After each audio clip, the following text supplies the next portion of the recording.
The following promo contains clips by artists strange and unfamiliar to some, but not after TV's next big thing.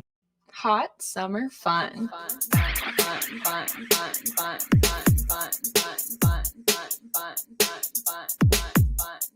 E3CCA. Hot summer fun.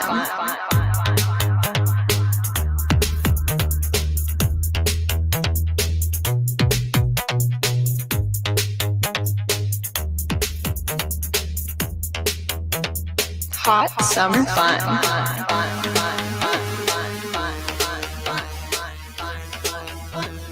Hot summer fun.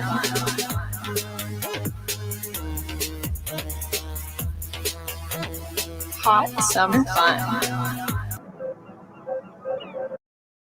Are you afraid of flying? You know how I know this, right? What, that flight? Yeah, you that flight threw a giant drink all over me. I did not. Okay. I had limes. You love telling the story as if I threw a drink behind me and threw limes. As long as I'm distracted and, you know, a few take it easies, I'm good. The old libations.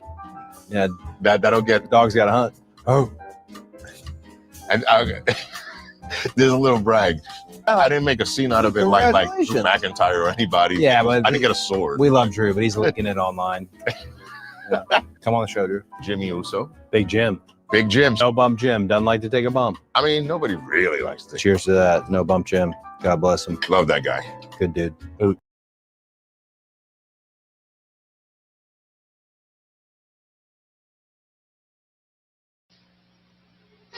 Get a Life is brought to you by Foot Locker, America's most complete athletic footwear store where it all begins.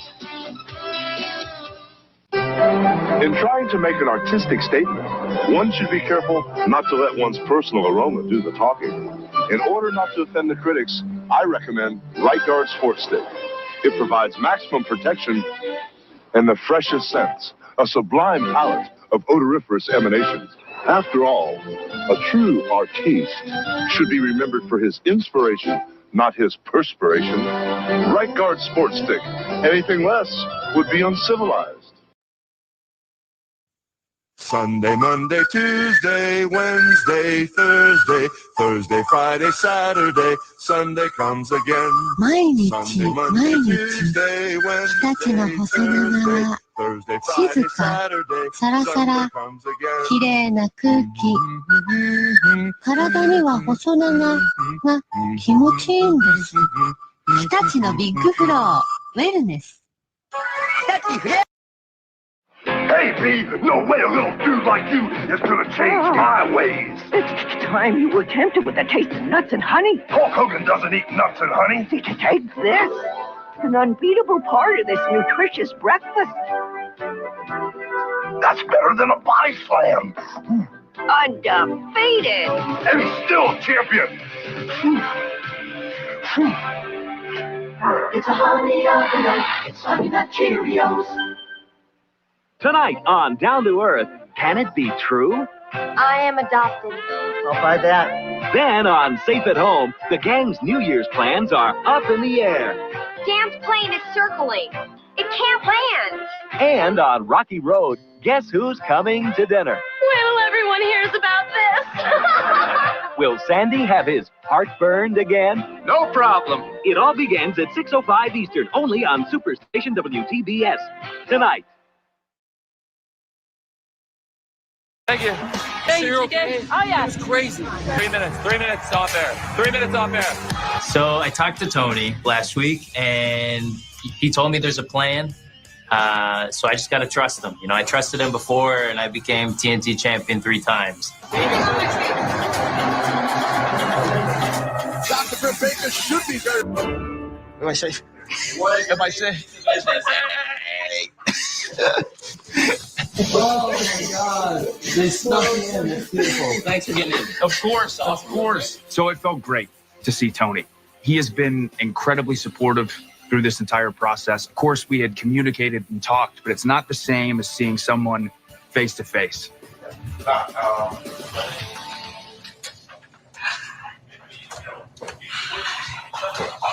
Hey, I'll close the door. I'm going to run by every time I go to the bathroom. Oh my God, of course. Share a bathroom. Yes. Stuck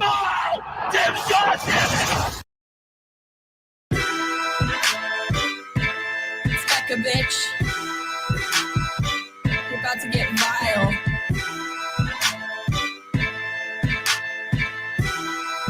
Yeah. I'm a prom queen, but I keep to myself, stacking high green. You're in debt to your health. AARP. Ain't shit old but my wealth. And my oppie's getting dumber every day. Ha! Up in the gym, but I never need a witness. Tonic and gin when I'm working on my fitness.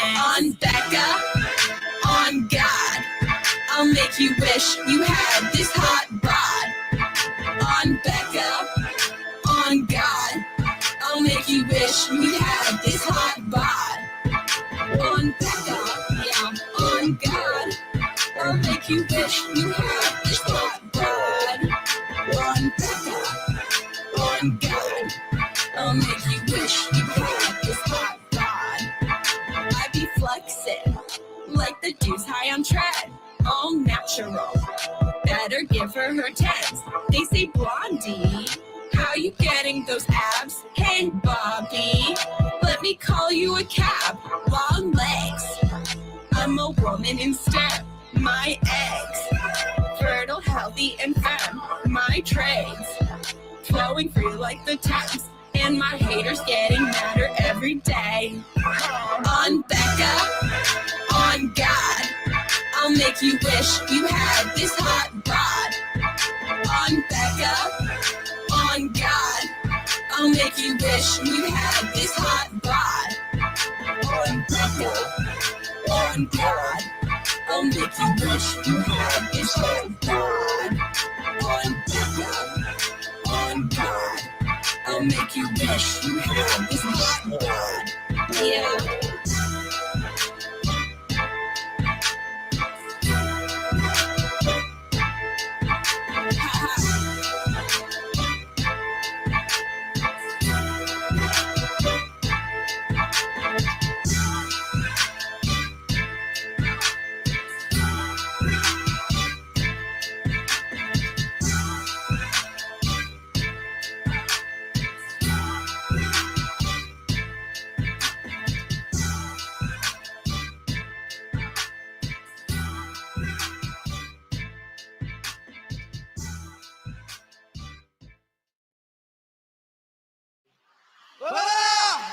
Okay.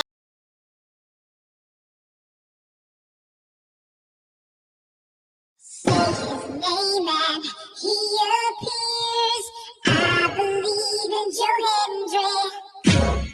I believe in Joe Hendry. 'Cause you love London and Paris and Tokyo, America, Scotland and Canada and Mexico. They say I believe in Joe Hendry. I believe in Joe Hendry.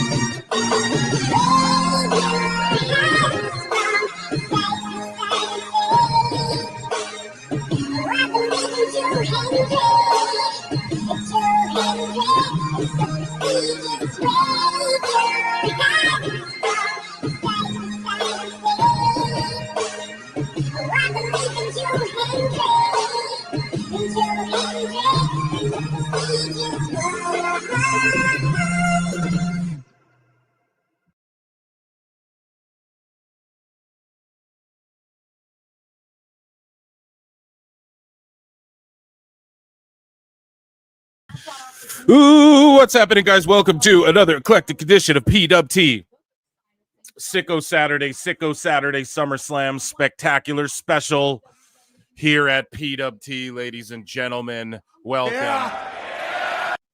I am your host, the infallible Phil Marks. And we got some SummerSlam to watch, man. I feel like just like a blink. And it was last year and we were watching SummerSlam together. Fast forward, and we're all watching it together as well. As I get my smoke on a little bit. Or I was a little bit ago. Ladies and gentlemen, how you doing? It's SummerSlam time. We have a little bit of ways to go before the actual show kicks off. But the kickoff has kicked off. And it's, you know, it's weird. I kind of, WWE sort of started doing that, like, oh, we'll just stuff some matches on the kickoff. And then AEW does that. And now I watch these kickoffs expecting the same thing, but it's never that. It's just always them talking, which is fine. So how are y'all doing? I'm happy to be here. We do have some news to get into before we get into everything else. You know what I mean? So we are going to get into some stuff. Some folks might pop in. They might not. And we're going to get into some news. And today and tomorrow, we have funny news for sure. And the headline might have read a little bit different here, the title of the show. But again, I set this up last night. We have SummerSlam Night 1 in front of us here. We also have to talk about SmackDown a little bit. I'll just do a quick Phil review, you know, as I do. Pardon me. And yeah, man. So my picks, I haven't locked in any picks officially yet. I did do a preview show. If you haven't checked it out, there's time. You can go check it out right now. There's over 100 of you watching. If you're on X, come on over to youtube.com/@prowrestleclips. I upload at least 3 videos every day, and I also do live streams just like almost every day. It feels like every other day at least. And 99 cents, if you become a member of the channel, you get access to my Monday streams, which are bonus shows, okay? And they're so fun. Sometimes they're the most fun streams. So you want to be a part of those. Some of the juiciest juice comes from those episodes. I don't phone it in because it's a member show, you know? And also, you can super chat in. You can gift a membership. You can hit like. You can hit dislike. You can leave a comment. You can tell me fuck myself. You can tell me I'm awesome. I'm going to put polls in the chat here, and we encourage you, if you're on X, come on over to YouTube. But if you're on X, just hit retweet or heart or whatever as well. That's cool too. So yeah, dude, we have they're just highlighting like over the years a bunch of dope shit. 99 when Austin.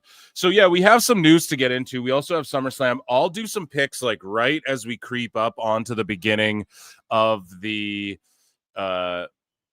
event. I was watching what did I have on before I passed out last night? I was or more like this morning. What did I have on? It was a WCW, the Hog Wild 98. We're there at Sturgis, and they had the Battle Royal where it's like NWO, Wolfpack, and Goldberg. You know, what else was on that? I think Jay Leno, the GOAT, okay, wrestled on that as well. So I was watching that. I didn't make it to the main event, but I don't know why. Just a little refresher or a little throwback before we get into tonight's SummerSlam, right? Awful says, when does this show start? I'm not sure, dude, but come get in here with me for a bit if you're able to. I'll hit you in a DM here. Just give me 1 sec. I have so many fucking DMs I need to respond to on Discord too. I apologize, guys. It's nothing. It's just summertime, so when I have a minute, I just go and do my thing. I just gotta be honest. So it ain't nothing personal. I will get back to everyone. You guys know that if you message me, I always say what's up and always check in. Yeah, Awful. If you're trying to get in here for a bit, man, go ahead. So yeah, we do have some news to get into. So first, let me check in with chat. George Capture with a 5 goes, I'll start off the weekend's festivities. Let's fucking go. PWT. Yes, guys, super chat in. Hit like, hit subscribe, tell a friend, tell your mom, tell a dog, and yeah, or hit retweet or whatever, you know, just support the show. Denisha Lane has been a member for 14 goddamn come on months. now, Eric. That's wild. Thank you, D. Good to see that you're here.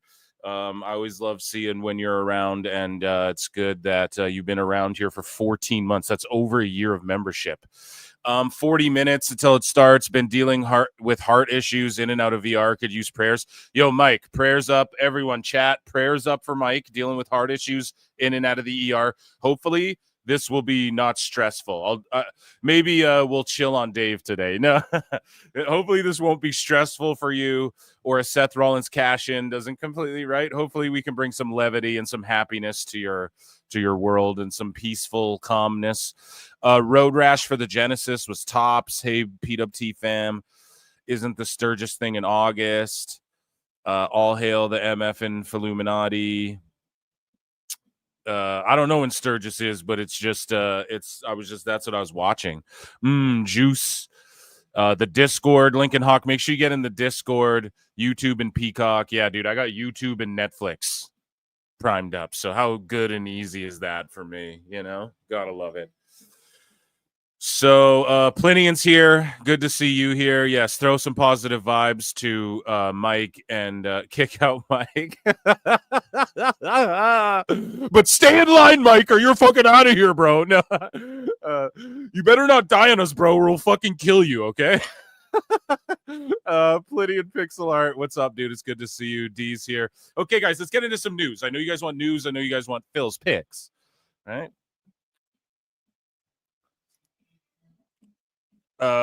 So God, I go on. Oh my God, I have to bookmark this. The dumbest shit ever.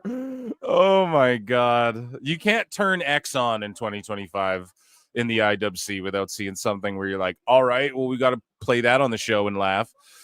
So, guys, we got to get to just straight up WWE news to set off the show. Why? Because there is actually an abundance. And we need to knock it all out before the SummerSlam starts. You know what I'm saying?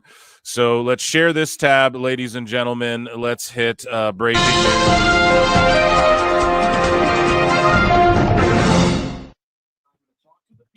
So WWE is reportedly still open to working with Tony Hinchcliffe. So there's been a lot of these videos. I don't know if you guys follow channels like American Redact or Too Lazy to Try or, Podcast Cringe or some of these. I love those channels, right?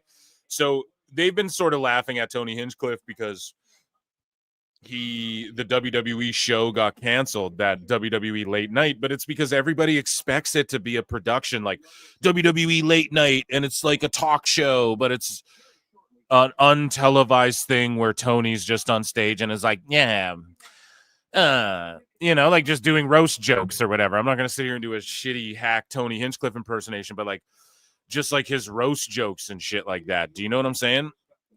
Nobody wants to sit there and watch that shit unless it's televised. Roasts only work if they're televised. Even the ones that weren't like televised, the roast of Jim Norton or Patrice O'Neal or whoever, they still filmed those and they ended up getting put up.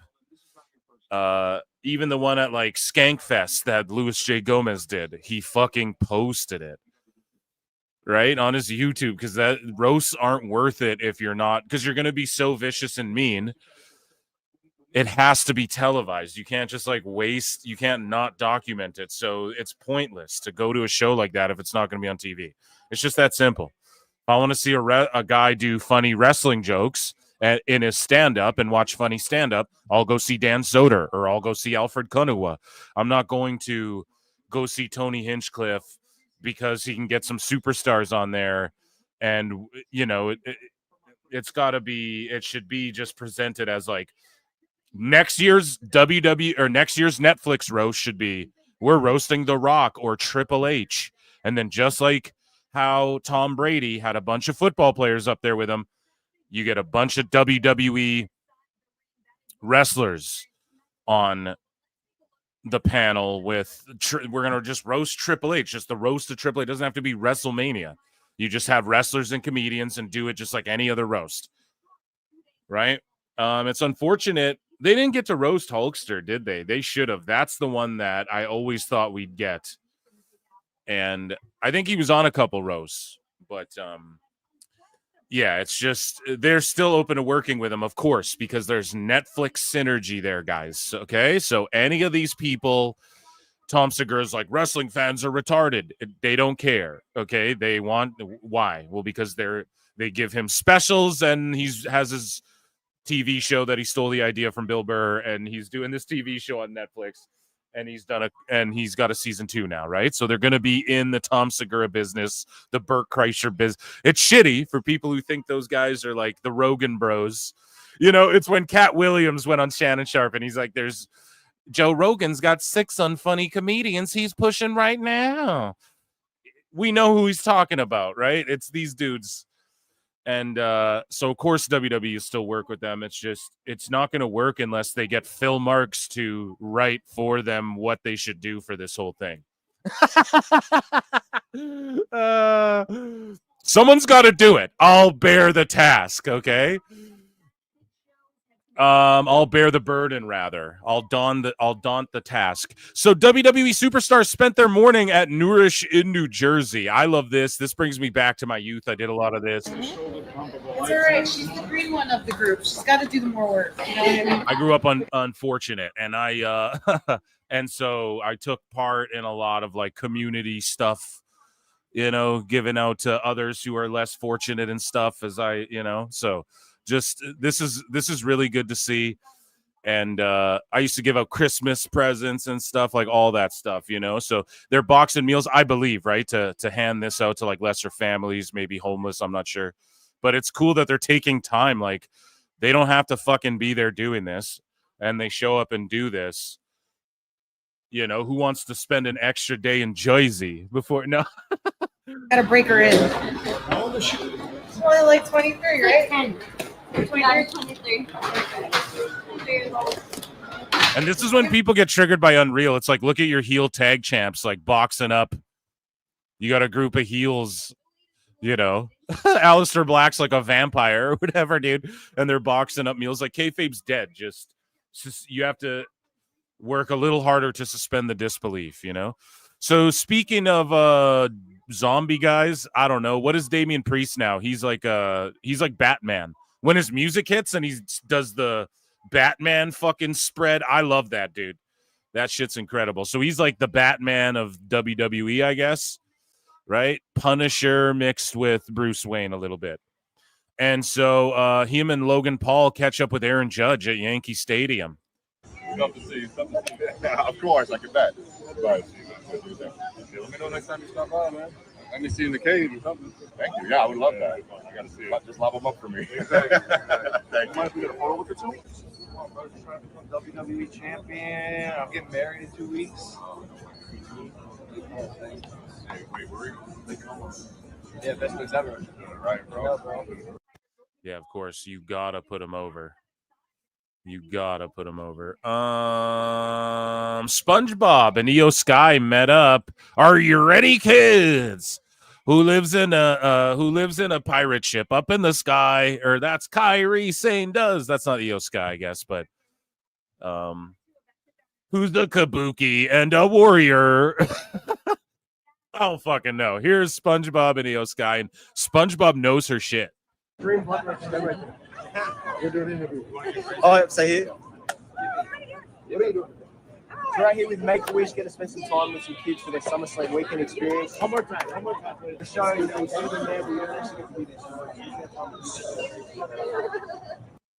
Hell yeah. So he knows her little taunt. And yeah, it's Punishment Martinez, not Punishment Hernandez. Drew McIntyre confirms WWE SummerSlam status after Logan Paul sends private jet. So I don't know if they worked or shot on that situation, because what Drew does is use social media like a master, like a complete mastermind, right? And he was stuck in the UK. We covered it on the show. And basically, I don't know if maybe, like, let's say a flight got canceled, but he left the next day, or if maybe he invented the whole passport thing, or maybe it was a real thing, but obviously WWE is going to get it taken care of. I even called it. I was like, when you have private jets involved, right? And I made the joke, like, Travis Scott went to, like, Ibiza with one of the Kardashians with an ankle monitor on, because he could get back in time before anyone would even fucking check on him, you know? So it doesn't really matter. Like, ultimately, we knew we'd get this resolved, and so much so, he's like, I don't think I'll be on SummerSlam, and then he's there on SmackDown. Claymore and the shit out of Jelly Roll, or as he calls it, Smelly Hole, which that stuff is money, man. That Drew Logan Jelly Roll, Randy Orton stuff, fucking money. What a good SmackDown, too. It was solid. I didn't know. It maybe should have ended with the Cena shit, but you got to understand, too, Cena probably had obligations. Like, he probably had some shit to do that night, and then he probably had to be up extra early to do 3 Make-A-Wishes before he went and signed 7,000 things before he went over his match again in the ring, right? And so Cena's like, I get why they put him on very first. But you could have did that whole show backwards. You could have had the Jelly Roll stuff at the top and then the Cena stuff at the end. I think it would have been more effective as a fan, but just understanding the business. It was like if this was GM mode, that Cena shit was a 5 stars. And then the Jelly Roll stuff was like a 4 stars. So you want to reverse that. You want to open the show strong and then end like I'd say stronger. But I don't know if anyone plays 2K. You get what I'm joking about here. But yeah, dude, he is going to be there. He was there at SmackDown, and yeah, Logan Paul sent a private jet, and it's good he got that worked out. I was confident he would. Speaking of SmackDown as well, they lowered the cage. I thought that was kind of stupid. How they're just like, who's lower in the cage? And then Jacob like barely makes it into the cage, or they tried to portray it that way, even though he had like all the time in the world. And then it like Big Jim runs out and stuff, or it was like during his match rather, sorry, and then Jacob ran out, so I had that backwards. But either way, that was kind of dumb. And then like the way Tala just ran away.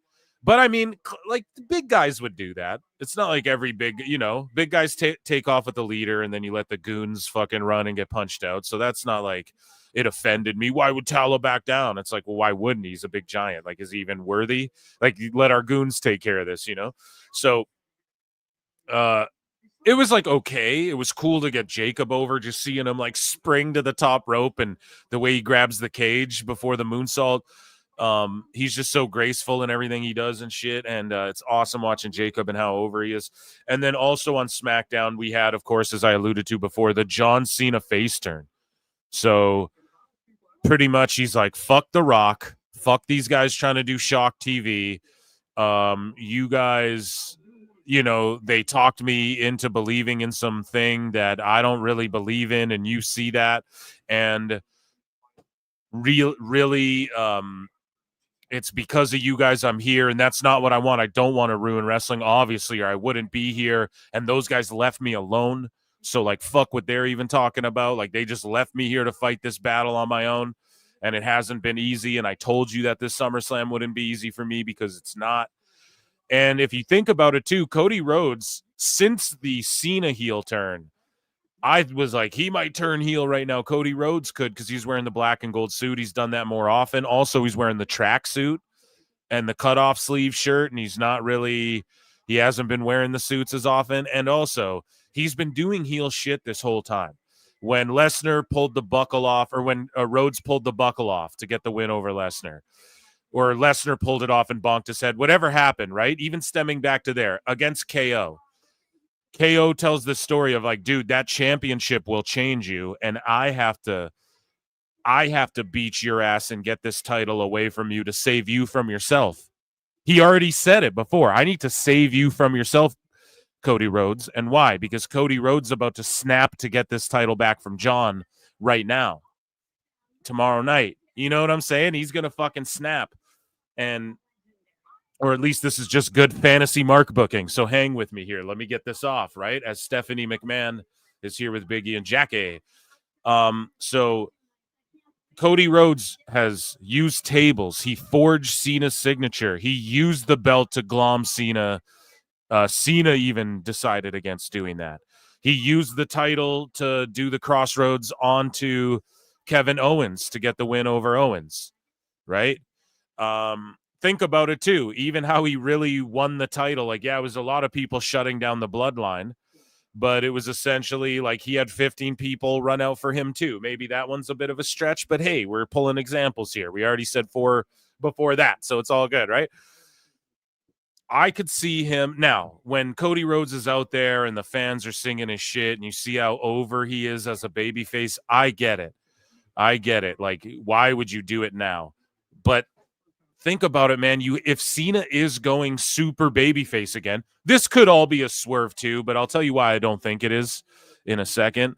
Or I'll just say it, because I thought maybe it could have been a swerve, but then when he kept posing, I was like, this might be him swerve, like he's overdoing it. But then when he was like shaking kid hands again, that's where it's like, you've crossed over too far. I don't know if it's a work once you start shaking the kids' hands. And also think about it. A lot of people might be like, it's a work. Nah, dude. He after today we'll start a new what is that from the Goofy movie or something? I don't know why that hit my brain. One little tiny riff, like you guys will know. Cena has like 10 appearances left. So how many are gonna, like, he's got to build up a few matches, right? He's got 10 appearances. Let's say at the most he has 5 matches left. Appearance, setup, match. Appearance, setup, match. It's gonna be less than that. It's gonna be like 2 or 3 matches, guys. Okay? And he's gonna have multiple appearances to set these shits up.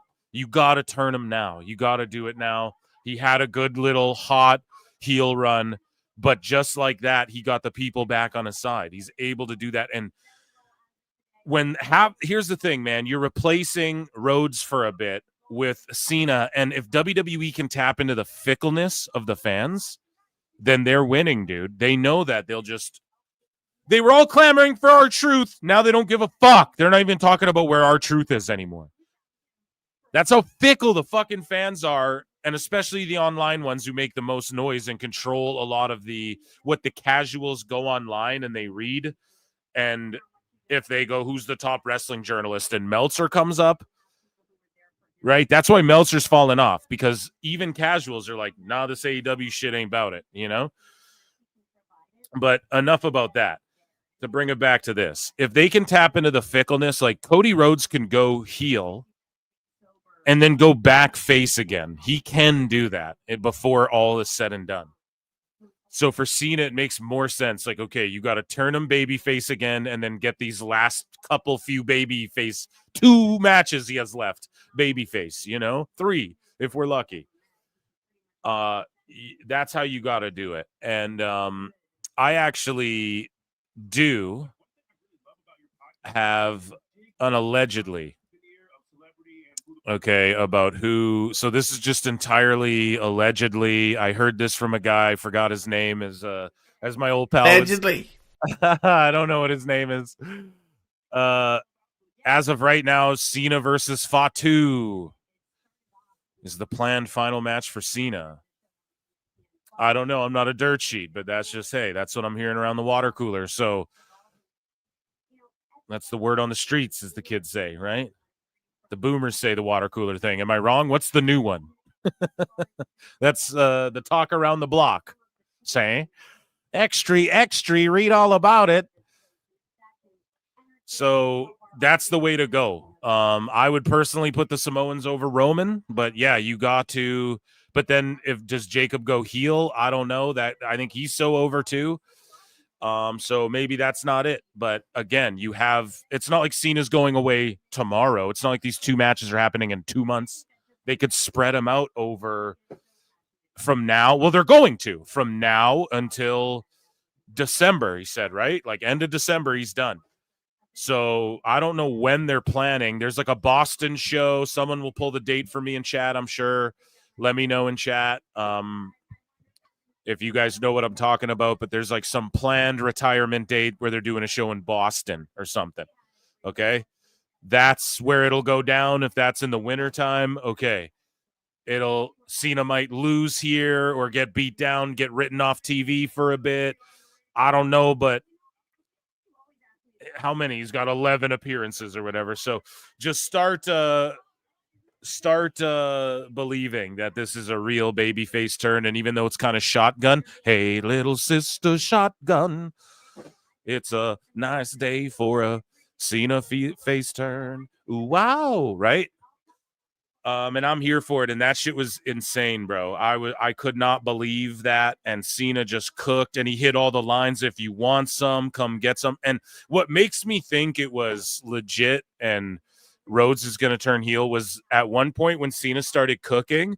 Just go back and watch the promo. At one point he's cooking, and then Cena gives Rhodes a look, like he hits him with like an eyebrow shake, like what's up, dude? Do you hear that? Do you see that? As soon as I flip, they're with me. Like he gave him a look, like, all right, kid, you know. And it was such a moment. That was such a moment. I think that will live in infamy on SmackDown. It was such a good babyface turn. It doesn't have to be like attack and then save and all that shit. Cena can just do it with his words. So bravo for SmackDown. CM Punk, who was not on SmackDown, he blindly ranks WWE superstars. I thought this was funny. I'm here with CM Punk, and we are blind ranking WWE superstars. We have legends here and current guys. It's stressful. So we got Rock first. Let's. I don't know who else is on this list. Let's put him at 7. Okay, good. You should have went lower. 7. That's okay. Bray, shit, man. He's got to go 8 if Rock is 7. If you get stuck, you can skip, and I'll put it for you. It's tough because you don't know what's coming next, right? I mean, it's also tough because like he had such a shorter, like he died too goddamn young. Let's put him.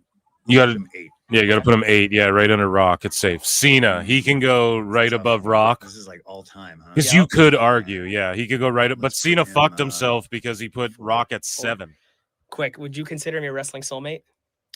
John? Yeah. 100%. Thank you. All right, you pick this one. See, that's what all those indie guys don't get too. Fucking Punk is like the most indie as they come. The indie of the indiest of guys. Cena's the most WWE superstar guy ever. He's the most WWE Federation star ever made. And him and Punk are wrestling soulmates, Amazing. Let's do Cody. I wanna move. That's the beauty of the sports entertainment. The people who really get it, These people know. It's tough, right? Would you put Daniel Bryan at 5 for? We'll put Cody. Give him a 3. Okay. Just put him Roman at 1. We'll do 6. Okay. What? What a hater. This is bullshit. I knew this would happen. Yeah. No. Fuck him. He's not either 1 or 2. Like that's the. So I know who number 1 is going to end up being. Well, then he's number 2. Okay, then you got Miz number 1. There we go. Bang. How do you Miz think is number 1? How do you think we did? All right, we did all. Yeah, see, in real ones, no, dude. Miz is that guy. Now, he's not really number 1, but he was like satisfied with Miz being number 1. All right, I mean, okay. And yeah, Drew and Punk, like they're both consummate professionals, okay, especially now.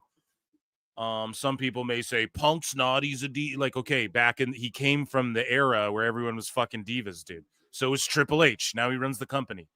Super professional. I don't think they really. Pardon me. I don't think they really like each other. For real.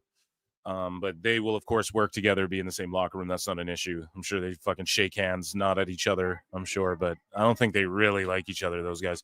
But Andrade. So the rumors are going around that there's a push for Alberto Del Rio to come back in WWE.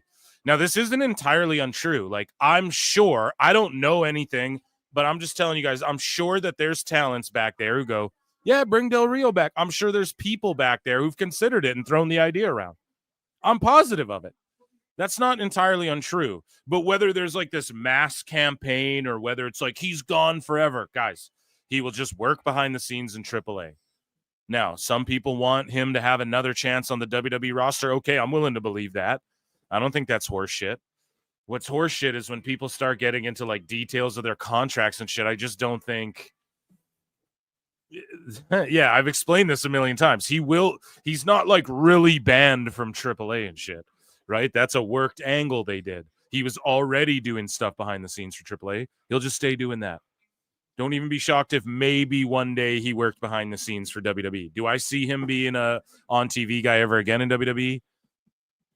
No. Have they mentioned him on TV? And could I be wrong about that? Abso-fucking-lutely I could be, because and then for dirt sheets to be like putting names, Andrade and Los Garzas have been pushing. Well, okay. Well, did they say that, or are you just throwing that? And it's funny because we always say, well, who? But then when they do say who, I'll call you out still, because it's like, well, you're just throwing them under the bus. Like, unless he tweets under here, see, I said that, you know? I don't want, like, you just threw him under the bus? Like, holy shit. Or did he go on record and say, you can fucking quote me on that, you know? So Hulk Hogan died. We figured out how he passed, brother. Okay, and I didn't make a big stink about this, you know, because we're still healing and shit. But Hulk Hogan died from a heart attack, suffered from undisclosed leukemia, brother. So he was silently battling with cancer, wasn't telling anybody. And if you guys remember, before he passed, he was visiting kids with cancer and shit like that, and holding like prayer circles. There's videos, and he talked all about it on different podcasts he went on, you know. But he was like going and meeting with kids who also like terminally ill kids and kids with cancer, and like meeting with them and shit, and praying with them and all this sort of stuff. And so he had leukemia and didn't disclose that, and the heart attack stemmed from that. So it was likely attacking him all over his body. He probably didn't have long left, brother, and knew that. That's probably why he was out there. People are like, oh, you should slow down. He was probably like, well, fuck it, you know, like, I have a little bit of time left. And so R.I.P. Hulkster, man. And yeah, he kept his leukemia under wraps. Speaking of Drew McIntyre, here's him chopping it up with SpongeBob as well. So SpongeBob, going for a great day today. We're at the Make-A-Wish event in Nickelodeon Universe. Everyone's so positive. And they're saying the same thing since my feet have been on the ground since I arrived at SummerSlam. Everybody loves Jelly Roll on the stage. I think he's a great singer, but just because I can sing in the shower doesn't mean I'm going to start a singing career. Like, he should be in a WWE ring, right? Does that make sense? So even in Bikini Bottom, they're agreeing. It's funny how Jelly Roll used to like trap rap. Drew McIntyre is going to mess up Jelly Roll, and it's absolutely justified, right? Right. I appreciate you, brother. You've always been there for me. But yeah, he could sing back then too. He started singing and everyone was like, this is so good. And then, yeah, everyone was hitting him up for like hooks and shit back in the day. It was funny. Ken Anderson finally breaks his silence on his backstage heat with Triple H. Brother. I don't know why I hit a brother there. I'm just thinking of Hulkster. But yeah, Mr. Anderson, he breaks his silence and he's lobbying to try and get a job. So I don't know if this is the move for him, right? So on his Mic Check podcast, Ken Anderson got candid. He said, man, that's a tough one to answer. I felt like he didn't like me at the time for whatever reason. Well, because he was actually Vince McMahon's son-in-law, and you were about to be positioned as his biological son, and that would have automatically placed you ahead of everyone. You were primed up for world titles. He was jealous of you, and he was politicking back then because he was still a talent. And he says, I probably didn't give him a reason to like me. I got to SmackDown and I earned the respect of all those guys. And then I guess when I got over to Raw, I just assumed that everybody else was going to just, I don't know what I was feeling, but like I never went out of my way to like be ultimate, ultra friendly and approachable. Yeah, you fucked up. That's what Booker T did when he went to SmackDown. If you guys remember, that was like a shoot where he went there and he was kind of big time and like, dude, dog, I was on Raw. Not big timing. Or no, was it Batista who did that? Yeah, Batista was big timing SmackDown and Booker T checked him. But Booker T, the reason I got those conflated is because Booker T checked Batista. But if you guys remember when Booker T debuted on SmackDown, he cut a promo about, dog, I was on Raw where the A-listers are and shit, if you guys remember. So those stories get conflated. But yeah, like in real life, Batista was like, oh, I'm on the B show. That's how they used to refer to that shit. So it's wild that Ken Anderson came from Ken Kennedy, came from SmackDown to Raw, and then was big dogging, you know? But yeah, he just felt like those guys didn't like him and stuff, and They probably didn't, but just hit Triple H up and explain that and be like, dude, I know I was a dick and I know that I got positioned in a fucking spot but like, I don't know. I can cut a mean promo. I can train. I can go get beat by whoever the fuck you need me to get beat by, Let's do it. I got one more in me or whatever the fuck, I can cut a promo, whatever. Just do it, man. Ben Affleck and Matt Damon's Hulk Hogan movie is no longer in development, which I really wanted to see that Chris Hemsworth, Todd Phillips thing, but like Hulkster fucked that up. Like if he had just not dabbled in it so much, Hemsworth and Phillips would have made a real movie, but Hulkster needs it to be more fantastical and about like some of his fake shit, like they'll tell a real story. If you give him the chance, they'll make it funny and cool and everything, but he has to dabble in it, brother. And then Matt Damon and Affleck. Now, I could picture Affleck as Hollywood Hogan. I could, but would he play Hogan the whole movie? I just don't know about all that. But Affleck was the bomb in Phantoms, yo. So CM Punk was talking to Daniel Cormier, DC Daniel Cormier, and Uncle Chael. And CM Punk heaps praise on Gunther. Says he transcends decades. Gunther, geez. Gunther's a guy that I feel I'm checking in with chat in a minute. We got to plow through this before SummerSlam starts. Super excited to get in the ring with. Like you said it, he's on fire. Like this dude is the best wrestler in the world. He's got the gold to prove it too, but like just everything about him is a throwback. I think he's refreshing. I think he's real, really, really. I don't know if I can, he had me speechless the one Monday, and I'm almost speechless now trying to explain like how excited I am to get in there with him. Like, because he's a guy who represents the business to me. He's a guy who represents the current business, and you could take him and you could drop him into a territory in the 60s and he would thrive. You could put him in, Madison Square Garden in the 70s across from Bruno or whatever, and he would thrive. So he transcends, decades to me. So he's one of the best right now. So DC just wanted to jump in there the whole time. SummerSlam Night 1 at MetLife Stadium is currently sold over 47,500 tickets. SummerSlam Night 2 is sold over 50,000. I think the current count is like over 111,000 now. This was like 4 days ago when I bookmarked this. So like for the whole weekend. Carlito believes he could have been used in a mouthpiece role for Spanish speaking talent. Dude, he should have went and started like a AAA chapter of the Judgment Day. I think that would have been gangster as fuck, but they botched it. I have no idea why they got rid of Carlito. He was getting paid a good chunk though, but I don't know, just to abruptly not even give him like a proper send off or anything. And not even in like the you're a legend way, but in the he's an integral part of Judgment Day way, which is an integral part of Raw for the last 4 fucking years, 5 years. How long has Judgment Day been like the main part of Raw? Like the through line of Raw for like 4 or 5 years? It's crazy. So maybe not. What is it? Like 4 years, right? Anyways, doesn't matter. Carlito says, especially when they're bringing in all these talents, Spanish speaking talents that can't talk. Why wouldn't anybody bring me in? Exactly, dude. I never understood that. Why would people not think of me? Plus, I can be a manager that can go too, get in the ring too, or if you need the manager to get beat up or something. Yeah, dude, I think they would benefit right now from Carlito, Jose the assistant, guys like that. Guys who can do English and Spanish and can bump if you need them to, like Carlito. And he's saying he's willing to be in that role. So it is unfortunate. He says, I always thought I can get these kids way because the thing is, you got to talk in this business. You got to have a connection.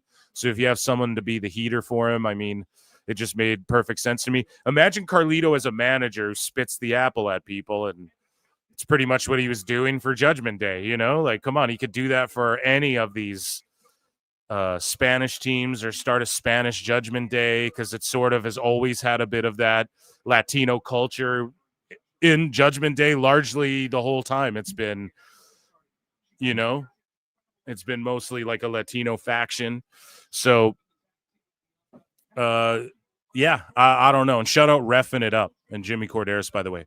So Triple H, Paul Levesque was at the White House on Thursday to join Donald Trump's, who's a WWE Hall of Famer, Council on Sports, Fitness, and Nutrition. And RFK was there. RFK. And yeah, so he was there, and he's dedicated to health and fitness for children and shit. So I'm all for that and getting rid of some of like the poisonous shit in food. So again, and this isn't me like virtue signaling or trying to doing commentary. I'm not one of these. I'm John Oliver. I'm a British guy. Let me tell Americans how to live in America. Right? I'm not one of these cunts. Cunt. Sorry, I got to do it in an Irish accent, or else. Fuck, I stopped doing the accent a couple words too soon. But it's like, even in Canada, like I see these videos, y'all in America, people are like wringing their bread out like sponges. Like, even in Canada, our shit's not like a bunch of foods banned. Every year, they're like, oh, DiGiorno pizzas are banned here and shit, because it just has stuff in it that's not good, So I've told you guys, one thing people will do is they'll go, like, anytime someone goes to the States, a friend, a family friend, whatever, you give them money and go, hey, stock up on like American treats and bring them back. You know what I mean? Because like, we can't get those Oreos here and shit like that. You're allowed to bring them over. But you can't like sell and distribute them in mass and stuff like that. Like certain things, right? There's just different ingredients and shit. This is why you go to Europe and they eat bread and drink wine and eat cheese and shit all day, and they don't have an obese crisis and shit. Why? Because everything's freshly made. It's fresh to, like, most of the bread I eat, just personally, my wife, she goes and gets freshly baked sourdough because she's all health conscious and shit, And so, we have a friend who a friend who bakes fucking sourdough bread for us and stuff like that, right? Because it's like a probiotic or whatever. I don't know. So I'm all for, like, I get it. Robert Kennedy's fucking a meme. He's so funny. Trump is like a living meme. We live in like a living meme world where Triple H is like, yeah, we're going to make Jelly Roll healthy again, right? We live in such a funny time, but I'm all for that, like physical fitness, I think should be just as important as like math class in school when you're a kid. I've always thought that. I always thought gym should be as important as like reading and writing and shit, honestly. So I'm all here, and I don't know if that's what their initiative is, but hey, if I hear we're gonna make kids healthy and shit, I'm down with that. So and I'm down with getting poisons and shit out of food, because it's really crazy when you go down that rabbit hole. We go to Bohemian Grove, you should see what they put in the water there. There's fluoride.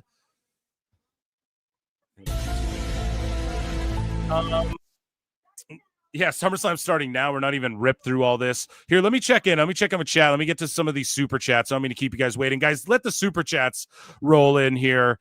And members, make sure you're saying what's up. Become a member, 99 cents. Get access to Monday shows. SummerSlam's about to pop off. Brady Mac for 5 says, is Seth going to stomp Punk's head into Oblivion Creed tonight to cost him the title? X-Files theme. It's going to happen tonight or tomorrow. I could even see it going down tomorrow. I'm going to do my SummerSlam picks here. Okay. Alt Jake takes on, has been a member for 6 goddamn months. Guys, become a member for 99 cents. You gotta be a hoe. And if you're buying any WWE merch, I have an affiliate link down below. Guys, tell Tony Khan that Phil Mark says AEW. Get affiliate links for Pro Wrestle Tees, and I'll shill your shit too.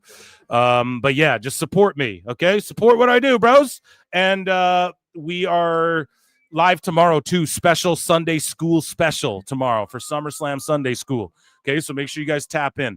626 for 2 says, did Hulk meet up with the Wembley kid in purgatory, brother? Well, let me tell you something, dude. I'm in limbo right now, because God's trying to figure out whether my persona, who's really Terry Bollea, who's really the Hulkster, and who really has the 10-inch python, pal. Or wait, that turned into Vince at the end. Turned into Vince somehow. Yeah, because Hulk wasn't really a creepy perv guy, right? He was just I'm old school, brother. I say words that are a little not tasteful, dude. Because the way I was raised, I came up in a time when that was acceptable. You could even hit women, Jack. No, sorry, guys. We've gone off the rails here. An hour in. George Capture for 2 says Lincoln has polls in the Discord. Guys, get in the Discord and vote on the polls. Lincoln, you want me to read the results of the fucking polls or what? But here, let me acknowledge all of our members. Acknowledge me. I have to give my picks before this thing starts here, guys. I will check in polls with Discord after, and I will be putting polls in the fucking chat. Okay. Oh my God, it's starting, and I didn't switch because they played the opening song on the YouTube pre-show still. So I fucking was watching that, and then I didn't realize it rolled into ads. I got to get Netflix pulled up. So guys, we have Cross and Sami Zayn. I am going with. Are you guys ready? Are you sure about that? I am going with Karrion Kross gets the big W, the big George W. Speaking of politics, no, I'm joking. I watched Naked Gun. Okay, George W. Sr., Bush Sr. is the president. I watched Naked Gun 2, rather. Or sorry, 2.5. And so I have to watch 33 1/3 last. I some of my favorite movies. My wife's never seen them, so it was fun for me to watch those with her.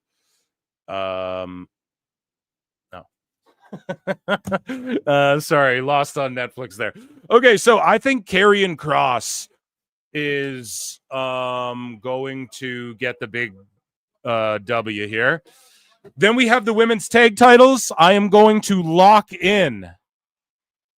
Oh, this one's tough for me, dog. This one's tough. This one's tough for me. Me and Chris argued about this one a little bit on a preview show.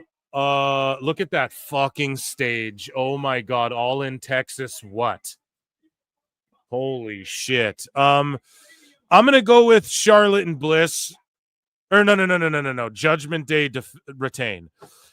Jelly Roll Orton versus Drew and Paul.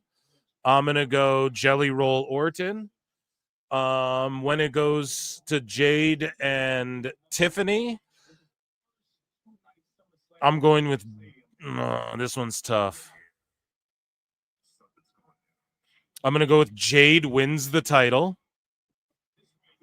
God, see, we deliberated on this one too. I just don't see them pulling it off Tiffy, but this is Jade's Brock Lesnar run. When Brock Lesnar came in, I think they brought the King of the Ring back just so he could win it.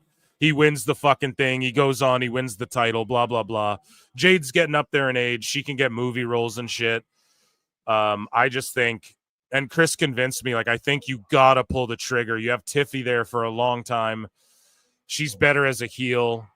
It doesn't mean they can't rematch and Tiffy won't get it back, but when do you do it if you're not going to do it now with Jade, right? I could see Naomi maybe costing Jade, and then maybe Jade gets involved in the triple threat somehow the next day, but I just think that match is a triple threat because Naomi tomorrow is going to defend. So I'm just going to go out on a limb and say Jade. So far I have Karrion Kross, I have Judgment Day retains, I have Orton Jelly Roll, I have Jade winning the the WWE Women's title rather. This Roman J match too with the Bronze, if they take a loss, they have to lose this because they've been destroying the Samoans and leaving them laying, right? But the Bronze can't lose because then they look like such pussies. What is this goofy faction then? What do? They just lose? This faction is not a good experiment, I don't think. I think this whole thing has not really panned out personally. I just don't know if this was the way to go with any of this. I got to be honest. Because Roman's going to beat them tonight. He has to. There's no way he takes an L after getting destroyed by them and shit. You know? And if Roman loses, it's just what is he anymore? Yeah, he's so over. And he's got to start putting people over, but in tag matches, bro, I don't know if that's, it's sort of designed so you can keep everyone strong or try to, but I just think this faction is like, it's such a nothing burger of a faction, especially if Seth's injured. If Seth's injured, it's like the biggest nothing. They should just break it up right now and have Braun Breaker go off with Heyman, right? And then Gunther versus Punk. Man. Gunther versus Punk. Man.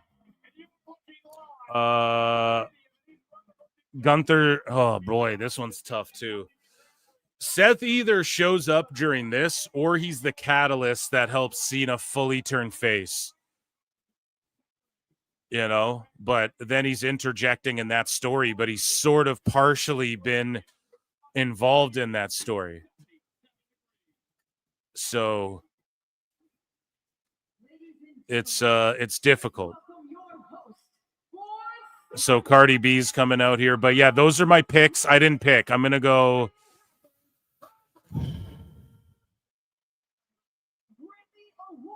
go. Punk wins the title tonight. Does he, or does he put Gunther over? I'm going to say Punk wins the title tonight, and then tomorrow we just get epic fucking crazy heel action from someone. Uber mega babyface turn for Cena. We're going to get like Seth. We're going to get like Rhodes aligned with Seth's faction or some crazy shit. Like it's going to be some crazy ass heat. Or like Cena swerved everyone and everyone's going to be just booing him out the building, Like it's going to be like he swerved. He's really not a good guy. He's just did all that to trick everyone and kicks Rhodes in the nuts, and then we're just all booing and shit. And then so big baby face win tonight. Here's Cardi B just like rapping into the camera. And why isn't she coming out just like to the theme, or was this the theme? The SummerSlam fiend. I said fiend. So yeah, that's Phil's picks right there, man.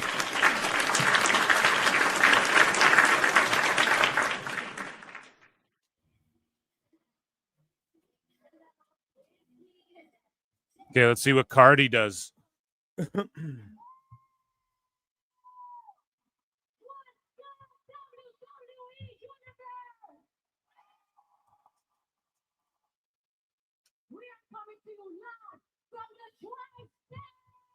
From the tri-state.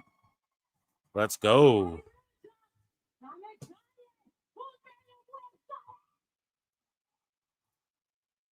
Okay.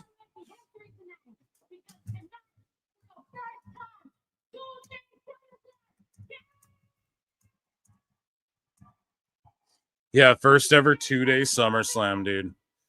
So crazy we got it. Notice in the thumbnails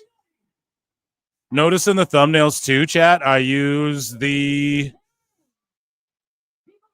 Oh, man, of course the bots come rolling in. The bots come marching 2 by 2. Get rid of those bots, please. Yeah, we know Dave Meltzer's triggered by all the rappers, Brian.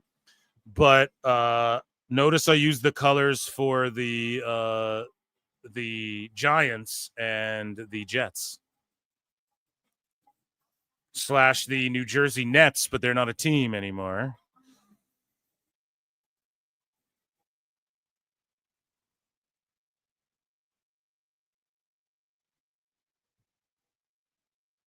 Oh, we're going to kick it off with Jay and Roman and that. So I'm going to put a poll in the chat.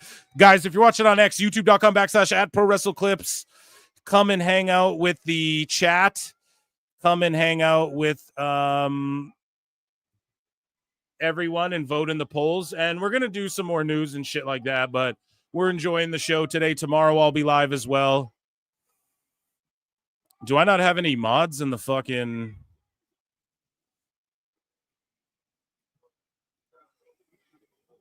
Okay. I got it. I got it. Okay, so I'm gonna put a poll in the chat here. Who do you think?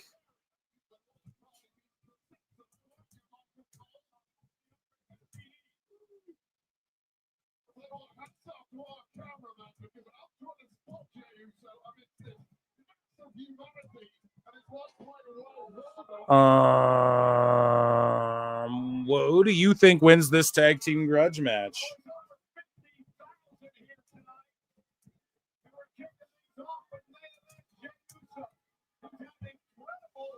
Roman Reigns and Jey Uso, or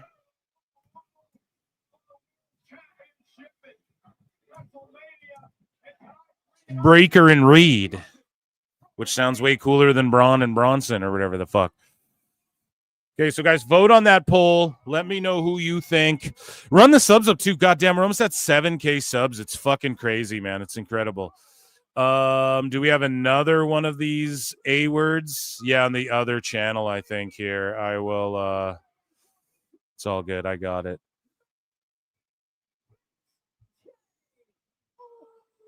Fucking bots, goddamn bots. They hit way harder for the UFC or the AEW pay-per-views, but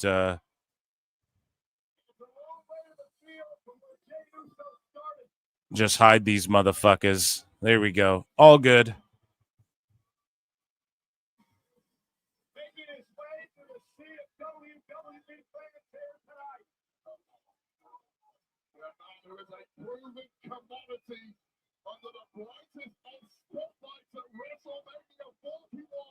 So Omar for 2 says time bot. It's like we have bots. They were way worse for AEW though. I mean, this is okay, but look at this yeet party, dude. Can we get a fucking yeet?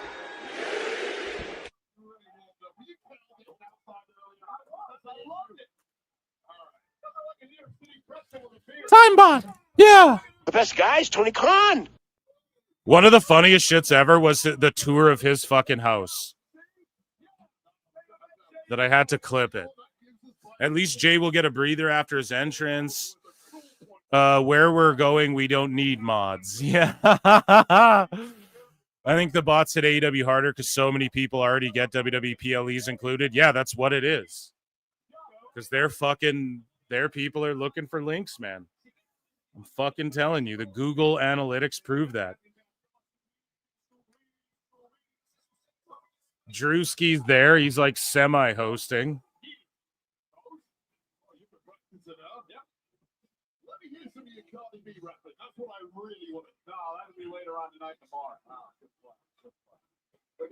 Okay, so we're locking in for this tag match. Vote, guys, in the poll. YouTube.com/@ProWrestleClips. Let me know who you think's going to win.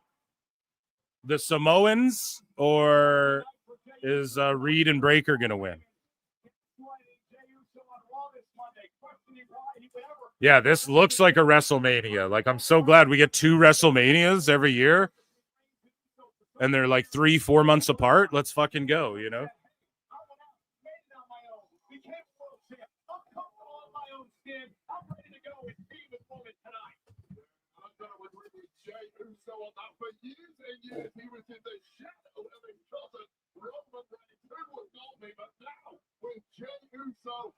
Hey. Now, guys, let's see who gets the most XP tonight, okay? SummerSlam night 1 and 2. The winners of both nights. I don't know. I'll figure some shit out. But, guys, the winners of both nights, XP in the chat, okay? Let me know who you are both nights, tonight and tomorrow, and I'll name you guys, and I want your fucking contact info. I'm going to dox you. No. I'm going to, we'll send you something or something. We'll figure it out.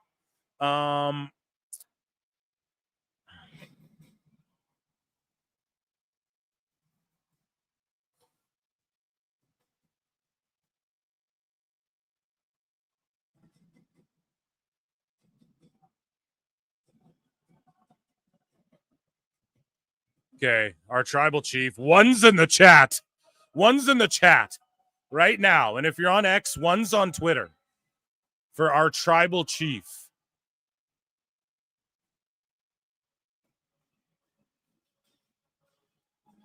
Oh shit! Osprey taking pictures with Rob Liefeld. Is that his name? Not Rob Liefeld. The fuck's his name? Rob Feinstein. Rob Liefeld, I think, made Deadpool, and that's why I'm there's too many names to remember in this world, right? I believe Rob Liefeld made Deadpool. Am I correct on that? Lincoln would know. Sorry, guys. I'm on my comic shit lately. But yeah, so Rob Feinstein. Yeah, Osprey's a fan of old school X-Force. Probably. Yes, Rob Feinstein. The P3DO, dude. Just took a picture with him. I'm going to post it on X. If you guys are with me on X, I'm just going to post it. Not like a gotcha, but...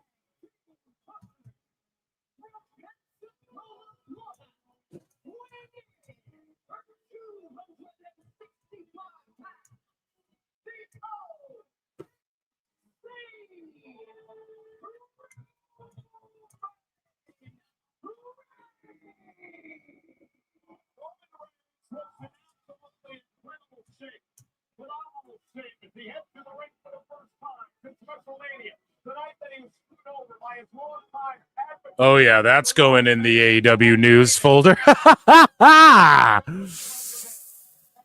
Uh-oh! Sickos better keep the same energy or forever hold your peace.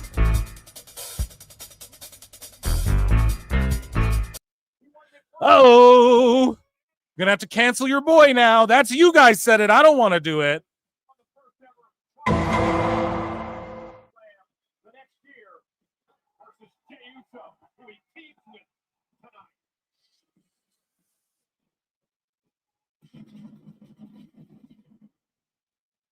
George Capture for 5 says, as a mod, I'll remove myself from the XP chat standings. It's really not fair that a mod wins. I mean, dude, if you... Oh, come on. That's not very fair to disqualify yourself. You can... I mean, bro, if you want to disqualify yourself, that's cool. That's cool. But then someone else has a shot, I guess. But, yeah, I guess I do summon you more than anyone. So, so guys, let Georgie Porgy Grandpapa know if that's a yeet. So the bloodline's like NWO Black and White right now. Yeah, dude, you can do that.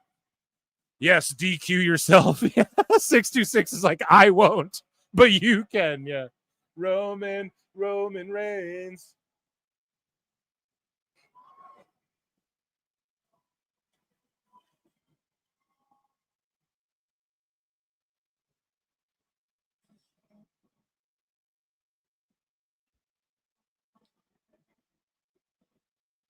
Hell yeah. And so Paul Heyman, he said it here. I'll play it for you guys. He said, like, the leader of our group. And the leader of our group, Braun Breaker. The leader of our group, Braun Breaker. So, you know what I mean? And he's got Roman's Jordan still. But that's why I think this is all a swerve. Heyman's like, and the leader of our group, but they're carrying Seth's briefcase around. He's just subliminally there. So he's going to fucking show back up. Because everyone's like, bro, this faction's dumb. Like, what, he devised this plan to maybe win the Money in the Bank? Like, who cares? I thought he's the architect. Like, what kind of plan is that? And then, so they're going to swerve it and be like, well, the plan was for him to fake an injury, and then, which is kind of dumb if you really think about it. But Chris Connors pointed out, he's like, dude, where's LA Knight, though? He's like, LA Knight's fucked up in the ring a bit, like a couple times, according to some people. There's been heat on him backstage a little bit. Not heat like Vince McMahon, how him and they would have heat, but a more open discourse of, hey, what the fuck? And he's just kind of been nowhere. So maybe that's conspiracy theory, but I'm willing to listen to it, you know?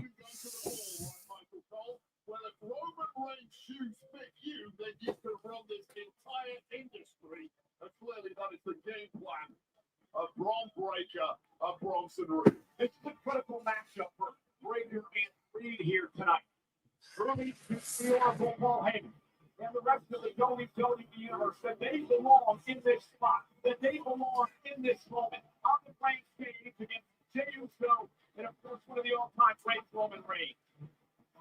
Two young, hungry, and most important. So they're all wearing black and white. Like, I hate when teams, and especially on pay-per-views, it's like coordinate.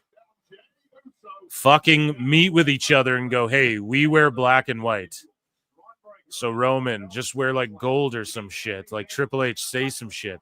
I know it doesn't matter that much, but it kind of does at the same time.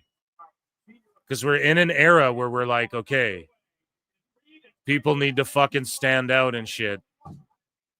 It's already hard enough to do that. Gear is so important.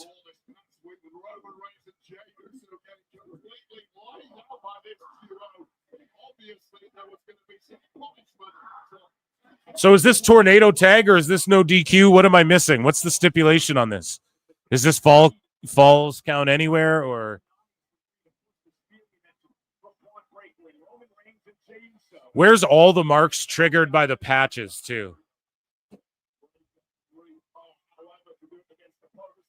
Yeah, is this Stino? Thank you. Is this a regular tag? It annoys me too. It's bloodline rules. 626 for 2 says Reed wearing the Shula Fala. Acknowledge me. Yeah, I'll fucking give you a yeet for that.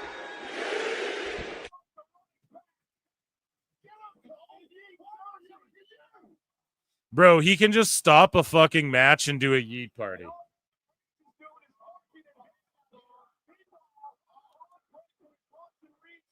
Dude's so over, he can just stop a match and just start doing his entrance again. No other wrestler could do that. Like, it would be so corny. Like, if Cody Rhodes is like, all right, let's do the whoa one more time. I just don't think that works, man.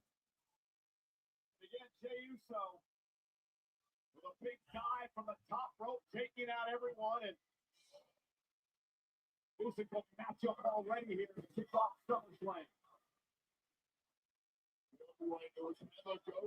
Jey Uso had to borrow Grayson Waller's gear tonight.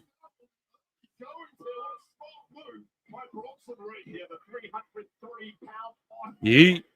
Yeet. Yeet. Yeet.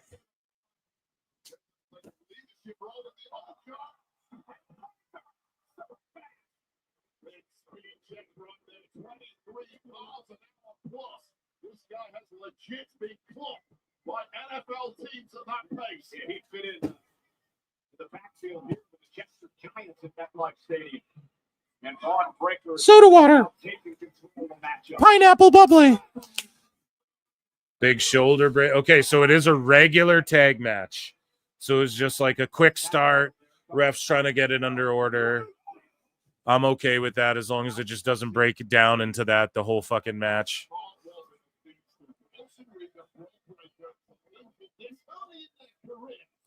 With the sparks of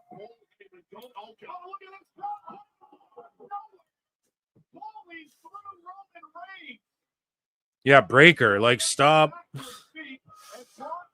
killing people, dude. Like, Jesus Christ, he just look at this. Like, we get it, you're crazy. You can't shoulder tackle Roman in the face and hurt him, for fuck's sakes. I brought that up on the show too. Right? We got an allegedly a while back. Allegedly. John Don C Bus 1 for 5 says, I wonder what Lodi is up to tonight. I don't know, chat. You guys have a mind of your own. And what was Lodi or someone was, you guys were like the argument or whatever the fuck you guys were on about the other day. It was funny, but like I couldn't even follow it entirely. But yeah, make sure you guys get in the Discord and yeah, where's Lodi at? Shout him out.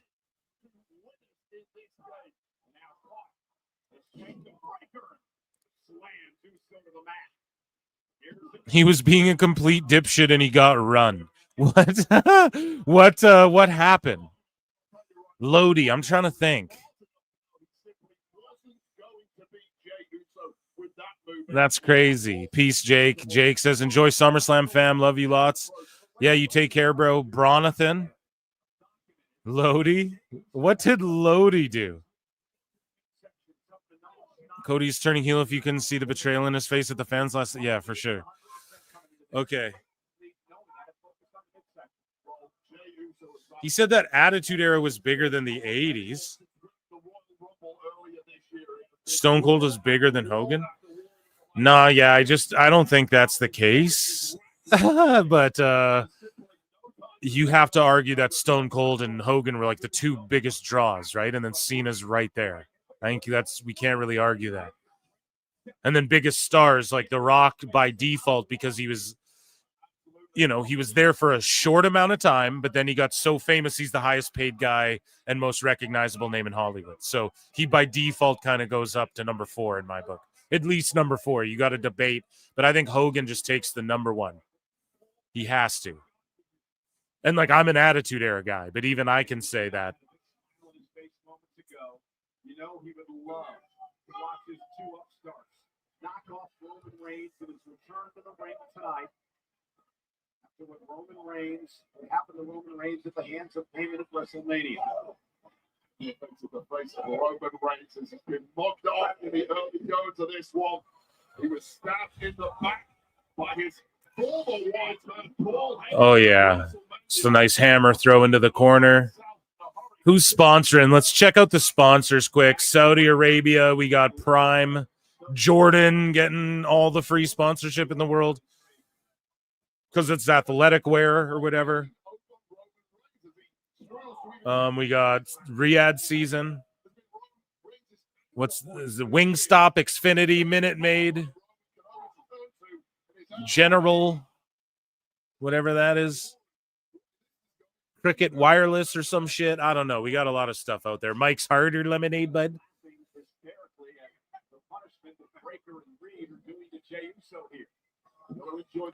And on the Netflix watermark, it has it's so beautiful. Every week, just wherever they are, it just says WWE. And then what's the straight not asterisk, slash is. Whatever that's called, I should know what that's called. And then the Netflix logo, not live, and then it'll say just the town they're in. Newark, East Rutherford, Toronto, wherever the fuck. Riyadh. It's cool. Wingstop is trash. 7-Eleven. Yeah, that's true. We got these fucking bots in the chat still. Well, not still, but they keep coming back. WWE's not on ESPNHD.com, okay, bro?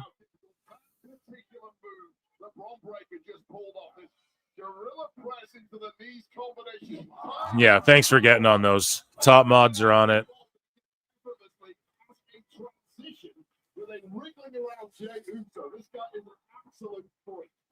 Roman Reigns realizes his cousin's in trouble.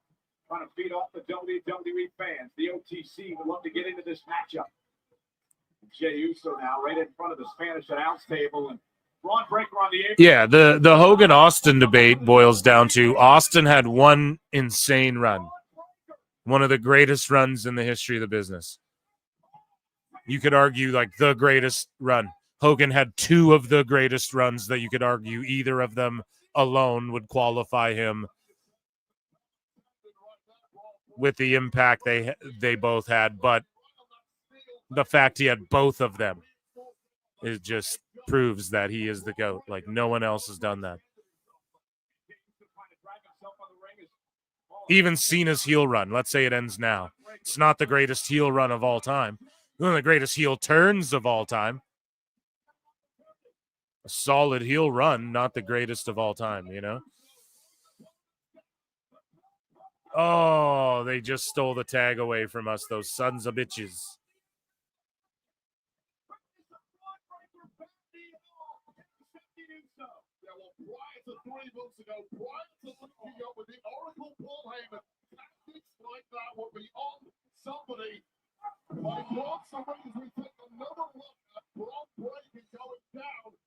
Gingerly recovering, and this was the tag attempt as Braun Anyone kind of surprised they opened with this match? Yeah, George, I fucking am, dude. I'm like, what the fuck is going on? It's crazy they would open with this. But at the same time, maybe you stack it up. One of your biggest matches to start, one of your other biggest matches in the middle with the Logan Paul and all that shit, and then Gunther Punk at the end is like your third biggest match. You just stack them, right? It's beginning, middle, end.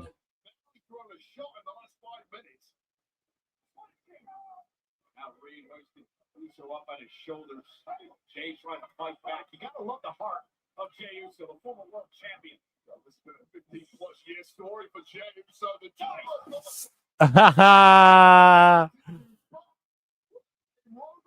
Husey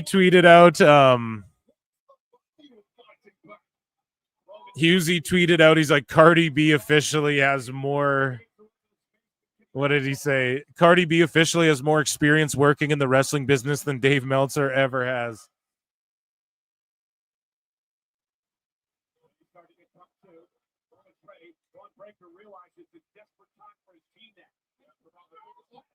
That's so funny. Yeah, Husey's like watching SummerSlam in his big ass theater. So it's like,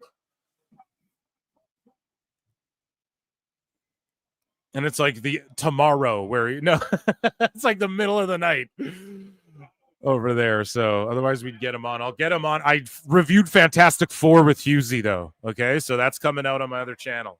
Just got to be patient. I've been doing so much editing. So I have a couple allegedlys for you guys. I don't allegedly. Austin Theory doesn't have heat, but Vince got him a much bigger contract than he was worth at the time. So apparently people want him to take a significant reduction in pay, and that's why his role's been reduced significantly. And potential, I'm not going to say that. That's their fucking heel turns incoming. You know what I'm saying? Like, and not even the one you think, like in the women. Oh my God, Roman. Holy shit. He flipped right at the end and didn't break his neck though. Like he did the right. He's such a pro, dude. The fucking GOAT. Look how fucking high he got, dude. What an athlete. Oh my God. He cleared them. That's Roman's bad. But that he just recovered so well. No, but maybe a heel turn in the women's division tonight or tomorrow. You know what I'm saying? Just keep an eye peeled for that.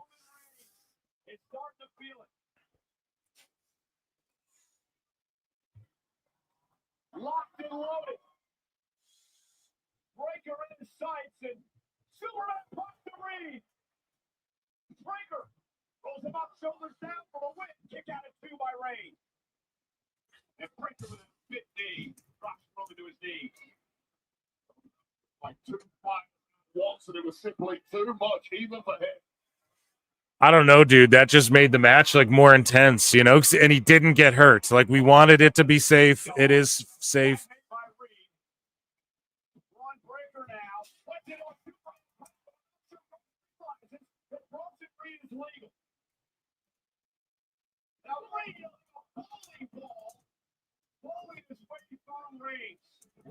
Wiping out the tribal chief. Expect something incredibly sinister.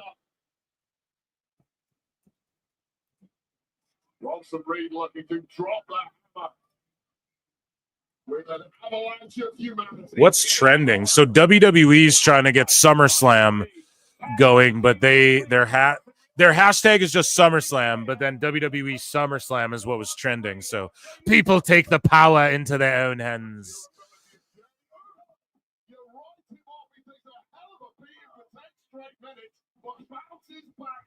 So Jay's getting the big comeback. Yeah, he just cuts him off. Okay.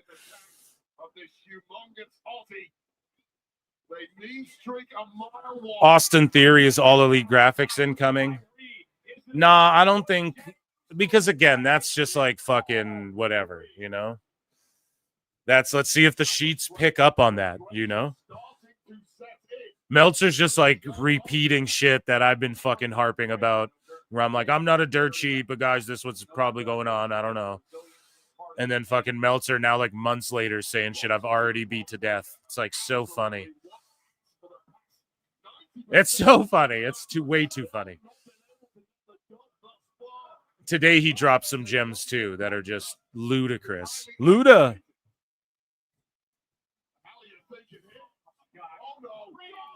Oh, now Reed almost fucking getting snapped in half.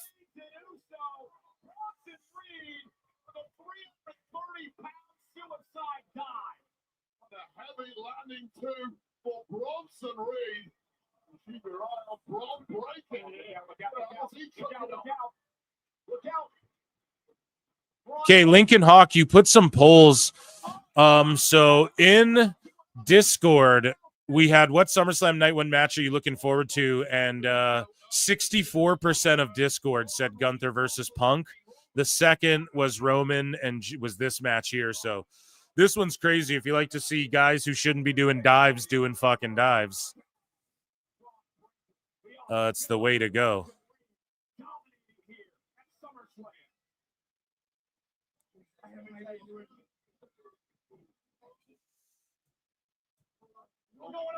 Wiped out, buried under all the equipment on the Spanish table. Jey Uso now, a sitting duck. Bronson Reed taking flight. Unbelievable stuff. Okay. Fair position. The front breaker now on the top rope. And breaker. Oh, Jey to the dog face, dribbling Rick Steiner. That's Bron's ball, the Hall of Famer. Up in the way, kicking up.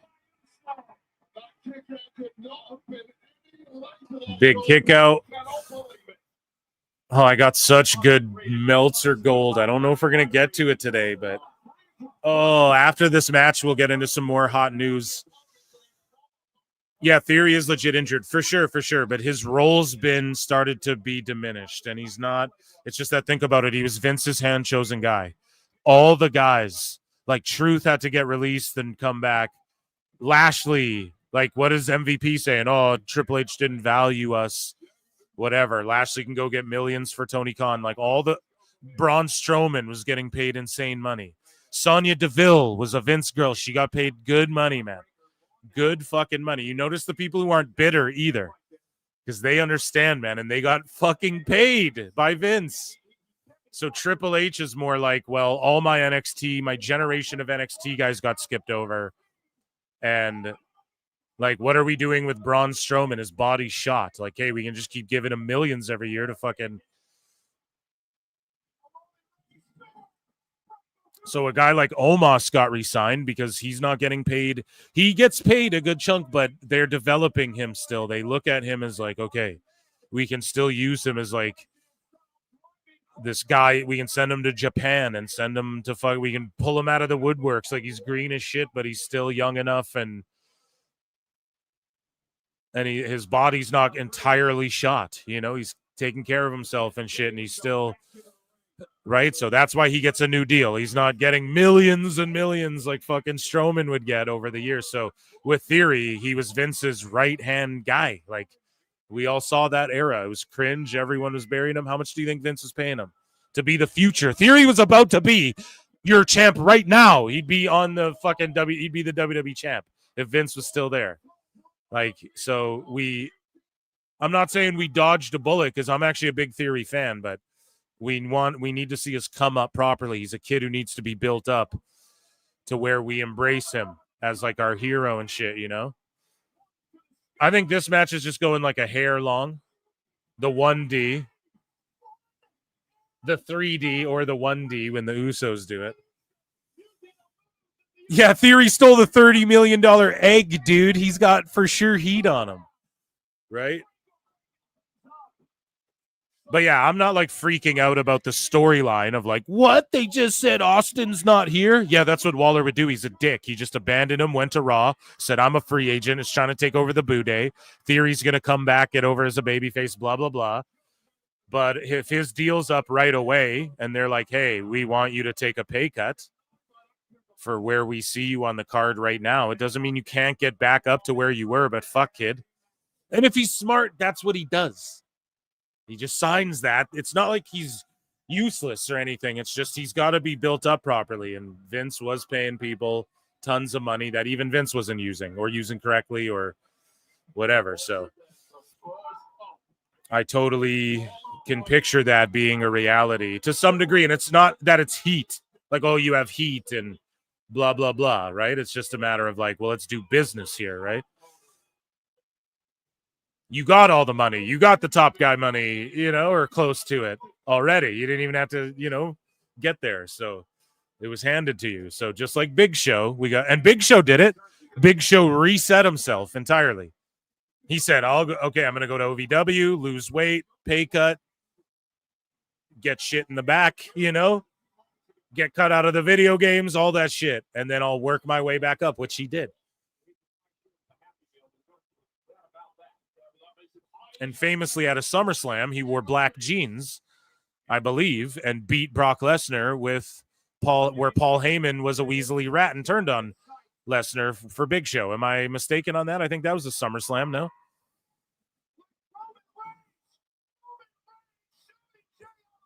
Braun letting his Kurt out. Yeah, that was awesome. The double strap pull down.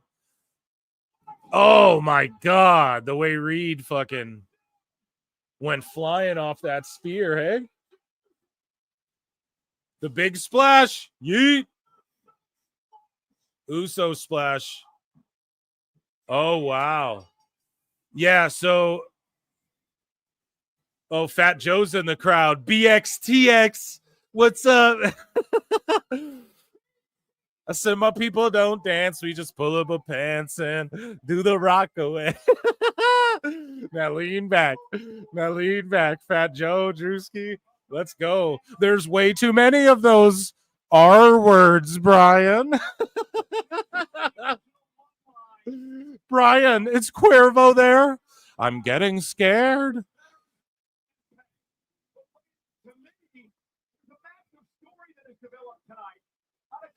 Big pun, rest in peace, dude.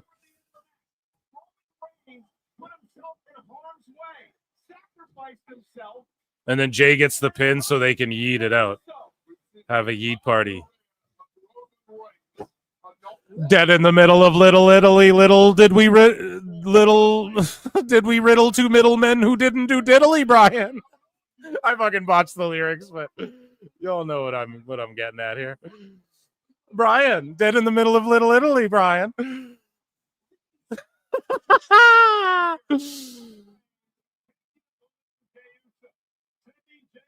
See, that's why we're going to get Breaker Roman down the line, too.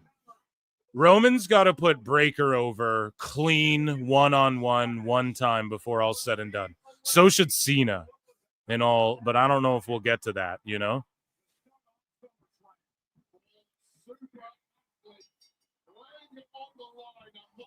So I'm going to end the poll in chat. YouTube.com. There's over 250 watching on X and YouTube. Come on over to YouTube if you're on X. Vote in our poll.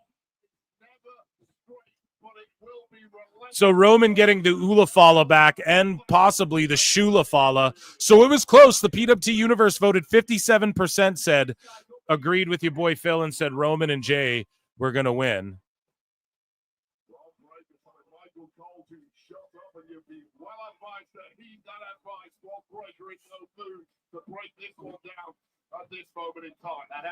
So, yeah, we'll put a new poll after. We'll also do some news as well in between here because we know we're going to get packages. Lots of big packages, yeah. WWE 2K25 on the go anytime, anywhere.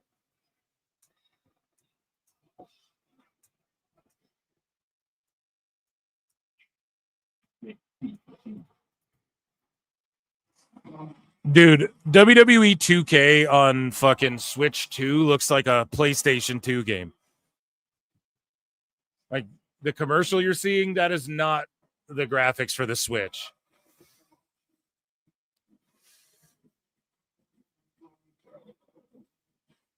Okay, guys, so we have some more.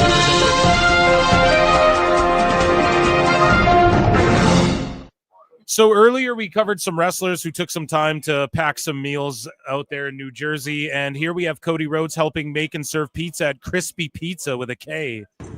If you know, you know. Crispy Pizza happening.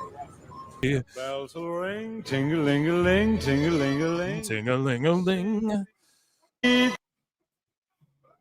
If you guys want to know what kind of music I listen to, well, Phil Marks Out, I made my playlist public. I had it privated, but I made it public. So youtube.com/@PhilMarksOut. Yeah, check out my playlist, I guess. But yeah, I like old shit, you know? I'm an oldies guy. So he's making a pizza pie, stealing Luigi Primo. Luigi Primo is like, that's a Maya gimmick.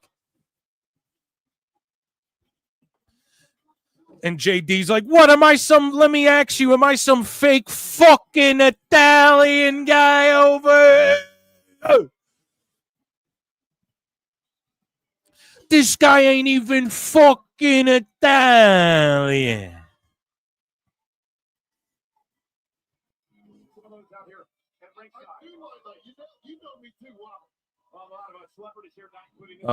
Moving along here. So NXT did a 675 in the rating, and Dynamite did a 612 in the rating. And we have Dave Meltzer. I have a clip of him like talking about the unfair advantage NXT has. It's just never gonna end. The excuses are never gonna end when it comes to Meltzer.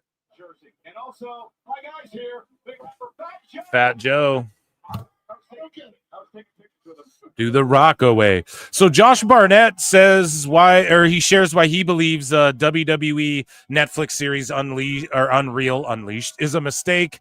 And he, of course, does the GCW Bloodsport shows. He is a manager of like Shayna Baszler, a manager, I think, of like Shayna Baszler and some other talent and stuff. And so shout out Josh Barnett, a legend of MMA. There's a big topic right now, this WWE Unreal doc series on Netflix. Yes. Are you familiar with it? Yes. Have you seen it? Just came out Tuesday, so you probably haven't seen it yet, or maybe you have. No, I have not seen it. 6 parts. It's about like all the behind the scenes. I mean, like literally they're in the room saying, who do you think should win the Rumble? That type of stuff. You like this sort of thing or don't like it? I absolutely hate it. Hate it? I think it has. I love it, Josh. No place. Why? In the business, because I understand where it comes from, and I understand the rationale behind it in this day and age. The way media is, the way it's constructed, the way the stories are told, and how we package everything from the beginning to the end, from the front facing to the behind the scenes, and we package everything, and everything is displayed to everyone all the time now. But I am 100% team kayfabe. I view it like nobody wants to go to an illusionist show to be told how the trick goes. They just want to see the trick. They want to be amazed. They want to try and that is true. Sit there and argue with everybody about how it was done and contemplate, was that a real elephant or any of those sort of things, to get those questions going, whether they be. Now, again, even though he's burying the concept, like he'll go on AEW and take a check to fucking have a match with whoever that Orange Cassidy's doing dumb shit, exposing the business. So Barnett's not shitting on it, but he is giving I'd say this is just a rational, like in a perfect world, I'm with Barnett too. Yeah. Let's not pull the curtain back. In a perfect world, for sure. Negative, positive, or anywhere in between, because as long as the talking is happening, it's good. And by keeping people always wanting to know, it's good.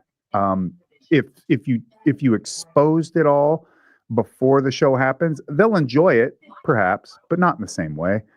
And it's the same. It's a difference between the way I look at wrestling. If you just do a bunch of really cool spots and athletic moments, people will cheer for it, but it will not have the impact that the match that is all emotion and story driven will. Yeah, I'm with Barnett. In a perfect world, like if we had a time machine and could make kayfabe great again, I would do it. Cody Rhodes, after schism with AEW, says, I'm grateful to be with the biggest game in town.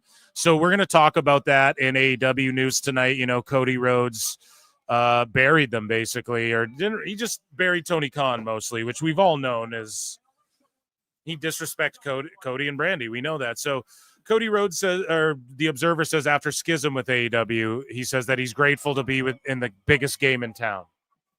And yeah, Meltzer, of course, he admits he does stuff for engagement, but then he criticizes Bischoff. You know that this was painful for Meltzer to write that one, put that up there.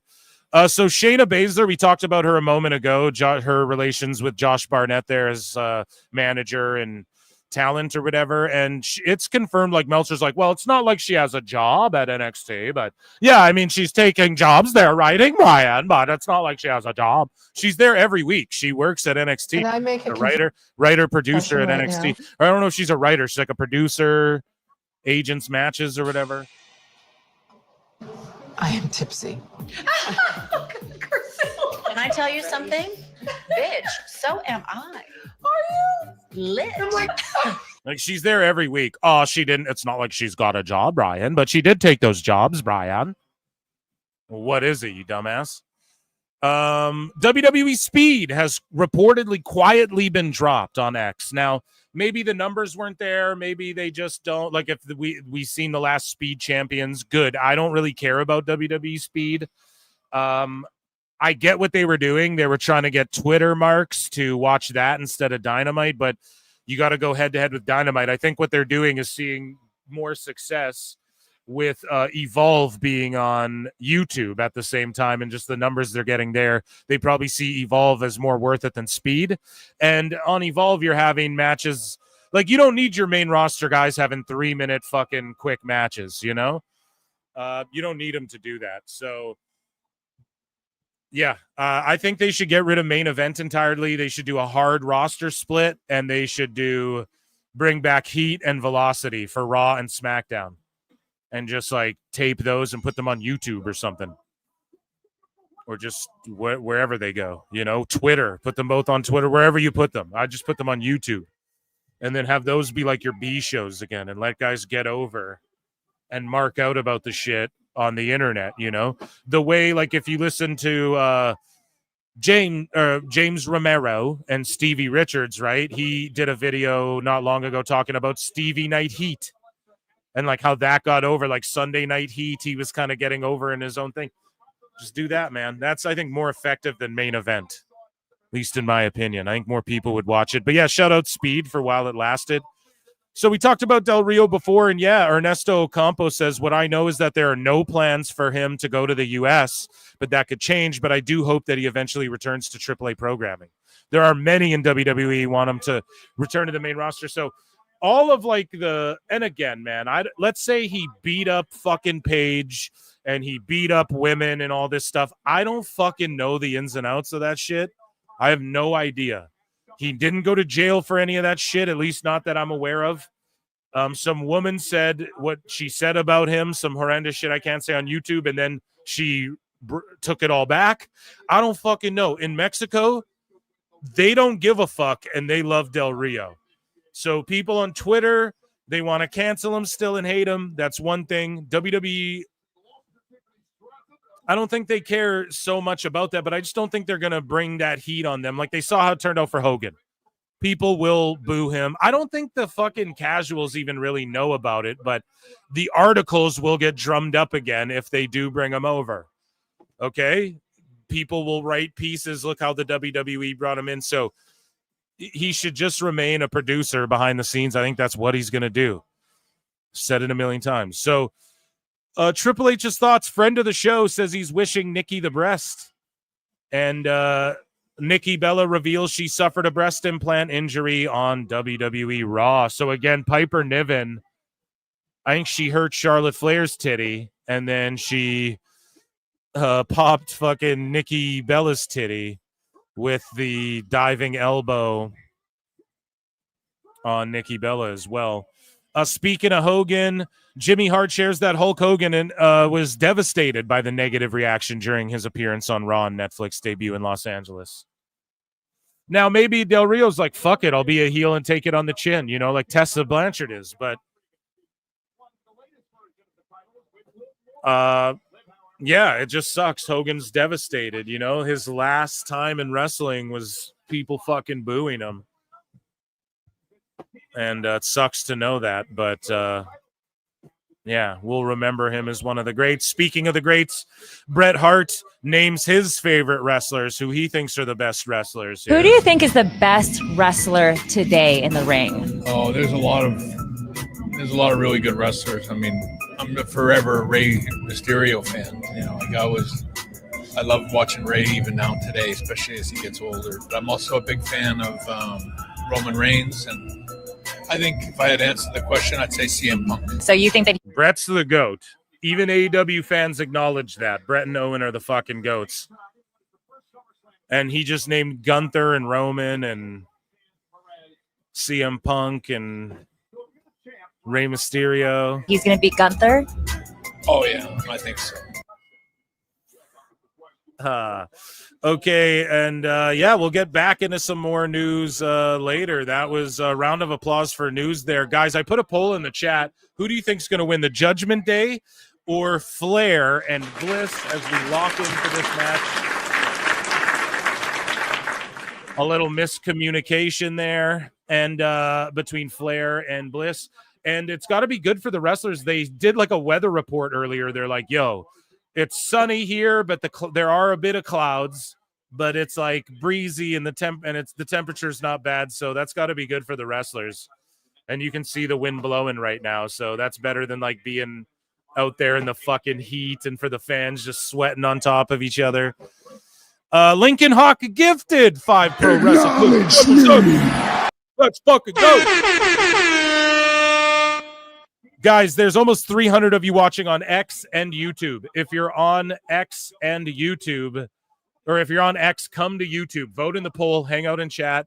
Guys, you can become a member for 99 cents. You get access to my Monday bonus shows. I'm live tomorrow for SummerSlam Sunday School Special as well. So make sure you lock in tomorrow. And you guys can super chat in, hit like, dislike, join the Discord. Just support your boy, okay? And or you can gift a membership. That's the friendly, neighborly thing to do. Shout you out, Lincoln Hawk.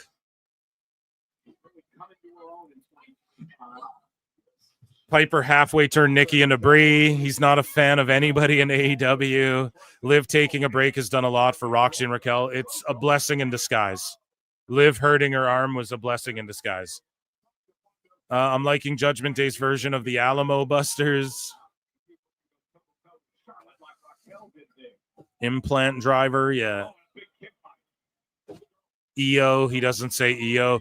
Well, guys, she is, but like, I don't know. You know that Bret's not a big fan of women's wrestling, bro. He never was. Even though he's like, all the divas shit, he would shit on that. But some people just aren't into like women fighting. Same within MMA. There's a lot of fans who just will not accept women fighting in MMA, even. Well, no, they will accept it because we're all forced to sit through a bunch of their matches. And yes, I say that because they're just the level overall of talent in MMA and UFC has gone down. Like they have so many people on the roster, their quality of cards have just gone down. And the women have only come so far. Now, there are some elite women's fighters for sure. Ronda helped usher in that era. There was a couple before her, Gina Carano, the Misha Tates and shit. Like, they helped usher in an era of elite women's fighters, but a lot of them are still really bad, you know? Like, their levels. And this isn't, hey, the men's heavyweight's even worse than any of the women's divisions in MMA. If you guys watch MMA, dude, the men's heavyweight in UFC, anyone could get off the couch and take striking classes for fucking 2 years and make a run at heavyweight and get in the top 15. It's not even a joke. So, but then like the top like 4 or 5 guys at heavyweight are like elite heavyweights. So But in women's wrestling, some people are just not here for it, Eric, you know, and I just don't think Brett's here for it at all. Period, you know, and that's his prerogative. I'm not sure. I love women's wrestling. You guys know I advocate for that shit hard as fuck, especially the tag division. I'm just I don't know. Hey, I'll disagree with Cornette on shit. I listen to a lot of his shit. I went back and listened to some of his old Vince Russo Stooge files, like Terry Taylor Stooge in a TNA. I listened to some of those. Nice tag. Crowd pops for Bliss. But those old Stooge files I've been listening to again, which are just funny as shit. And some of the more recent ones is email exchanges. But I agree with him that tag wrestling can be like the main event. You just got to fucking do it properly, you know? Not long ago, the tag champs were the fucking main event. You know, a couple years in a row, we had a tag match with Roman and Rock and them. And we had the Usos and Zayn and Owens and shit.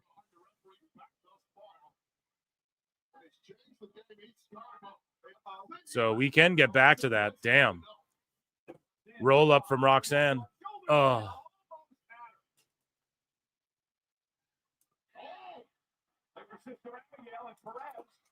Green shirt guys here was getting fucking cooked on SmackDown. Got cooked by Logan Paul.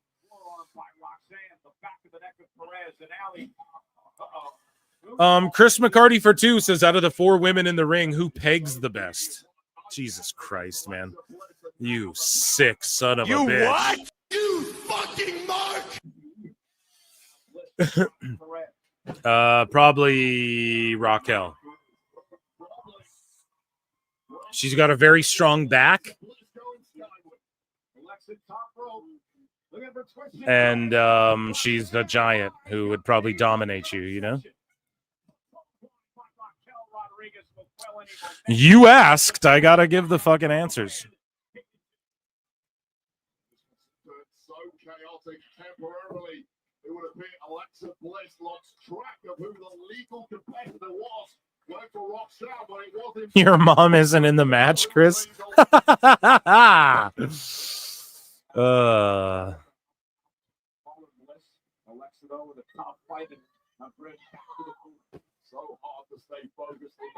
Are Braun Strowman and Raquel married or together or whatever? Is that a thing?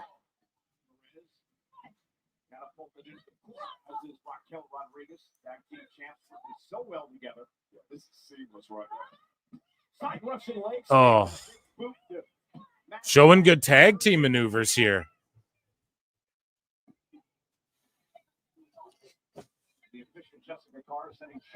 Doing solid tag work here, chat. Between the Judgment Day. Glory of offense being thrown away of Alexa Bliss here, and there's very little coming back in the opposite direction. That has to be frustrating to Charlotte Flair, who sees her opportunity for gold slipping away as the second sit by. And I am just continually really impressed with the prodigy Roxanne Perez. It's one thing having that much athleticism, you expect that someone so Brown strongman cracks me up. Charlotte would be more handcuffing. Okay, guys, you're just fantasy mark booking. You're fucking. That's for Reddit, pals, not the PWT chat. All right. Hide the pizza cutters. Yeah.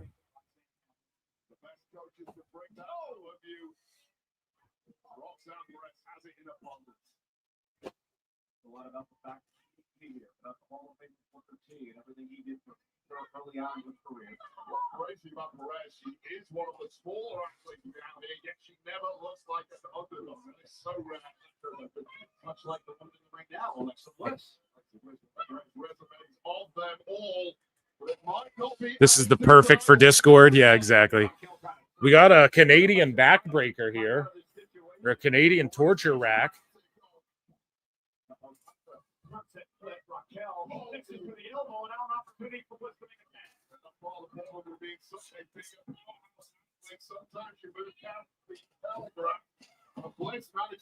Shoulder tackle. Here is a Discord here.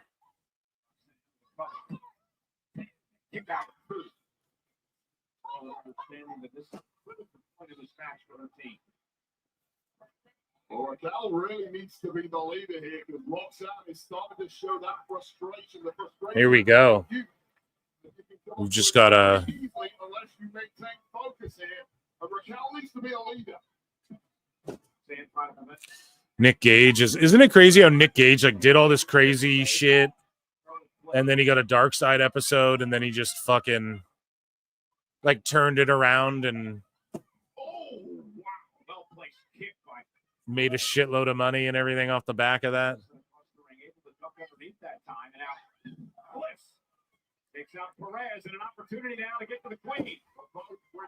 Moose Knucks would have loved this. Yeah, where the fuck is Moose Knuckles? Where has he been in like forever?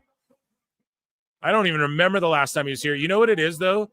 He's so savage that like I wouldn't be shocked if like his YouTube got reported and banned. Like imagine what he says on other chats and channels and shit.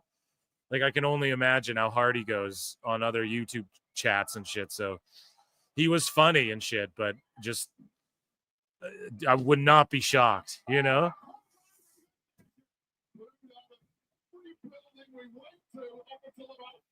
But he is missed.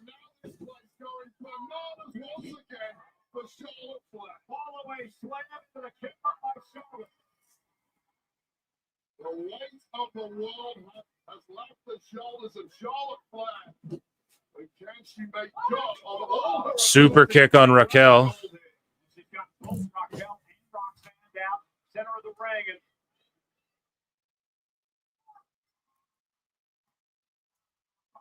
Charlotte going to go up top. Wrist for the highest reward of them all awaiting.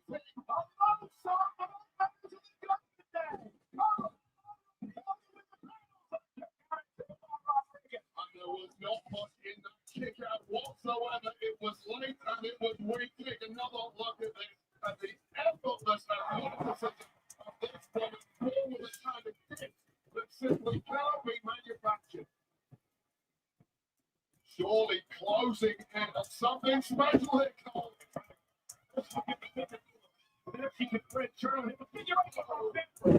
With a springboard moonsault breaks things up. And again, I just can't get over the experience that Roxanne. Yeah, so this match going a little long. We kicked it off with 2 tag matches. I mean, This going to be the woman saving the moment for your team, right as Raquel is in her moment of peril. And clearly damage has been done to the leg of Raquel. This is breaking down. oh man, Meltzer said what? Just going nuclear on Dave. Raquel on the back of the head, and she inadvertently took out her partner. And that was clearly an accident, Wade. Roxanne Perez going to try to take advantage of the situation. The control allies of convenience, but the allies may be done after that friendly fire incident. Here we go. Let's go to Tahana Bomb. Tag. Delivered by Raquel. Roxanne's legal. Up over the top, look at her top box.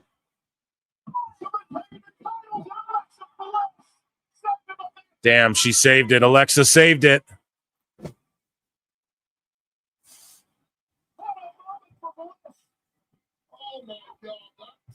Yeah, I was supposed to do Evil Doses shit, like go talk about fucking conspiracies and shit, brother, over on Doses show. But I just fucked up and I was like up all night doing shit. So I tried to have a nap and it just turned into me fucking getting up quick enough to eat a grilled cheese and then prepare for this live show. Shower, you know, just get ready for the fucking. Then I was like, well, I got to do my live show. So I fucked up. But yeah, I'm going to go do that. I got to make that up to Dose.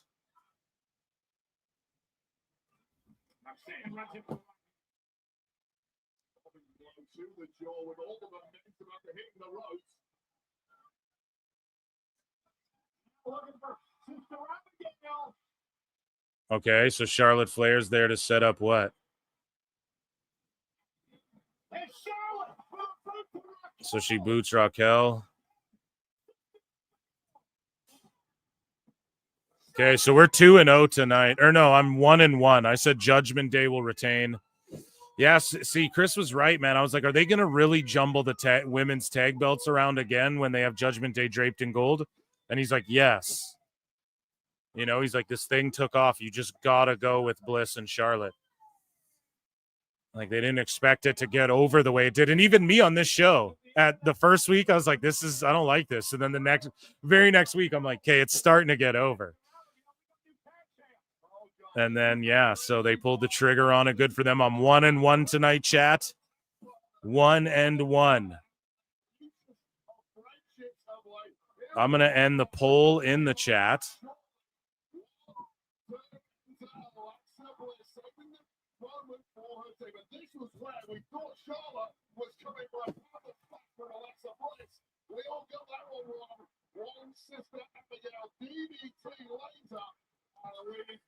Yeah, I posted sickos, keep the same energy or forever hold your peace with that Osprey picture. And like, look, I don't want people to like cancel Osprey or whatever. Okay, but I just don't want to see, like, these sickos better try though, or else they're just hypocritical pussies, you know? And they're pussies anyways for doing that. Like, I don't care if people cancel fucking Osprey, leave them alone for this. I don't want to see him get hate for this. But if you're gonna do this, if you're gonna fucking pull this card all the time, then pull it on Osprey right now or shut the fuck up, you know? Just another you know, the sickos are dwindling, man. They're pushing harder because it's just the very sick ones left, but they're dwindling.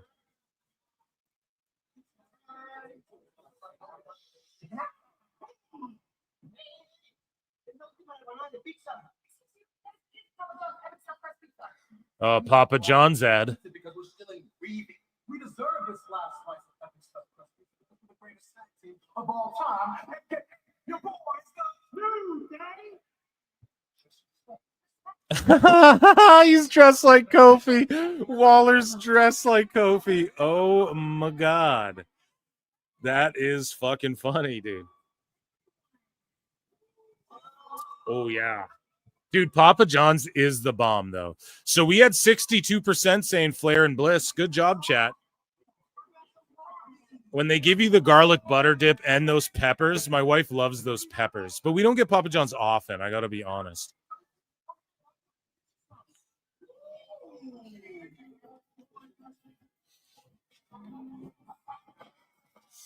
Okay, guys, we have some more WWE news.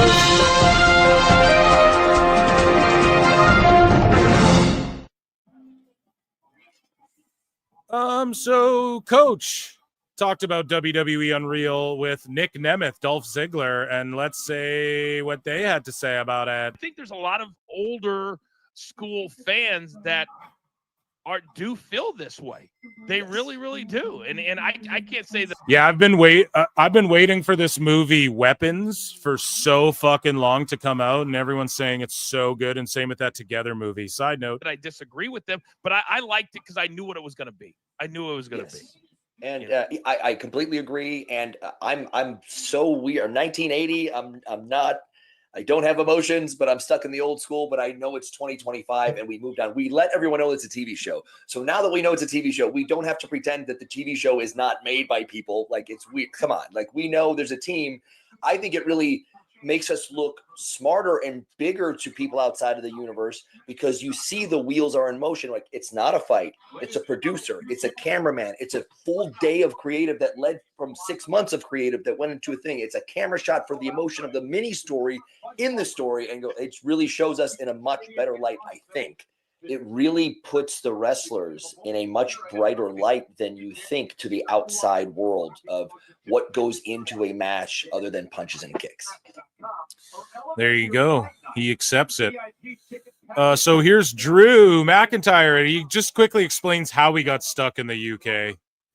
I mean, there's a lot to it, but basically, in my mind, I mean, I technically didn't have my US passport on me. I traveled on my British passport, which I've done before.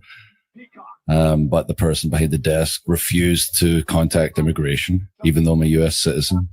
and it got to the point where we had not enough time to figure out my situation, and we had to make a judgment call and send the wife through because we have a very sick cat that has been almost put down last WrestleMania, not the WrestleMania just passed. And he is there a post show after this chat?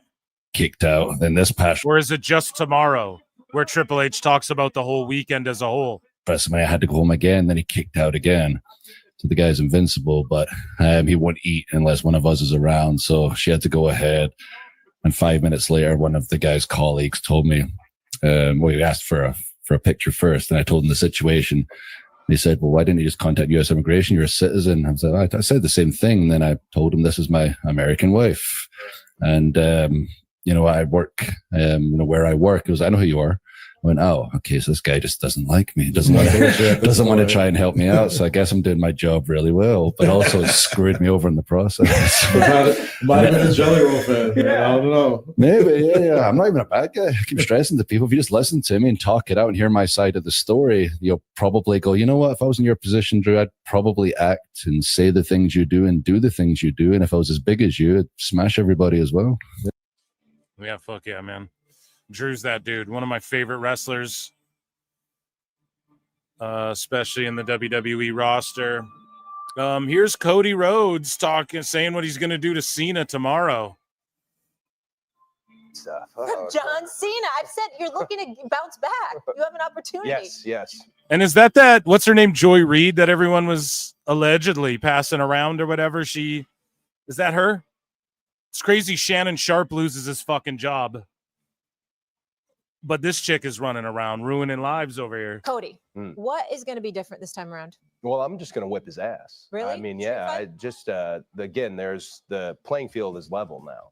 John Cena, one of the most beloved people in all of wrestling, and I want him to be John Cena. Run into the ring, all the stuff that people love about him. Everybody can have the whole John Cena uniform on, but it is a street fight, and I don't think John.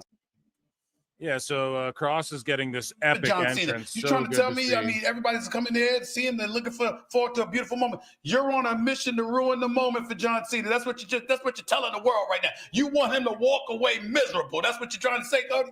I think 100% it is a massive moment for John Cena. It is his final SummerSlam. But the task is what he just said. Steven, you're 100% right. The task is I have to be the one to beat him. That's it. And it may be in a way game in MetLife Stadium for me, maybe not. Maybe it's 50-50. Who knows? But the task is what it is, and I'd like to get the title back. There you go. And Cody Rhodes also had this to say. He mocks so Brandon Thirsty Thurston's all triggered. He's like, Bill Simmons, who had Nick Khan on before Mania, mocks the idea of asking about Vince McMahon. He doesn't ask because the interviewee would give a shitty answer. Neither of us want to talk about it. Well, what do you want him to say? Yeah, he's fucked up because it's fucked up what he allegedly did. What do you want anyone to say? We all agree. It's like this dumb thing where you must say this thing and we must control what you say and how your brain works or else you're not valid. You're mentally ill, dumb fucks, okay? You join and all hell's breaking loose with Vince, which I'm not going to put you in the position to talk about here. And then you don't want to put my media training to a test. Well, I just you're just because when you do interviews like this, then people are like, "Why didn't you ask him about this?" It's like because you're going to give a shitty answer. Like neither of us want to talk about it. It's what it is. Yeah, no, you can Google it. Well, sometimes you give a shitty answer, and then somebody will ask a follow up. And the next answer is even worse. Right. Like it's just like, hey, there's no answer here, Vince was there almost 50 years and now he's not. Yeah. And we all know what happened. Yeah. But you joined. I like Cody Rhodes' socks. I'm a funny sock guy myself. I like cool socks. And yeah, let's get into this match here. We have more news to get through. Lots going on in the Fed. Right? But we're going to put another poll in the chat here as well. And so there's a post show after SummerSlam tomorrow. Goddamn. We're going to set a goal tomorrow, and if we achieve it, we will watch the post show. I'll stick around and watch it with you guys. We'll put it right up on YouTube, and we'll try and do it the PWT way.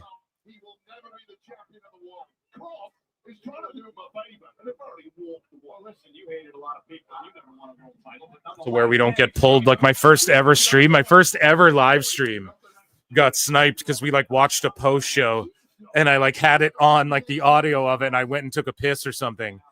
And then the stream got pulled. We got nuked.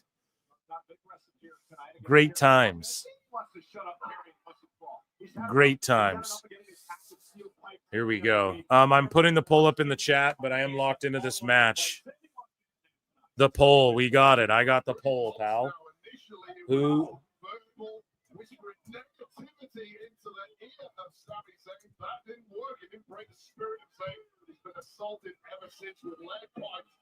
I got it. So I got Karrion Kross, big win here. There you go. Polls in the chat. If you guys are on X, come on over to youtube.com/@ProWrestleClips. The link is around there. Come vote in the poll.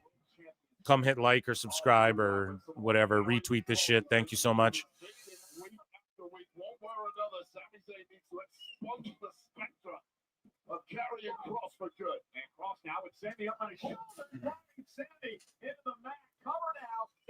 There is a post show tonight according to YouTube.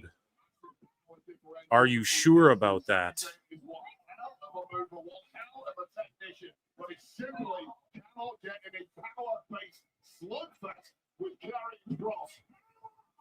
Let's check out WWE's YouTube. That's what we do here at PWT.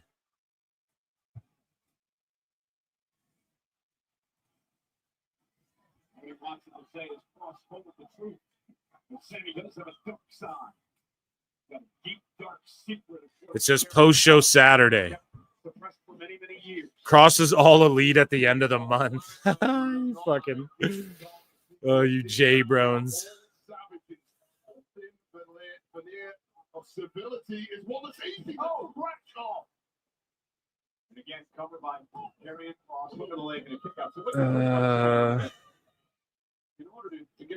Then pre-show Sunday and post-show Sunday. Oh, goddamn. Okay, chat. Do you guys want to watch the post-show tonight?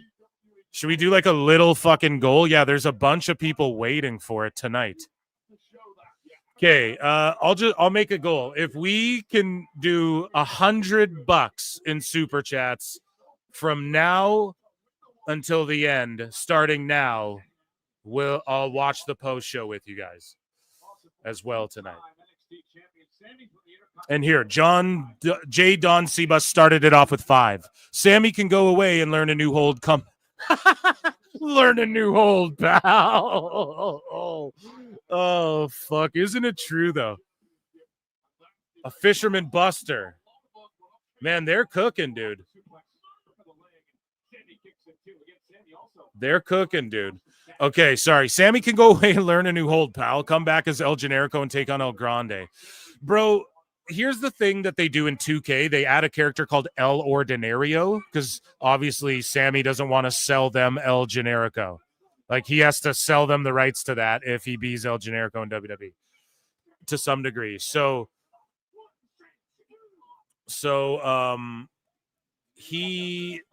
sorry, I'm just distracted by the match. I'm real into it. I was looking forward to this one. So he could be El Ordinario because it seems like that's sort of a gimmicked idea that kind of WWE works with. Or if he wants to do Generico and they just let him keep it because it's no longer Vince, and he just goes, look, I'll license it to you or something. That'd be cool. It would be cool to see him do Generico at some point again in his career as like a fun one-off type thing. But I just don't think in WWE is the place to do it. But I know you're also joking around and we have all this El Grande shit. I just think that would hurt Sammy because he's in the conversations of like could be a world heavyweight champ. So I don't know if El Grande, that's like an intercontinental and below type gimmick feud thing to be a part of, Story writes itself, money on the screen. You're welcome. I do agree though, like El Grande versus Generico as a one-off in like a AAA show, that would be fucking lit, man. I'm not going to lie. Okay. Like you're right about that, but I just think that there's more that goes into it and maybe they'd have to break out the El Ordinario version of the gimmick, right? 626 for 5. So we're at 10. We're at 10 of the 100 goal that I just set on the fly here. He says Cross wants Sammy to admit Israel is the ancestral home of you know who. Say it, Sammy. Oh my fucking god, dude. Chat is wildin'. Cross has this fucking bar again, this club. This, what is that? Like a pole, like a lead pipe. Yeah, sees it coming. Blue Thunder. Now, he has gotten like 1 or 2 finishes with this, but this is the most buried move in wrestling.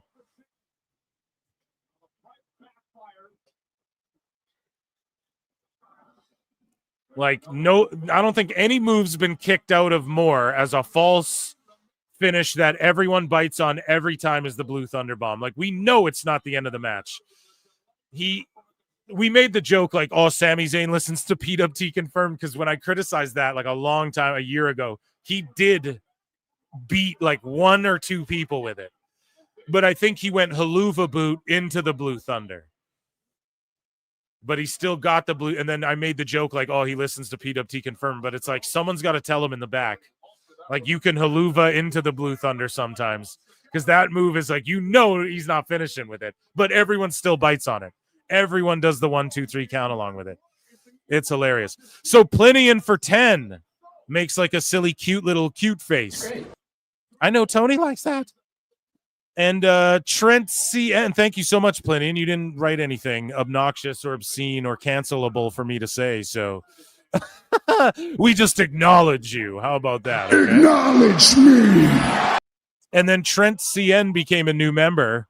Let's goddamn go. Okay? So I'll give you a Sometimes be a hoe. in life, you got to be a hoe. Because right now I'm being a hoe. Setting a goal here. So Trent _CN is a new member, and you get access to bonus shows. Guys, memberships, you get access to bonus shows, okay? So right now we're at $20 of the $100 goal to watch the post show. Might as well. Sammy's thinking about using the... And what is Scarlett saying? She's saying, do it. Look at Scarlett's like, do it. Do it. Fucking hit him. Damn, he whipped it at the stairs. That could have been dangerous. A roll-up. Oh, kick out. Come on.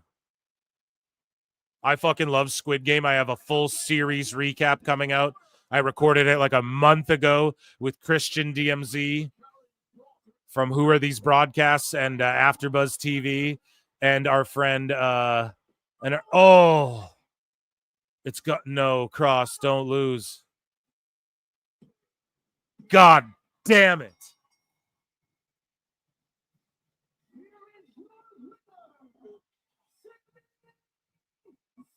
Why is Cross grabbing him and saying it's okay? And what was Sammy saying to him? See, they're like booing Sammy. Like, people are singing, but you hear people booing. I think WWE might be fucking up a bit, man.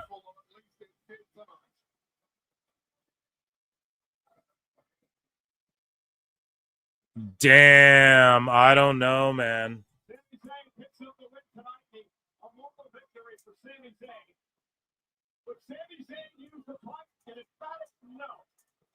Every opportunity in the world to quit and show the wickedness that lurks within. It looked like Sammy was apologizing to Karrion for like beating him, because Sammy's a real one. Like, he's not going to go against what the top guys say. Like or maybe he stiffed him on the haluva, maybe, and he was apologizing.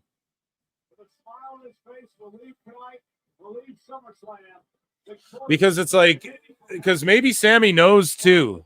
We're done, he says. But Sammy knows that, like, he maybe knows that Karrion should have got the win tonight too.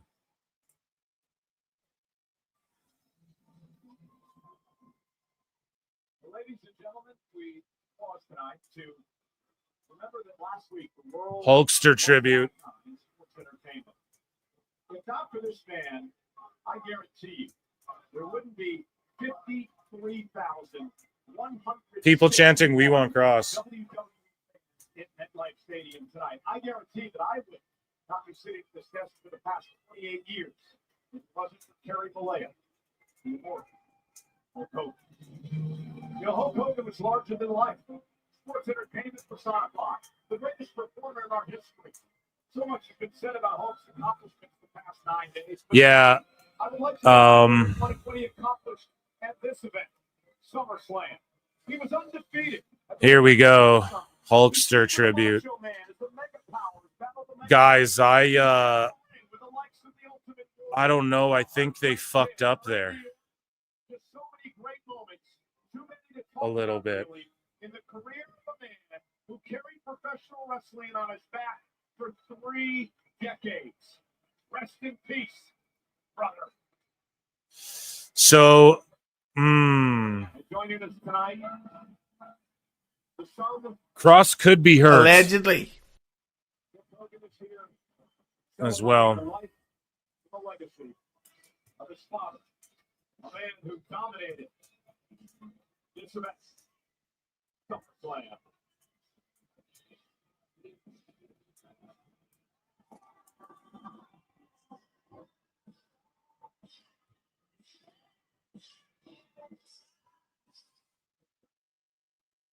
Fuck yeah, Hulkster still rules, brothers.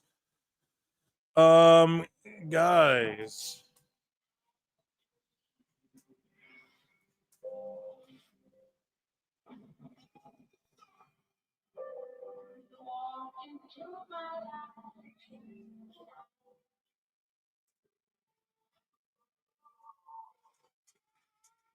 Damn, wildness. Here, I'm putting this comment in there. Someone can pin it. One of the mods. If anybody's tuning in, yeah. So there's $100 super chat goal starting from now. Okay, not from now, not the whole night, because I don't even know what we were at before I fucking unstarred them all. So we're at like $20, I think, and then we'll watch the super show if we. The super show. It is the super show, pal. It's a super post show. The post show. It's Super SummerSlam weekend here on Sicko Saturday SummerSlam Spectacular. Tomorrow, the Sunday School SummerSlam specialty. And we're live both nights as Tiffy also doing a. Is this a Maybelline ad? And Vega, and they had Blake Monroe. And this is so big for women. Like, finally. Vince is out of the way. Finally, wrestlers can fucking do stuff like this, dude. So almost 70% of chat thought that fucking Cross was winning. I did too. I gotta be honest. I DM'd Husey. I was like, bro, what the fuck? Like, he better not be leaving then. Okay, so we don't know what match is even next yet, actually. So I can't start a poll. Here, I'll pin it then. Bud. Replace the pinned. Okay. It's depressing, brothers. I thought there'd be like a big tribute to Hogan, like a bigger one, but I'm fine with what it was there as well. It's not like he needs to steal the whole show.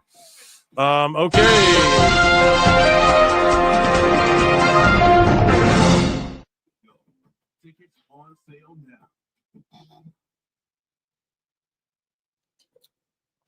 For Survivor Series War Games San Diego. So that was just announced that Survivor Series War Games will take place in San Diego, and Triple Mania 33 goes down August 16th. Maybe we'll watch that too, chat. Who knows? It's on WWE's YouTube. So maybe we'll check that out, honestly. We'll talk about it. Let's focus on SummerSlam now. Here's Iguana and Psycho Clown.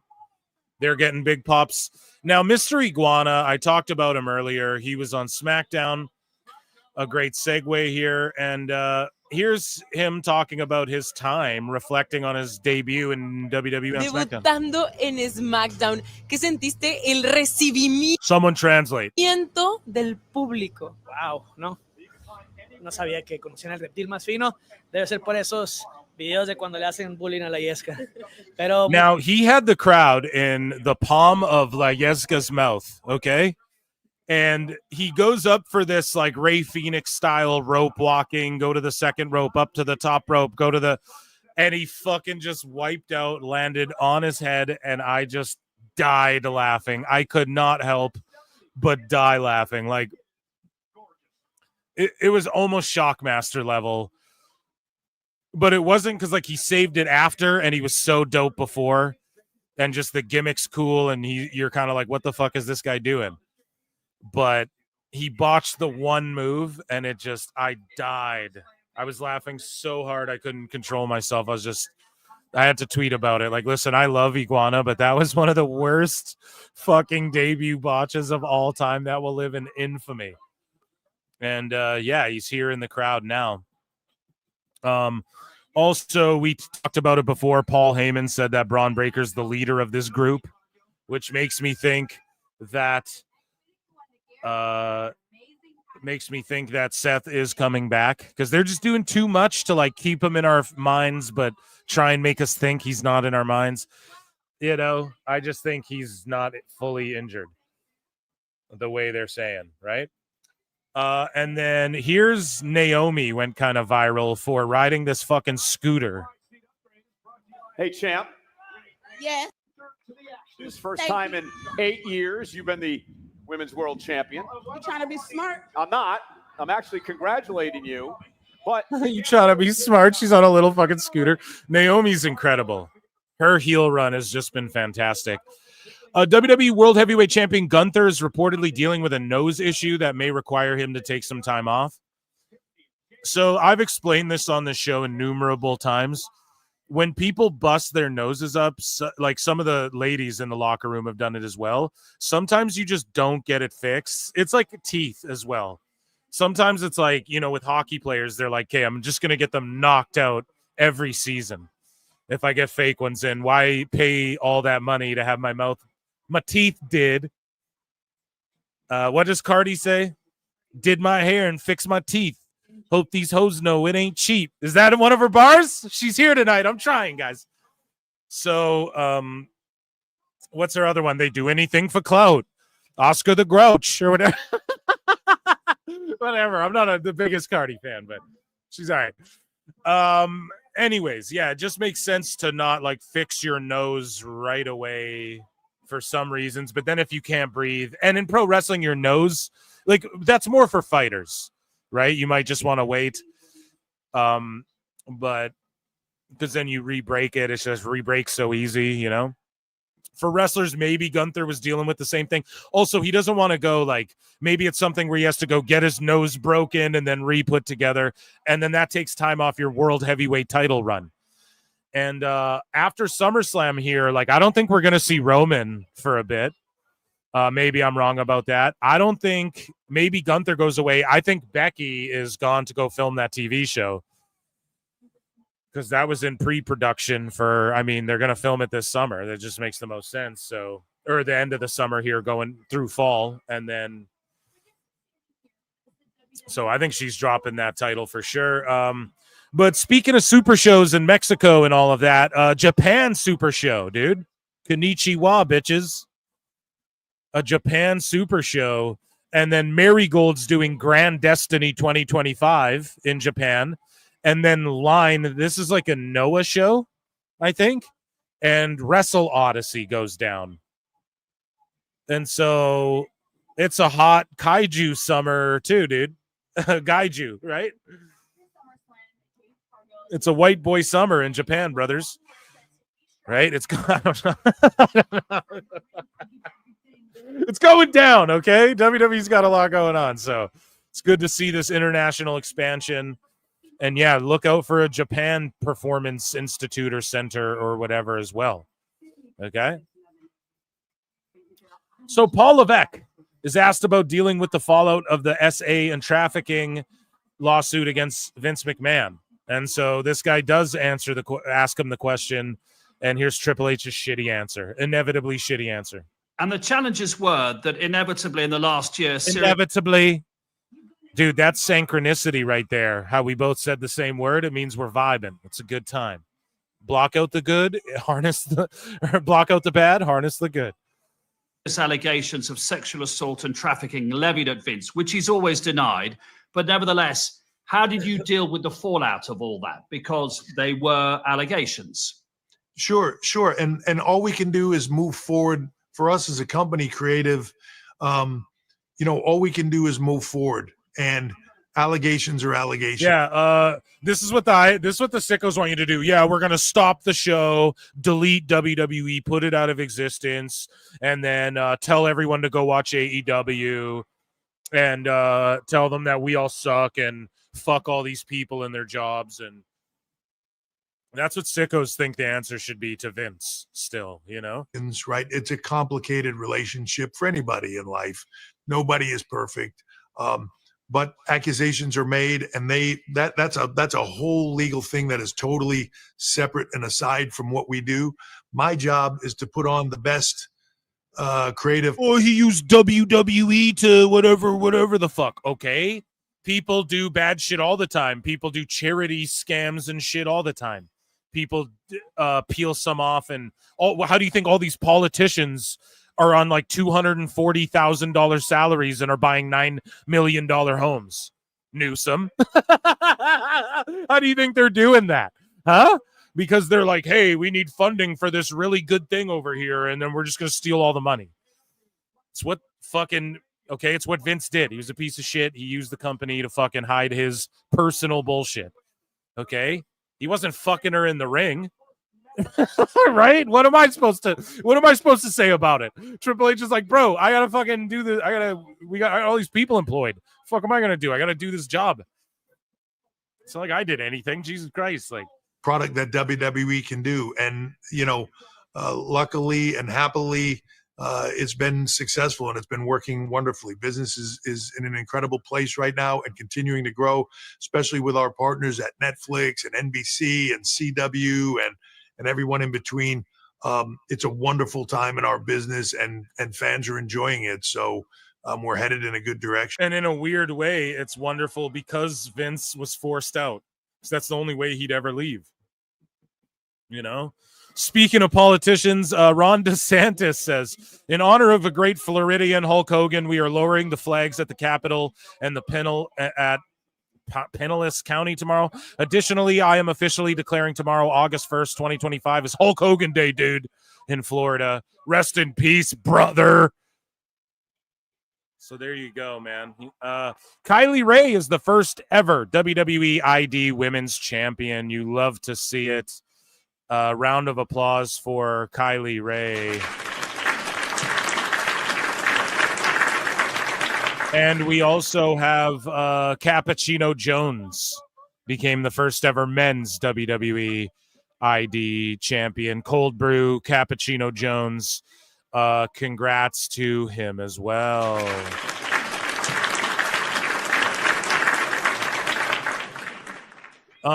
Speaking of politics, here's Triple H doing his spurts, doing his Triple H, I am the gamer at the White House, bro. We live in a fucking simulation. Look at this shit.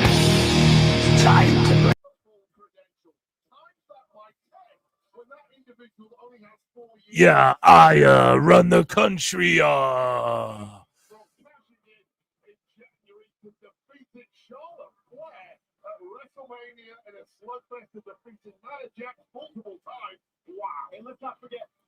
I'll be the president one day. Watch. It could happen. Do you think we see Triple H run for El Presidente, dude? Oh, man. Good shit. Let's lock in. So, yeah, congratulations, Cappuccino Jones. And let's lock in for this match here, brothers and sisters.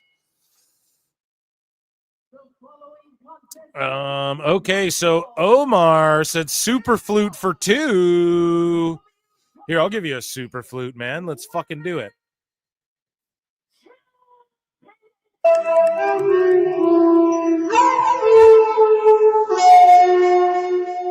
And 626 for 2 says Jade just came out. Husey just busted. You're Allegedly. goddamn right. Guys, there's like 300 watching on X and YouTube. If you're on X, come on over to YouTube. Okay, hit like, hit subscribe, chat it up in the chat. We have a $100 super chat goal right now, and then we'll stay and watch the post show with you guys on YouTube here. And Cardi B was just giving it up to Jade Cargill there. You can gift memberships, become a member, hit like, hit dislike, tell me fuck myself, tell me AEW's better. Yeah, whatever you got to do, come hang out with us. Appreciate you all for being here this evening. PWT Universe goated.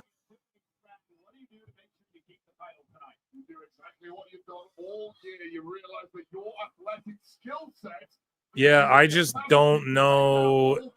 I think Jade's got to win it. I think she's just got to win it. It's her time. That's the greatest physical specimen this industry has ever seen in the form of Jade Cargill. Jade Cargill now. Yeah, it's not. Husey's like, this ain't a good sign at all for Cross, dude. Jade Cargill, what do you knock off 10?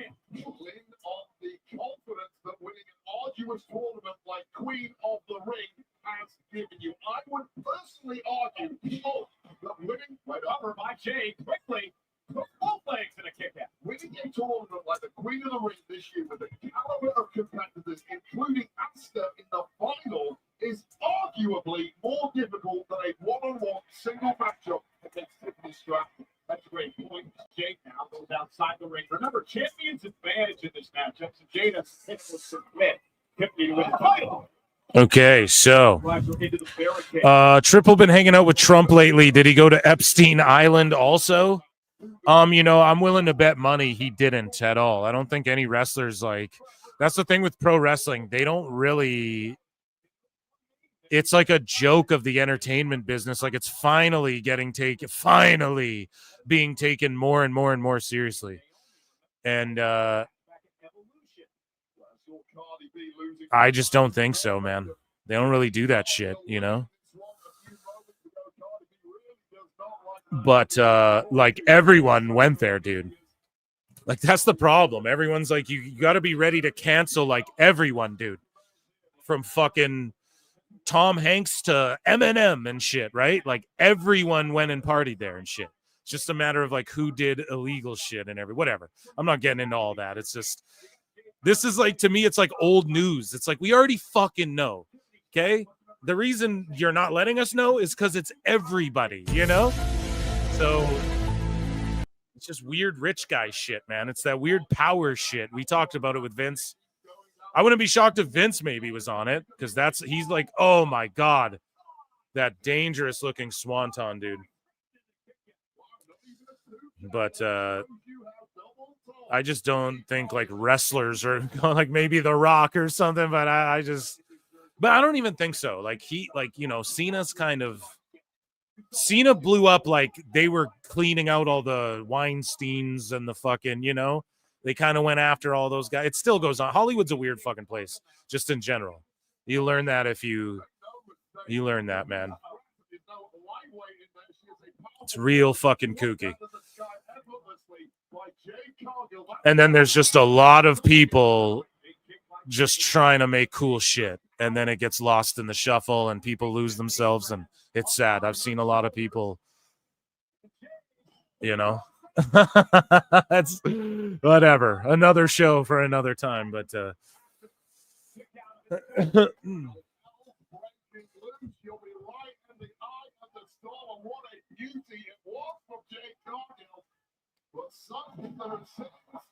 but it's everyone. It's just look up Robert.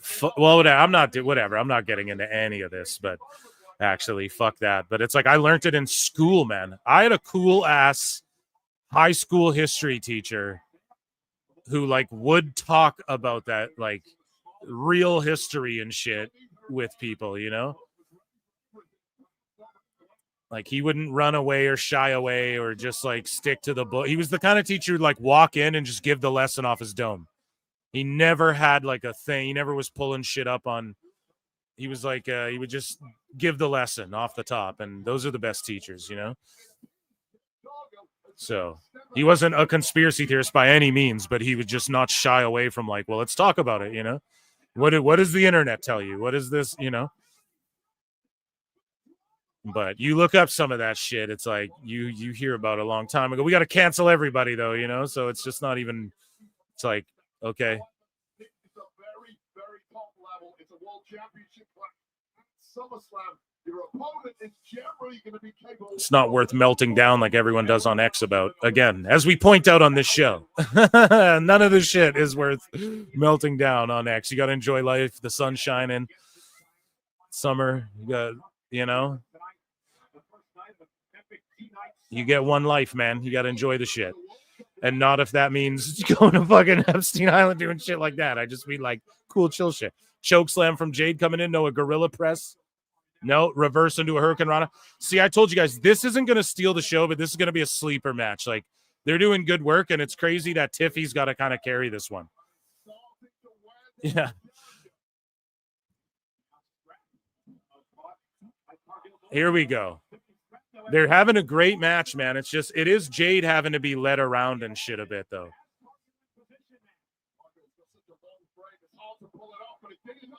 Oh, man. Got the boots up violent.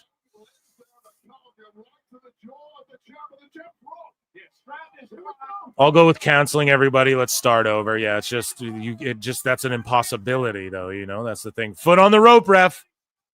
Foot on the rope. Rolled her back too far. That slam looked weak, yeah, because Jade's feet hit the ground first, unfortunately. Experience problems there for Jade Cargill. Beautifully executed, immediately passed with it. Not even waiting for the PJ, but not over-rotated it. Tiffany Stratton, you answered about that foot on the ropes. It was accidental by Cargill, and that cost her. Now Tiffany Stratton rolls through shoulder strap. Great pinning combination by Cargill. Tiffany's got to kick it too. Tiffany looks out of sorts here, Wade. There we go. Into the choke slam. Boom. Tiffy getting way up for that. I mean, they're going. It's.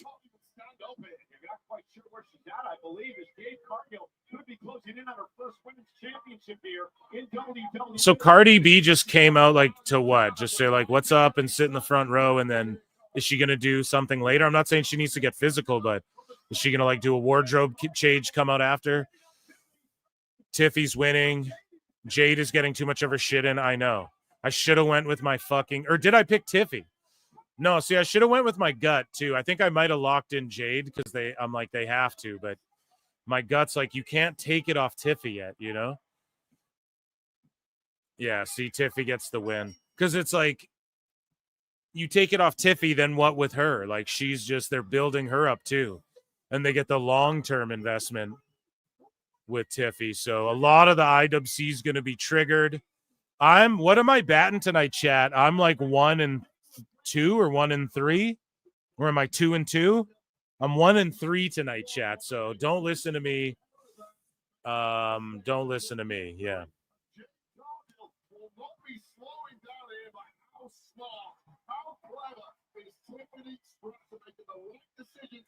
3-1 here, Kevin Kayfabe. Wow, it's not a prediction when 626 says it. It's a spoiler. What are you at, 626? What's your record? Hawks 3-1. Shout you out, Lincoln. Happy to be wrong, 3-1. Yeah, it's never a. Hey, I own it all the fucking time, man. I own it. That's why I've been so rank about like Cross too, because I talk shit. I was like, listen, allegedly, fucking, he has certain demands that have been met and shit. Like they're willing to accommodate him on this shit. So he's going to get a big win here. That's all wrong. I message Husey. I'm like, bro, this is not good. And he's like, it is not looking good, you know? So it's like, hey, it's fucking, he could be out of there, you know? Does he go to AEW though? I don't know. Remember this too. Let me pitch an X-Files to you guys here too. Remember?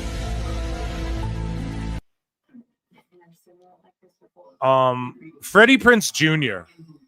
talked to his accountant and his agent and all that shit, and he's like, look, if I do like this movie, could I get in the pro wrestling game? Like what could I do to like maybe start a Fed and maybe just break even? Like, not even like, is this a realistic? I could spend this much into wrestling. His agent laid it out for him, and he said it on his pod. He's like, listen, I'm going to do this, this, and this. And then when I do this, this, and this, I can start my thing. By all rumors, by all accounts, he's not like abandoned fully this idea of starting a Fed. Freddie Prinze just did this I Know What You Did Last Summer, whatever the fuck just came out. 3 or whatever. And he did that Netflix movie with what's-her-face, right? It was like a Christmas romantical. So that was like the first thing he did in sort of his acting comeback. Now, who were the guys he talked about using? Karrion Kross and Bray Wyatt were the 2 guys where he's like, yo, if they're free agents and I'm looking at it, like I could give them real money and I could start this fight. What if he's out? And I'm not saying this is a rumor or anything I heard. I'm just throwing it out there. Because now that I Know What You Did Last Summer shit came out, hey, what if Kross is like, fuck this, and he dips out and does this Fed with Freddie Prinze? I'm batting for, if he's not going to stay in WWE, I'm batting for make him the face of another Fed. See? I'm giving hot takes here. We're different here at PWT. Mike Glass gifted, oh my God, 10 Pro Wrestle Clips membership. Let the hate flow through you. Let the hate flow through you. Round of applause for Mike Glass, dude. Goddamn. Lemon Lemming for 5 says R-Truth cheated his release, so Final Destination rules state Kross will take his place. Oh, shit. I didn't even think about that, dude. I didn't even think about that. I just rewatched all of them, too. I should have fucking thought of that. Good work. Good work on that one. Okay, you're right. So now that Final Destination rules are in effect, it's Kross next. God damn. And then who's after that? The Miz. It skipped The Miz too. Or no, that's why, yeah. Truth fucked it all up, the whole timeline. We're in an alternate timeline now. Thank you, Lemon Lemmings, so much for that. And Mike Glass, who's been a member for 5 months, says, happy SummerSlam weekend, you beautiful lunatics. Dude, thank you. You're a fucking sicko, for sure. Or a wacko, or a packo, as we're called, or a fildo, as we're called here at PWT. Plinian Pixel Art says, oh, neat. He's been a member for 12 months. Goddamn right, Plinian. What's up? I got to start twitching more, Plinian. I'm gonna. Been busy, though. Working a lot this summer. And then, and like with these movies that came out and shit, too. And then just, you know, taking the time. You got to enjoy your summers, man.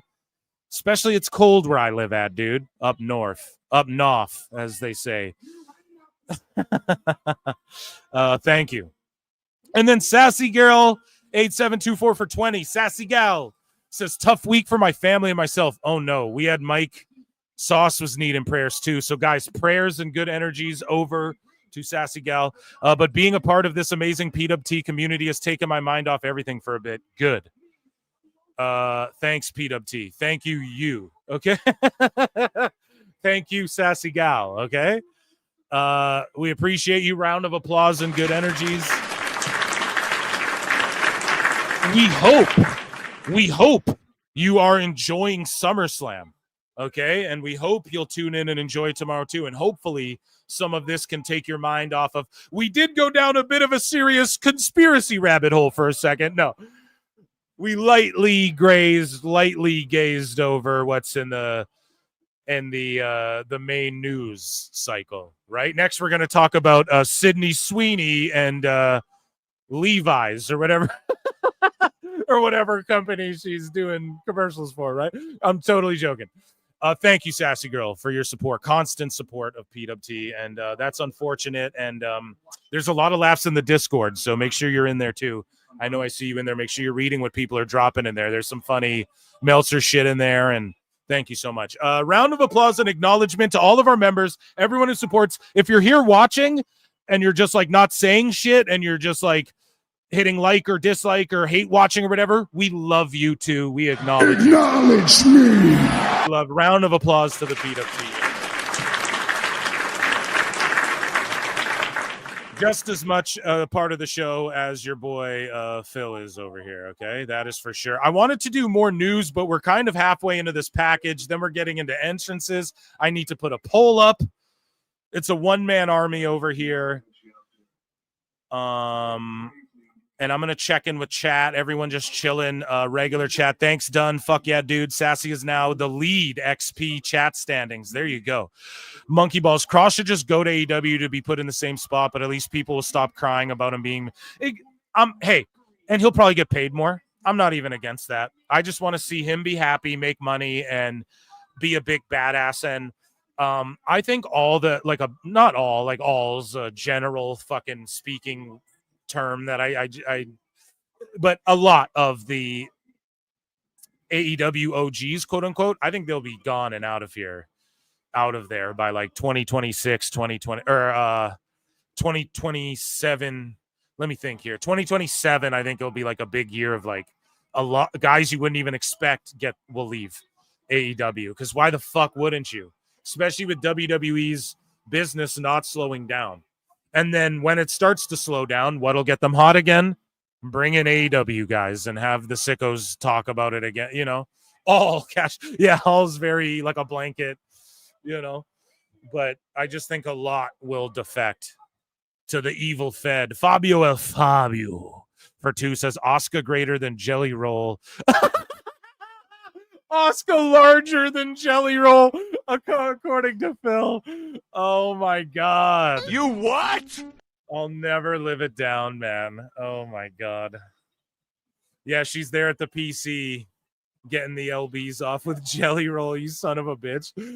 That's good stuff. Okay, let me tell you where we're at with the goal too, and then I'll set the poll. Just really quick maths here. We are at 51, so we're $1 over halfway of the out of the blue goal, super chat goal that we set there. And yeah, so another 50. We'll watch the post show. Thank you guys. It is a sperm of the moment to lift a Jim Cornette joke, a sperm of the moment. I stole it. Thank you. Fuck you. Bye. Boom. Just this one time, Jimbo. Just this one time. Logan lives in Puerto Rico. Yeah, he does. Him and his brother moved there because the taxes are way less. And I think it's like what Jesse Ventura says about the Baja. When I moved down to Mexico, you know, why don't you tell me how they do the taxes? And, you know, they reward you if you pay your property tax early in the Baja. Then they reward you. They give you 25% off. So I think Puerto Rico like incentivizes you to pay your taxes early and shit. And then there's also you pay way less taxes. Like America's trying to go full Canada, but like without the healthcare and shit. But then also the American military like takes care of everyone. So that's what, you know, it's like you guys are footing the bill for that, you know, like the world police pretty much. So it's like fucking, it's crazy, man. It's wild. Because America's trying to get everywhere like, well, you know, we want way more taxes and shit. And that's like in Canada, but like, you know, we got healthcare and shit. So it's different. But like our military doesn't got to go to war on behalf of everyone every time there's a conflict. It just seems like America's right up in it. So that's the difference there, right? That's why there's, you know, people. I love when fucking Drew comes out in this red dragon looking Batman.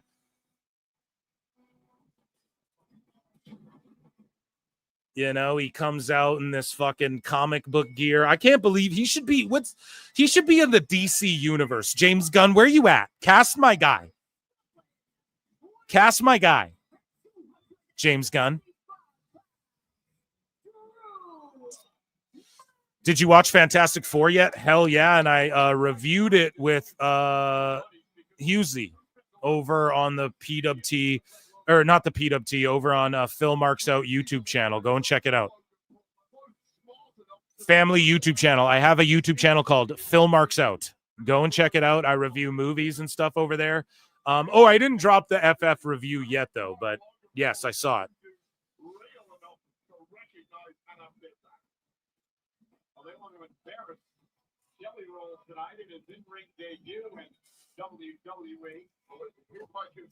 Drew Shredder, yeah, dude. I gotta pay my due. Here, let's put a new poll. Sorry, I forgot to put a poll in the chat.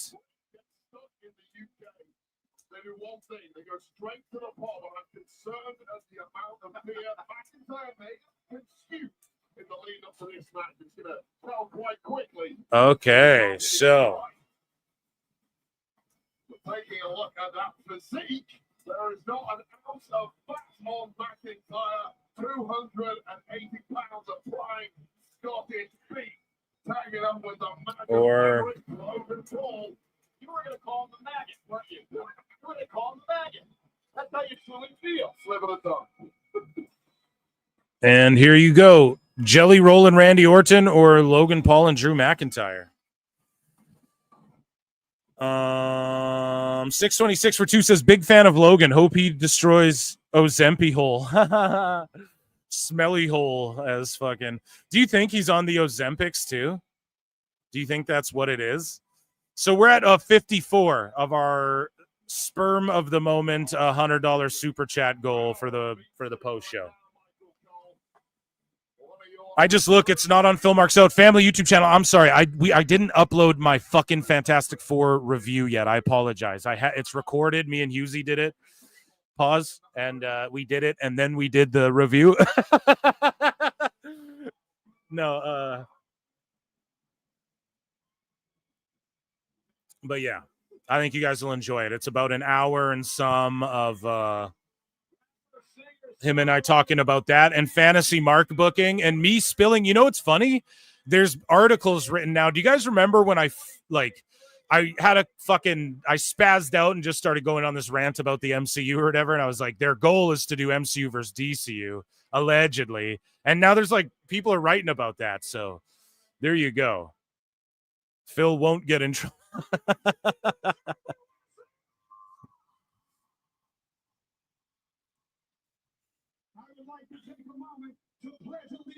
But I told you, Phil don't miss, dude. Jelly coming out to Toby Keith. Yeah, shout out Toby Keith. Oh, dude. Dude, I was saying this yesterday. God damn it. I was like, dude, they should just do it for the internet or like a one-time thing. Jelly Roll should remix Orton's theme and sing it. Like, just cause fuck it, you know? Like, it doesn't even need to be the version he uses all the time, but.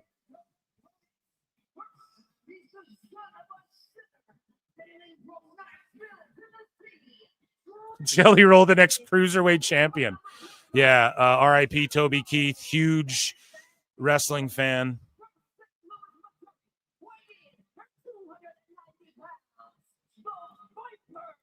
Happy Gilmore 2 is shit, man. Straight trash. There was some funny laughs, though, just brainless. Like, I watched it. I was fucking half cut. I was pissed and just I was drinking beers and just editing and just watching it. Bunny XO, there you go. Proves that money will get you a will get you a fine looking thing, as Jelly Roll would say.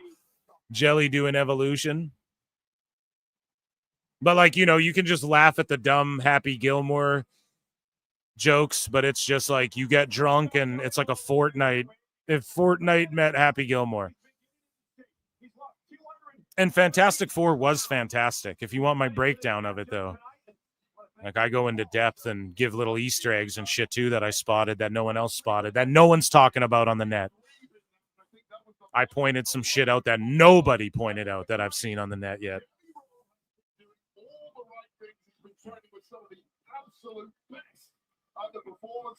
Maybe new rock stars did because they're just like fucking boss hogs of this shit, but I haven't watched their video on it. But I caught like a little thing in Fantastic Four that I don't think anyone else, maybe someone caught it, but I haven't seen anyone talk about it. And I'm all over that side of Twitter on my Phil Marxo Twitter. You know what I'm saying?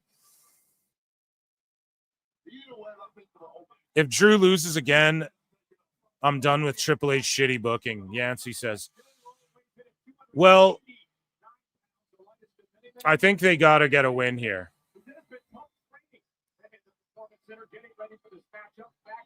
Was it more or less fantastic than Randy Orton? That's a tough one, bro. That's apples to oranges, daddy. Was Superman better than F4? See, I've been jumbling it back and forth. So I would say I'm going to rewatch Superman more times in my life. But if you're into Fantastic Four, which, as I say in my review, I think 3 years ago, I just sold over 300 Fantastic Four and Silver Surfer books. I'm a huge fucking mark for FF and Silver Surfer. It's going to be hard for anyone to try and convince me my opinion on this one's wrong, okay? On this FF movie, trust me. Maybe Superman. He made a lot of bold, creative choices. James Gunn did that I'm behind, that I stand behind because I've seen the same fucking version of Superman 10 times already.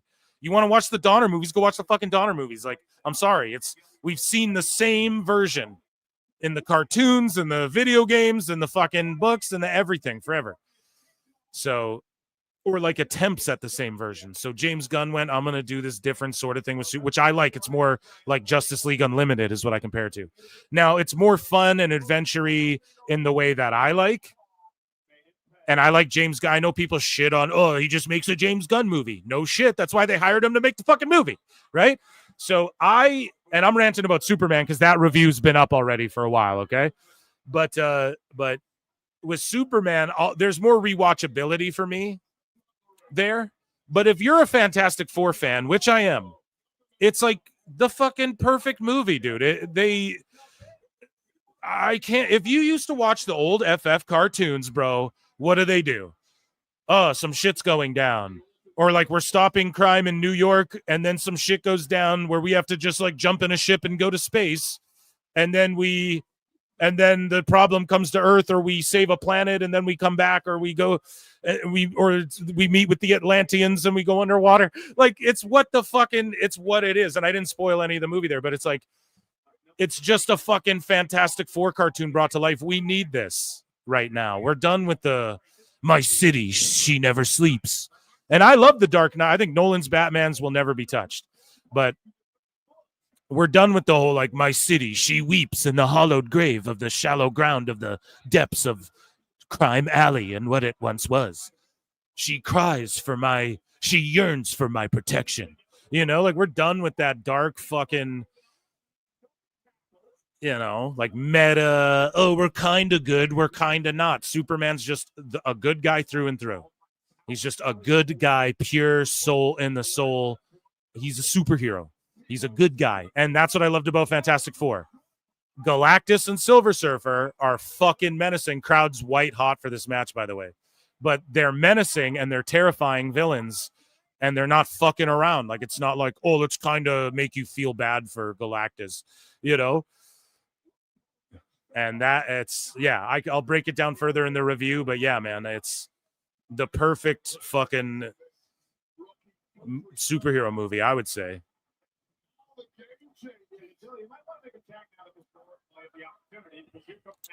But here we go. They're white hot. Jelly, jelly roll. Jelly, jelly roll. Jelly, jelly roll. Yeah, guys, so we're at $54. Let's run it up to that $100 super chat goal and just hit like, subscribe, dislike, leave a comment, all that shit. George Capture just came in with 40 as I fucking said that. George Capture for 40 says, I probably won't be awake for the post show, you know, because I'm old. But here's oh my god. Will you be up? I don't know. Someone just needs to finish off the money needed for the goal. Okay, well, there you fucking go. So there you go. Everyone, round of applause for George, who's just like, screw you guys. I'm going home. I'm going to bed because I'm old as fuck. George, thank you, man. The top mod of the top pod here, pulling through in the clutch for you motherfuckers. Sometimes in life, you got to be a hoe. Okay. So everyone, round of applause for Georgie Porgy Grandpapa.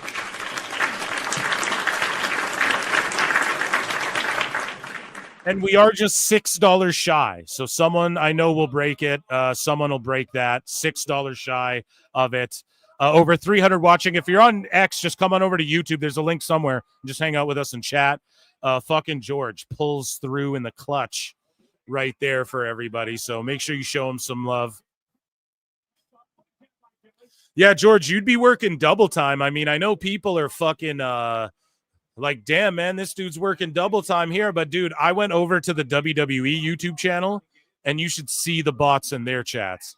I can't believe it. It's like, it's like the Matrix over there. They're getting fucking, they're getting overrun by Skynet over there, dude. Oh, man, 626 for 46. Oh, my goodness. For 46, just said, go to bed, old man.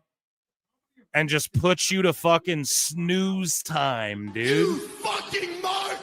Holy shit, he just yeeted you like Chaz. Let me hear you say yeet! From Uncle Phil and was like, go to bed. Jesus Christ. And then Steve Sanchez for 10 says, let's go post show. So there you go. We knocked it out of the park. You guys always do. I mean,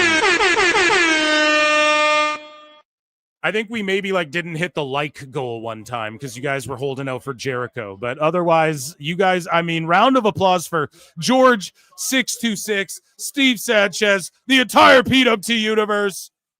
Acknowledge. Round of applause.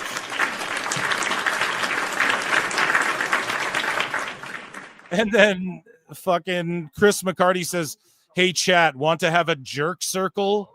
No, dude, we can't because we'll get copyright infringed because that's the name of Jericho's new faction when he comes back to AEW, dude. Crowd's chanting, fuck you, Logan. So we smashed the super chat goal, man. You guys are goated.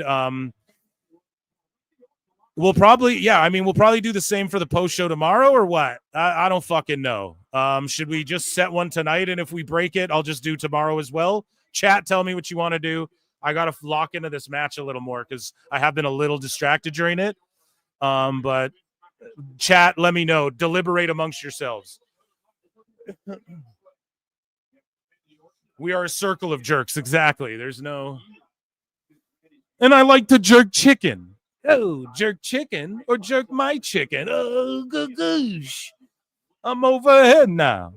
MJF looks short and Happy Gilmore too. He is short. Sandler's taller than him, you know? I do jerk whilst running into a circle. Okay. That's either kind of hot or kind of creepy, bro. I don't Save it for tomorrow, kids. Yeah. We'll do tomorrow. We're going with Lincoln. Tomorrow we'll do another run. We'll set another mini goal, last minute mini goal, and we'll crush that out as well. I mean, you can still give people memberships and shit if you want, though. You don't want to miss Monday shows, and it's good when the haters can get in there too. So but otherwise we're locking in. So again, I asked the sickos, where are the patches? I purposefully look for them on every wrestler. Because, again, I like to, if I'm going to talk shit, I want to be about the shit. So I say, sickos, where's the patches? I want you to name every one on every wrestler.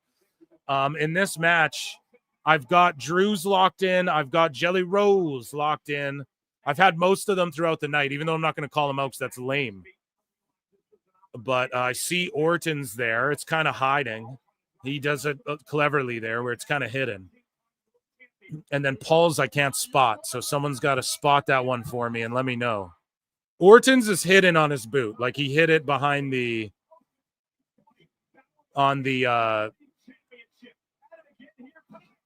Oh, Orton just ain't missed a step. You know his back's hurting, but he's still just going, man.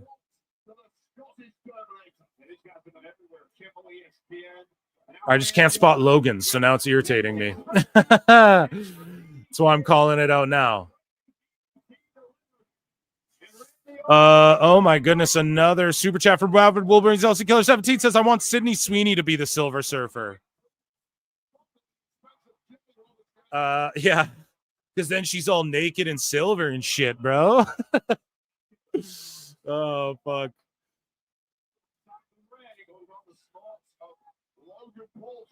Yeah, I don't know. I haven't seen her in like anything. My wife's like, yeah, you have. She was in MGK's like high school movie or whatever. And I liked that, even though MGK is a fucking cringe lord. And she said that he's in she is in Once Upon a Time in Hollywood, but as like a bit part, and I really love that movie. And there's a sequel show coming out about that. But everyone's melting down about her. Yeah, I don't know, man. To me, I just think it's like artificially created outrage. And then people do get legit outraged over it, you know?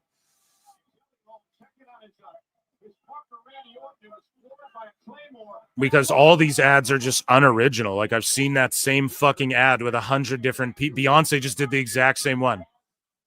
You know, I feel like all of the art today is just rehashes of old shit because it's like Simpsons did it. Simpsons done everything. Jelly Roll sold that punch okay. Like kind of good. He just leaned into it weird and hit the deck kind of weird, but at least he hit the deck. He's doing a good job. I mean, is he Logan Paul impressive? No. Is he like Action Bronson impressive? Maybe. He's blown up as shit, though, you know? Where's Truth? Where's LA Knight? Yeah, you are right, dude. LA Knight might, if Seth got hurt, he could have maybe some heat on him. That could be a thing. And our Truth, though, I don't want to hear anybody crying about Truth. Like, everyone cried. He wasn't being used. Everyone cried. He got his job back. Now he's back to being booked how he was before his amazing send-off. Like, you couldn't have had a better send-off in the WWE, laying down for the greatest of all time and on his farewell tour in a fucking hot-ass crowd and everything. Like, why would you fucking...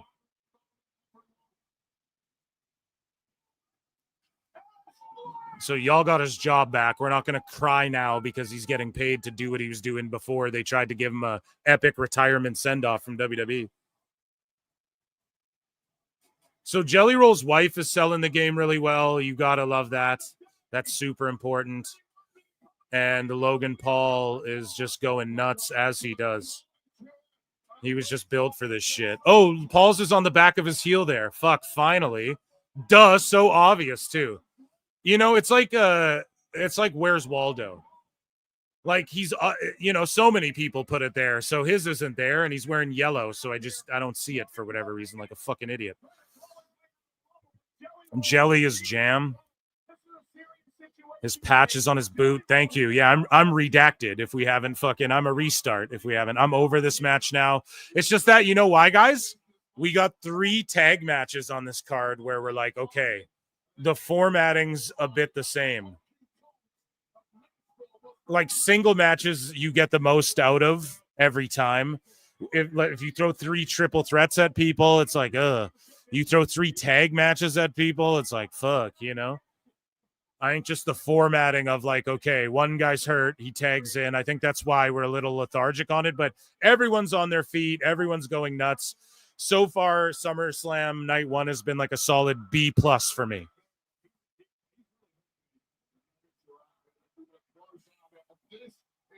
Crowd chanting, this is awesome. Drew's so over. Jelly might be legit hurt. No, I think they're just working, yeah.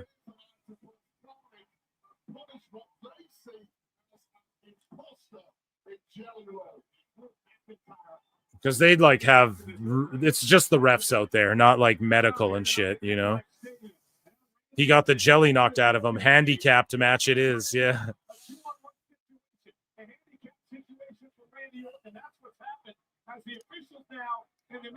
Today's tag team day. Tomorrow's gimmick match day. That's right, George. Tomorrow we have like what is there? Like a street fight. I entirely forget. There's a cage match, a TLC match, and a triple threat match. Yeah, so the gimmick match day tomorrow. Maybe should have switched it up. Have the cage night 1, and then you do one of these tags night 2 instead. Maybe all good. They're all cheering for Jelly Roll. Jelly Roll.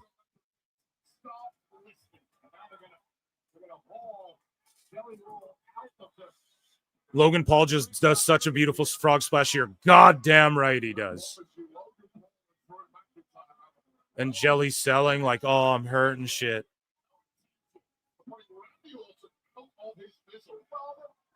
Best card for tag matches. And I mean, hey, these matches have all been over with the crowd. Everyone's on their feet right now. Everyone's invested.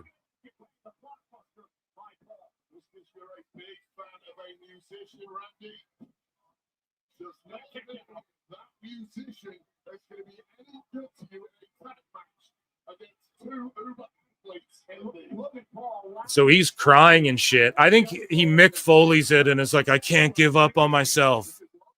I think that's what it has to be.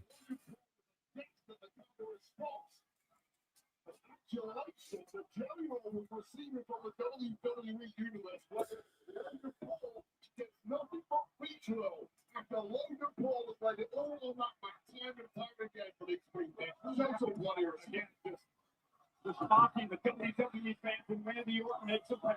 The Viper, the Apex Predator, trying to somehow fight back by himself. Jelly, Jelly Rolls, Jelly, Jelly Roll.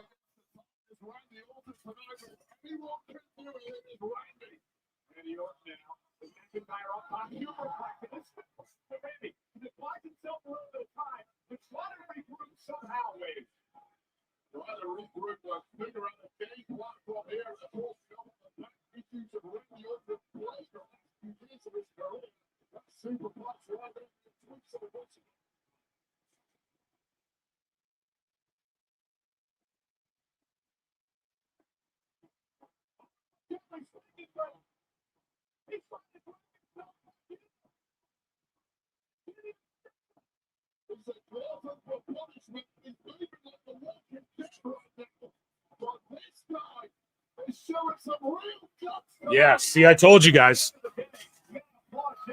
I was just marking out to my wife for a second. Here we go. We like to talk about the celebs. And she's cooking up something fierce out there, dude. Here we go. The big baby face comeback.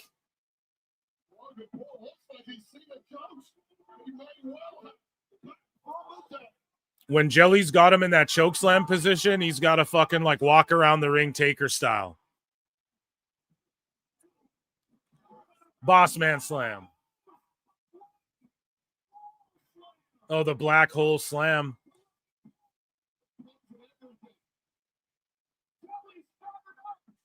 The black hole slam, dude, is what they called it. Shout out fucking Chris Park.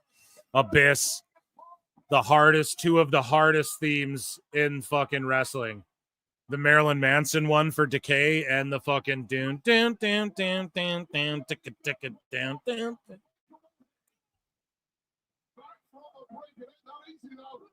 Oh.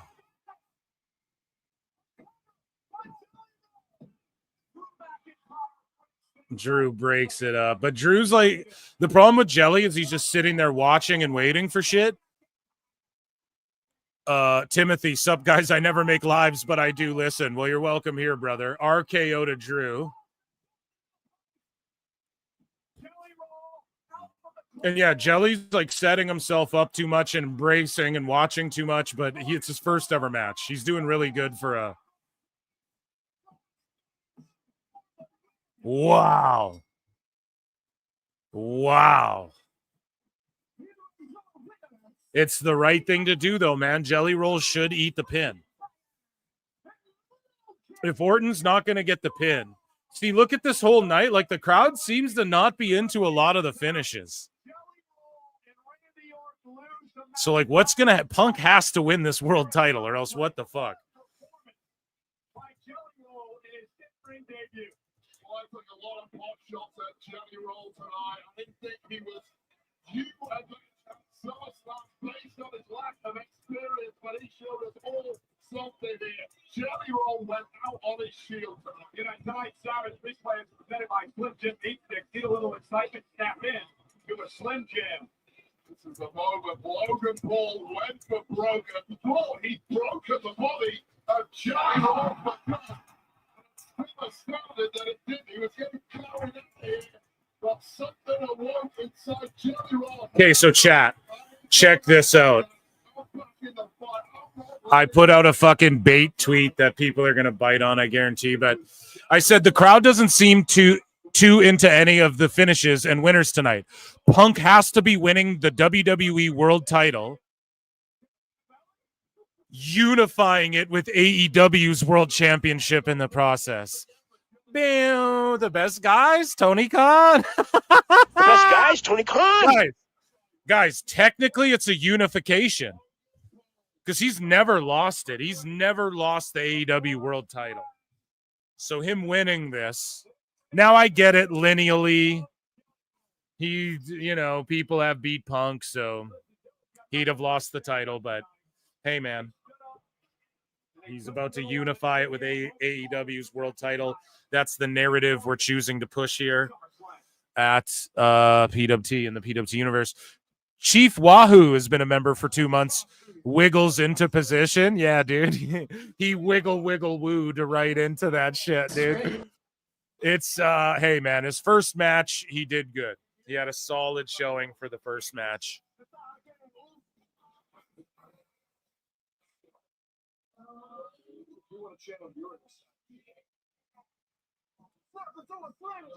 Okay, we broke the goal. I'll clear out those starred ones there. Phil starting-ish. Yeah, dude. Or he wins and Seth cashes in. Yeah, for sure, dude. Punk is the longest reigning AEW champ. JD Logan is the wrestler Dave told us Kenny is. Phil is evil. Okay, let's get into some more news. We didn't even get through WWE news, brother, entirely.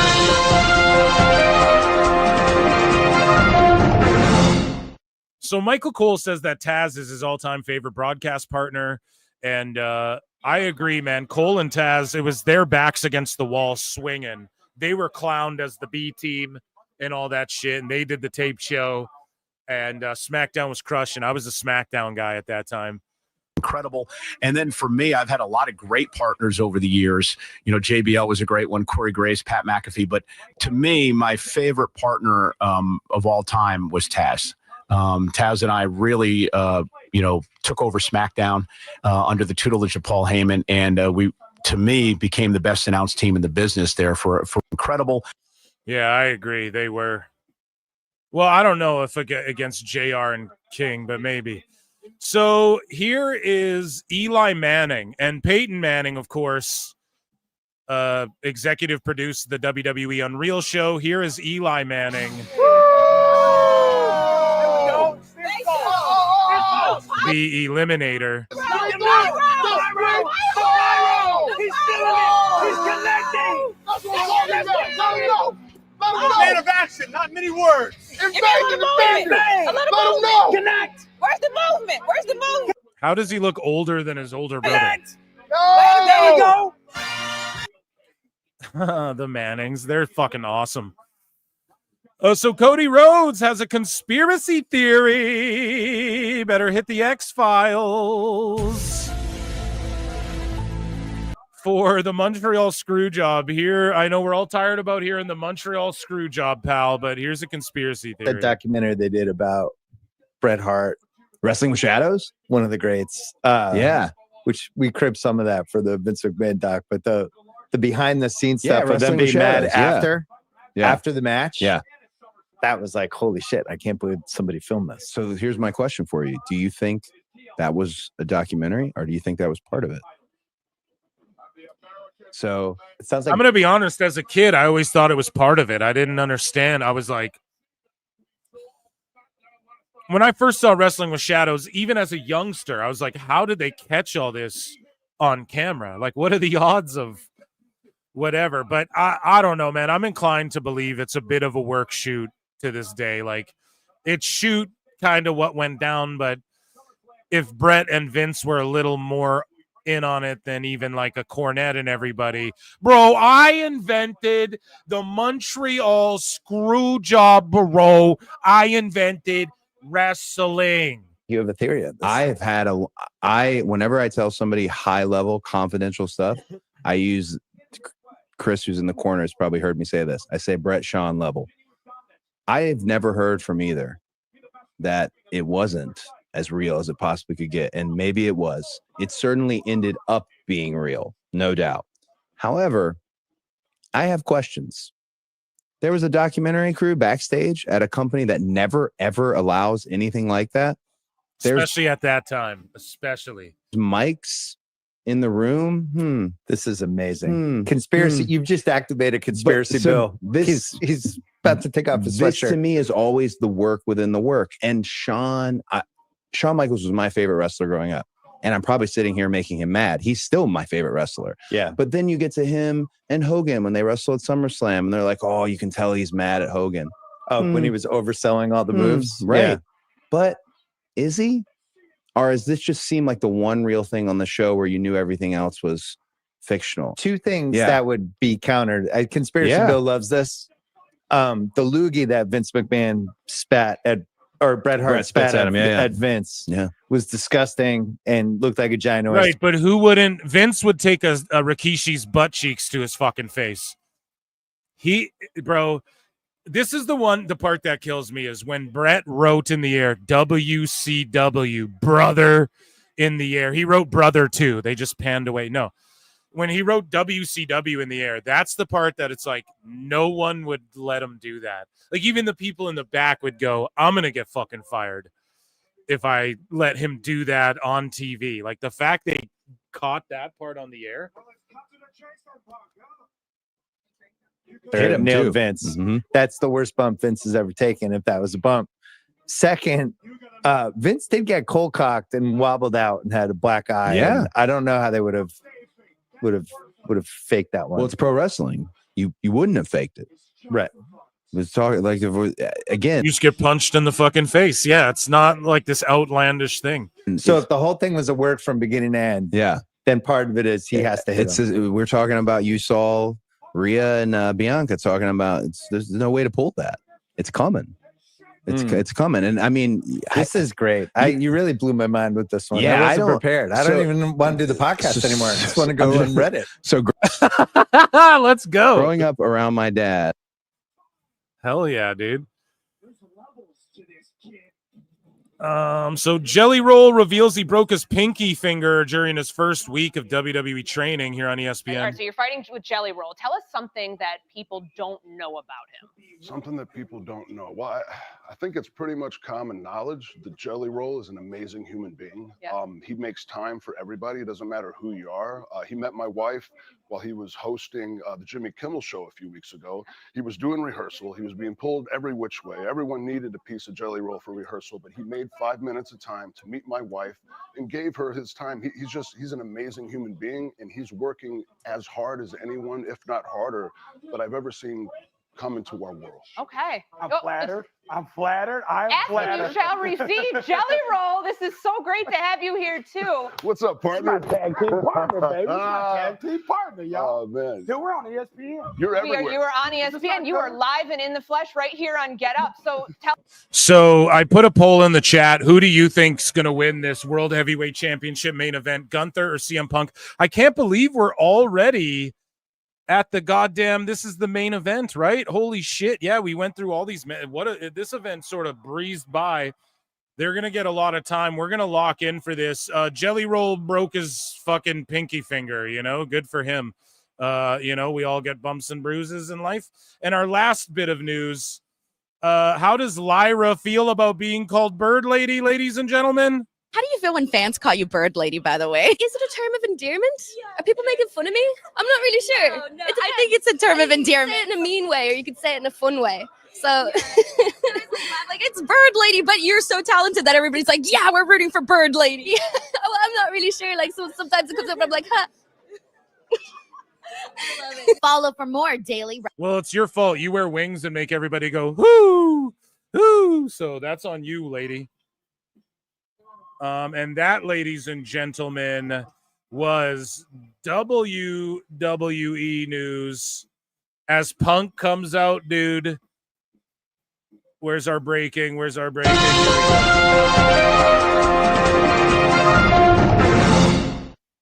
That was WWE news, ladies and gentlemen. We got through it all.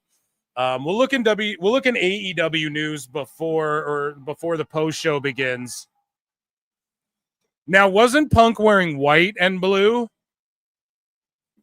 when he left AEW as world champ? And now he's wearing blue and white here at SummerSlam. So maybe a bit of an ode. 626 for 5 says, if Punk wins, I'm telling every sicko ever their title belongs to WWE. Fucking do it, bro. Do it. They'll rule you.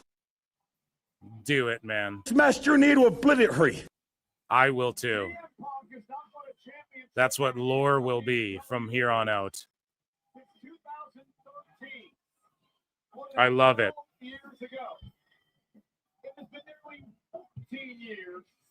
Okay. So we just fucking did the damn thing, man. I can't believe it already flew by. And think about this. This match is going to go for a bit. Did we already get through all the matches? Because listen, I came on an hour before the pre-show. This live show's been 3.5 hours, which means that this PLE's been 2.5 hours, right? Which means this match, if it goes half hour, then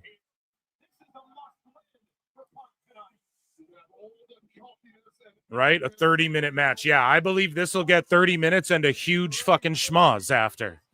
Maybe a Rollins run-in or whatever. Punk's going to try and steal the show with Gunther like him and Joe did. And yeah, so they're going like 3 hours tight. So that's cool with me, chat. And then we're going to watch the post show together, front to back.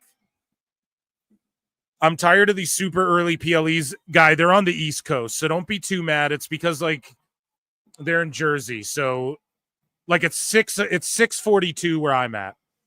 So usually they would start at 6, 45 minutes ago. So do you really want it to go that late on your Saturday night? I don't know, man. This gives people time to, like, go out and do shit after and celebrate and get ready for the next night and stuff, right? It's a 2-nighter, so I think his gear is an ode to Fantastic Four. I love that. I love that. It should be. It's clobbering time, bitch. Let's fucking go.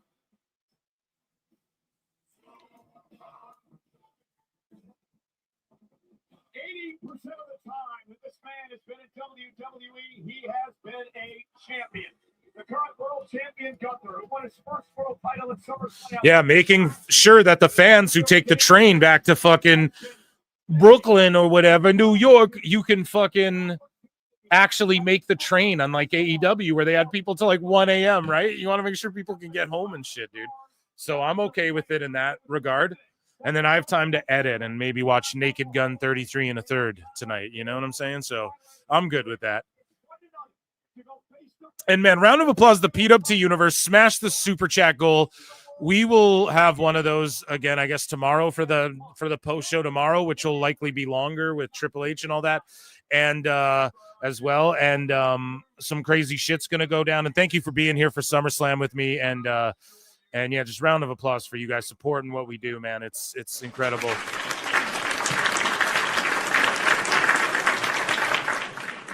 $83 likes. What? Someone has something to say about that, and his name is Chris Jericho.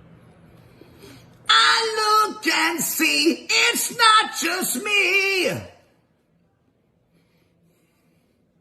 So many others have stood where I stand. We are the young, so raise your hand. They call us problem child. We spent our lives on trial. We walk an endless mile. We are the youth gone wild. We stand and we won't fall. We're one and one for all. The writing's on the wall. We are the youth gone wild. Let me get wild! Yay!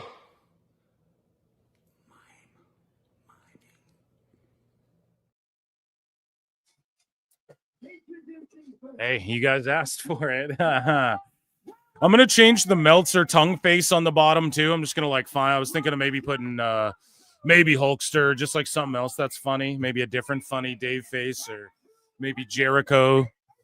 I don't know. Just we'll think of it. If anyone has good ideas, throw them in the tag me on X or throw it in the Discord.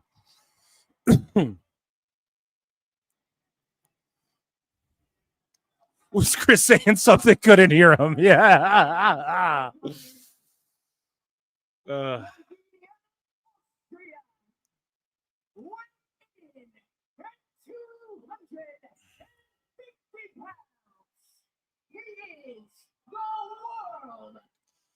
Terrence and Phillip in the corner.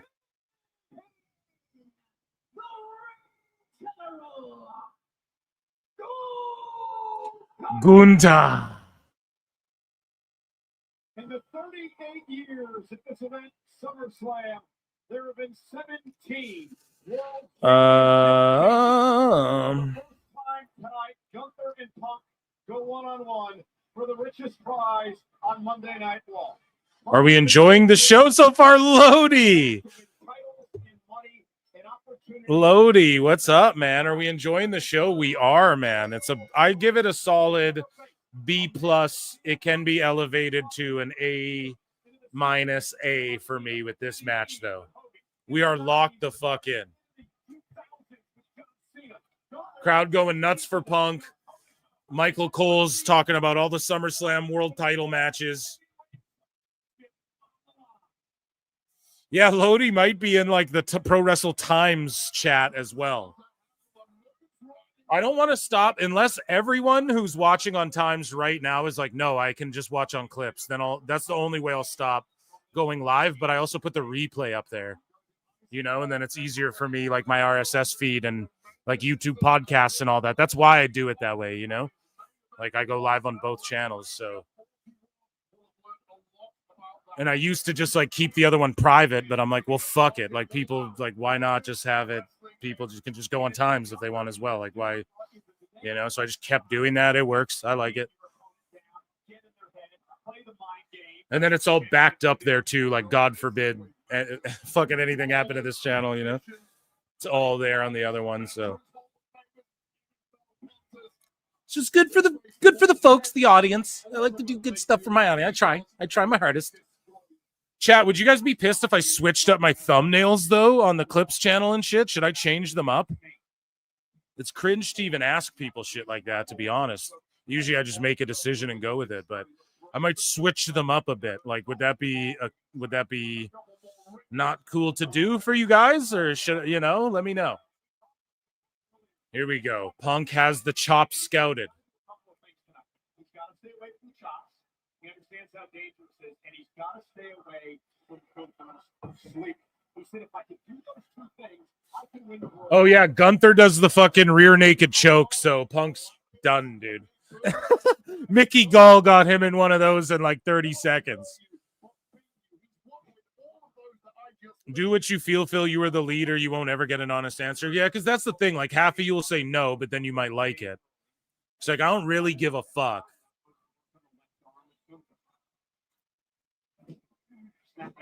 But I just don't know if it's too sudden or if I should wait. Like, episode 200, we'll start switching shit up or something. I don't know. I'll figure it out.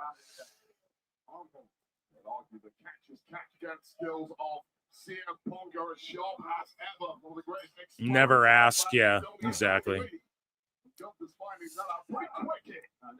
shot to the arm. And again, Punk looking to wear down Gunther, take the arm out of the way, take away the submission, take away the power. Great strategy early on.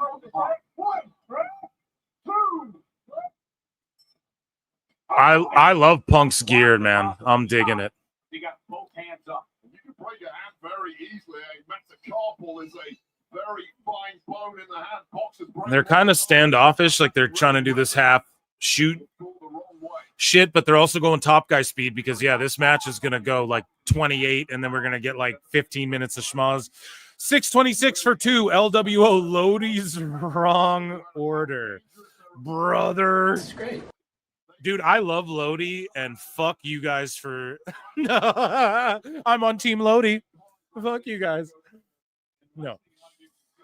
Things got bad and things got worse. Guess you'll know when... Okay. Kathy and Jackie are so hot. No lies detected.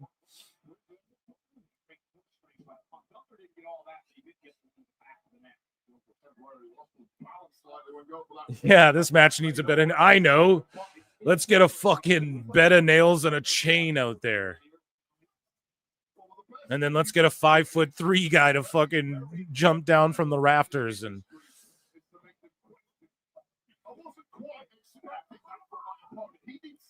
Nice arm wrench. Here we go. Yeah, they're just grappling, man. This is real graps right now.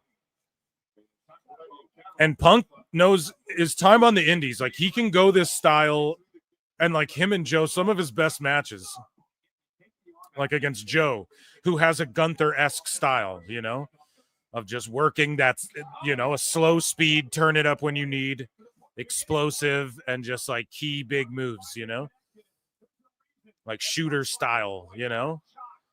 They stole the show. Joe and Punk stole the fucking show at All In. Gunther and Punk are about to steal the show. That was the first huge chop. He really had the upper hand there for 2 or 3 minutes, and Gunther was questioning himself. I think Punk got a little ahead of himself. I started to think he softened Gunther. I think I picked Punker, right, Chad? I'm like 1 for fucking nothing. I'm 1 for life tonight. 0 for life. It would be awesome if Punk did win. This is going to be such a physical match, though. I hope he's not like hurt coming out of it.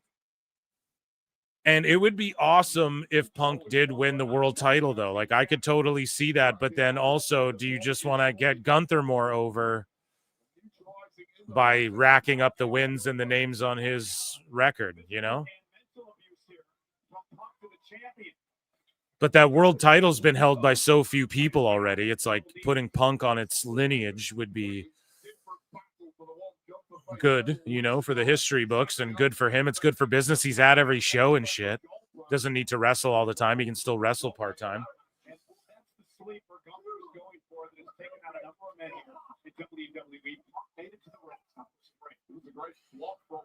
But then Gunther, is he like, does that hurt him, or is he still good after a loss like that? Should he reign with it again for a while? I don't know. But now Punk's throwing the chops back. It's just good that it could go either way, but I could totally see this being like a Punk just makes Gunther look good and put him over, and then he dips out and films season 2 of his sci-fi show or whatever, because Punk's doing movies and shit too. Oh, man, he's getting the shit beat out of him. Holy fuck, man. Oh, dude. Oh, my God. Chat.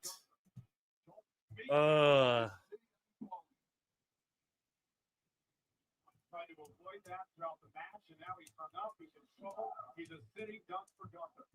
How good is Gunther at that? He came in here with a game plan tonight and CM Punk neutralized it from the off. But Gunther has multitudes of game plans, and when the first one doesn't work, you know what? I'll go to the second, the third. You know what? I'll go to the 8th game plan. They're all there. I'm just going to find my spot. Wait, it's a straight ahead offense. I mean, there's little wasted motion at all for Gunther. It's methodical. It's a beat down. He knows eventually he's going to get his opponent close enough to be able. That's wild, bro.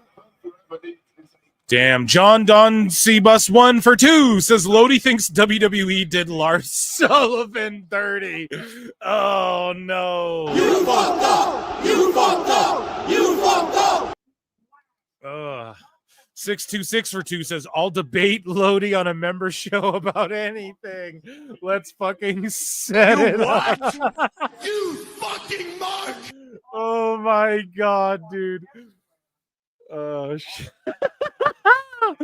That's so fucking funny. Oh man, set up a blood sport debate stream on fucking PWT, dude. Let's do it. These chops are insane, though, guys. I'm insanely locked in for this match. Two of my favorite in the world. God damn, chat, you're so fucking funny. Set up a blood sport debate. Vulnerability from CM Punk over the last number of weeks. Perhaps he knew what he was getting into and what was coming his way as this machine, the world champion, was going to beat him mercilessly in the middle of the ring. I've been watching WWE Unreal on Netflix, and if you see the behind the scenes moment before that main event at WrestleMania 41, Punk, for the first time I think in his career, was showing some nerves before he went out. I don't think this game could be an absolute killer. I promise you, he had nerves coming into this tonight. And we mentioned it earlier, the window closing and opportunities to win world championships. As your career marches on, of course, you can't beat Father Time, but you're undefeated. When you're a young man, you think the opportunities will never stop. Yeah, Husey DM me, and he's like, what the fuck is wrong with this crowd?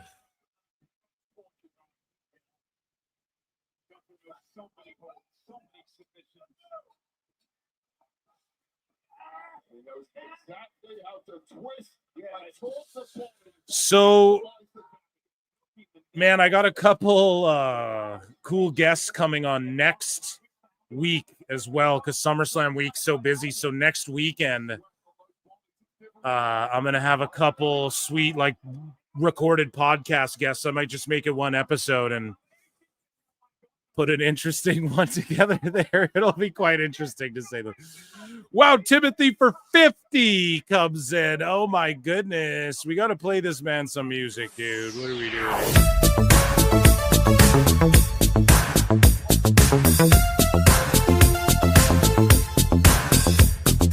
Acknowledge me. Timothy for 50 says, set up the debate, Phil, and I'll moderate it. Oh my God. Guys, you can't put Lodi on the spot like this either. I don't want to, like, bully him into a debate, but Lodi, if that's something you're interested in, I mean, hey, you're fucking. But debate what? Two marks debating fucking no, Stone Cold was better. No, Hulk Hogan's better. Right? Like Billy Madison in the fucking tub. Oh my goodness. Listen, man. What chat wants, chat gets. But I mean, we gotta, that's like Lodi's gotta be down for it. Is he even, where's Lodi? Chat, you must summon Lodi. Lodi, I summon you. 626 for 2 says, I'll debate him about anything, sober or edible. Now he's real serious. Are you sure about that? Guys, this match is cooking. You're popping me too hard. Oh my God. Thank you, everyone. Round of applause for Timothy. And Timothy, hey, you asked for it. Chat, summon Lodi. If you can get Lodi to come out of his, find his DM and don't antagonize him. Be like, hey, friendly, like, hey, he's a part of the PWT universe. We fucking love him. So, or her, I don't, or they, right? Maybe they, or whatever, right? I don't fucking know. I don't care. We love Lodi. And so Lodi, please say what's up, on X, or reach out or something if you want to debate. It has to be wrestling based, or else I'm not doing it. We're not debating like fucking, whether or not you put ketchup on glizzies or not, right? Whether or not ketchup belongs on glizzies, that can't be part of it. Punk's selling his ass. Back to this match. It's the main event, you fuckers. Yeah, chat's just. Yeah, everyone wants Lodi. I don't know, man. I don't know how we do that, because what, you guys want me to track him down? Like, come on, Doug.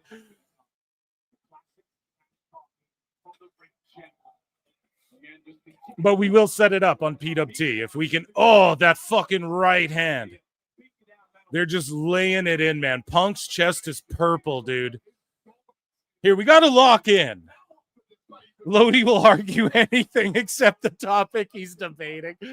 This fucking, oh man, I love how he popped in too, just to say what's up. He's got everyone talking about him on this live show now. We have over 300 people like, who the fuck is Lodi?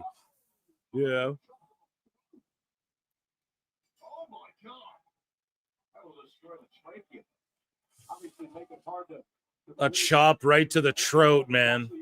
John Don Cbus for 5 says, I think Lodi is hanging out with Kwee this evening. Isn't Kwee like a WCW wrestler? Is that who you're referring to? Or is there a bit that I'm not? You guys started the beef with Lodi. I wasn't even a part of it. I feel left out. How dare you do this to me? I'm left out of the bits in my own chat. Emotional damage. Dude, this match has been a fucking A++ for me so far. I'm so locked into it. Even though you assholes are fucking bullying Lodi. No. He can handle it. He knew what he was doing by coming in here and being like, what's up, guys? Lodi, if you're out there, we love you. And yeah, come debate 626 on edibles. The rule is you both have to take edibles. Oh my God. No, I'm not encouraging that. That's a joke, and I'm fucking kidding. Big chop. After that catching atomic drop, or Manhattan drop, by the way, I believe is the correct terminology for that, the reverse atomic. It's actually called the Manhattan drop, if I'm not mistaken. So they're booing the shit out of Gunther. He's going to sharpshooter the shit out of CM Punk. I'll wear him down and tap him out. The chat has to take a shot every time Lodi derails his own argument. Okay, maybe we can manage that, right? As long as everyone has Wheatley or Fireball, okay? Lodi is on the Times channel. Go get him over there. I'm trying. Oh, my God. He's over there talking shit or what? No, because he'd pop up in my chat. But that's where he left a comment, because he knew I'd say something, and you'd all be like, where's Lodi? Figure 4, a reverse into a botched figure 4. No, he goes to like a reverse. Oh, no, he switched it. I think they gave up on the figure 4, and then Punk, with the IQ, he switches it to the sharpshooter. Maybe he intended to switch to the sharpshooter, but either way, that was dope. The crowd went, woo, woo, woo. Then when he couldn't lock that in, he just switched the legs around, rolled over, sharpshooter into the ropes. Fucking great match. I mark out for matches like this. Well, that is shock, Gunther, and you're right. Gunther's granite mindset has to be rocked somewhat. Oh, dude. I'm drinking a shitload of iced coffee today.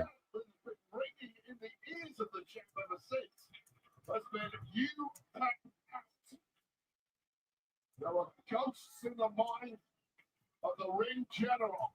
This is SummerSlam Saturday. You see the steel cage above the ring. That'll be SummerSlam Sunday. Oh, my God.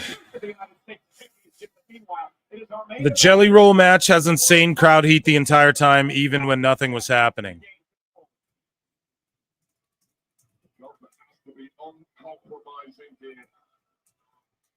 You see flurry after flurry from CM Punk, and Gunther just keeps chopping it down, but the danger remains. Is this the way you expected this match to play out? Two of the absolute best on the planet with a chest game, but Gunther has found the upper hand. But Punk has no quit in it. And now it's just taking the WWE fans to cheer for their hero, CM Punk, as Gunther continues to beat it down. Yeah, I don't know. Me and Husey, he's like, he's like, what the fuck's wrong with this crowd? And I'm like, dude, they keep falling flat for all the finishes. So I don't know if he's like debating me on that, but he's just like, yo, the Jelly Roll match was insane crowd heat the entire time, even when nothing was happening. But I'm like, yeah, but the finish went flat, right? Am I wrong, Chad, or did we all hear that? And for the Sammy match and for the girls tag, all fell flat. You know, maybe I'm wrong on that. I don't know, but that's the way I interpreted it. But yes, we noted that, though, they were insanely hot, but they're fucked like for the finishes. But I think that's the booking, you know? They're just not liking anything they're seeing. And then what did like Cardi do other than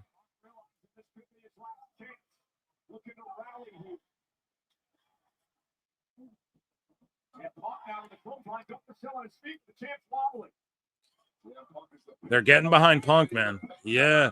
See, Punk's got to win because they need a big baby face. I don't think the Roman one hit home for them. Look at Punk like bleeding from where? Who even knows where?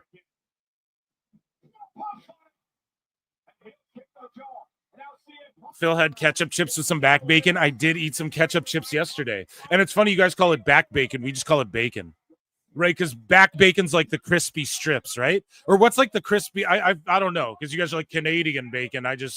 We eat ham and we eat bacon. You know what I'm saying? Oh, the way he dumped Punk there.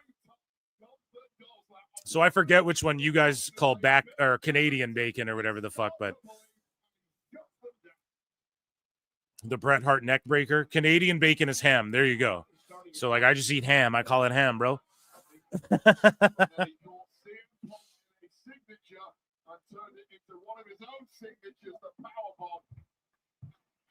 Once again, knocking the wind out of CM Punk. Where do you go from here, Gunther? Now CM Punk is trying somehow just to desperately hang on here. Punk now trying to track. Punk down now. Another submission. Perhaps applying. Gunther could be in trouble. Center of the ring. Trying to grab the arm here. Yeah, I don't know. I'm gonna switch to a triangle. Jujitsu, a little jujitsu. He's gotta pull his foot down. He's got to pull his foot down under his knee. He's got to lace it up. He's got to lock that in tighter. No, they can't do that in WWE because you might accidentally for real choke someone out. Because it's hard to like fake that once you sink it in that deep. Goes for the elevated Boston Crab that Gunther does. Oh, watch your back. He'll chop you. You get the shivers. Oh, the reverse Russian leg. Let's go, dude.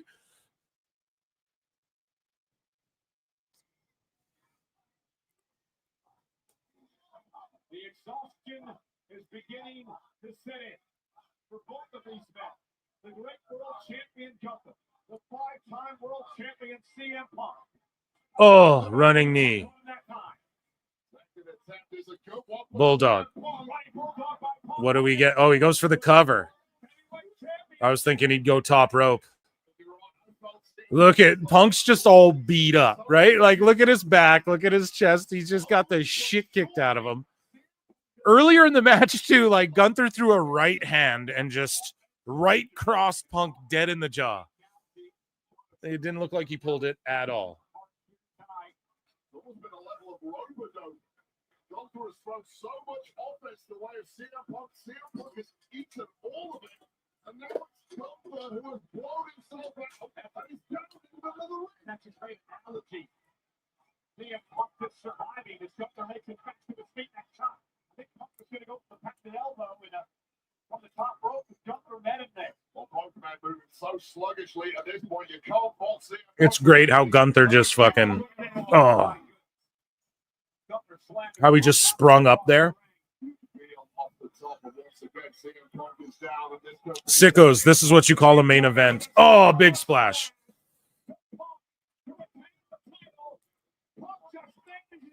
Time must work diff in Canada because Phil will start out behind my stream and always be like a minute ahead by main event time. Here's a little secret for you guys. Sometimes, and I'm one of these guys, and my wife knows this, she has to suffer through it. If I'm watching a movie or whatever, I ain't afraid to like pause or rewind a part where I'm like, that was fucking lit, you know? And I sometimes do that when we're live, or like I'll do it and not know it. Or like I'll pause a few seconds, but I'm babbling. So then I unpause it and then I don't click like the catch up to live or whatever the fuck. So sometimes I think that's what it is. I'm one of those motherfuckers. So Dave, 2.25 stars. That's right. But no, it also does, I think, depending on what time zone you're in. Like, I just think that, like, if they're out east and then I'm mountain time, if you're in the USA, and then you're, like, out west, I'm sure there's a delay. There's got to be, like, a minute fucking delay on a broadcast somewhere or something, right? Or I don't know how it works. The ins and outs of how the satellite and the cable actually gets out to people. I don't fucking know. the technical side of it. So I'm sure there's something there. Dave is pissed watching this match, yeah. And not in the good fun way. Lariat. It's over. It's over.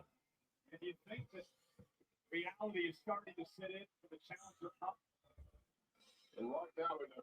This has easily been my favorite match on the card. Is simply geeing himself up more. Slowly but surely moving in for the kill. Oh, Punk gets him up. GTS time. Oh, he caught it, of course. Power bomb time. He's dead. Oh.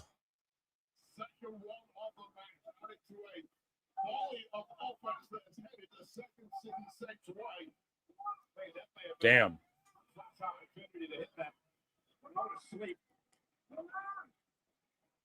No one's disagreeing about that, Phil. I know. I'm a half second ahead of Phil. There you go. Both these guys know what to do in a big match. Yeah, I do that too. Stan Hansen approves of that lariat. Hell yeah. Oh, man. They can't end this whole SummerSlam night one bummy ass like every match. The crowd's mad at the finish. Oh, Punk's got to walk out world champ, dude. I'm a little punker right now. Like, just rooting for him, pulling for him so hard.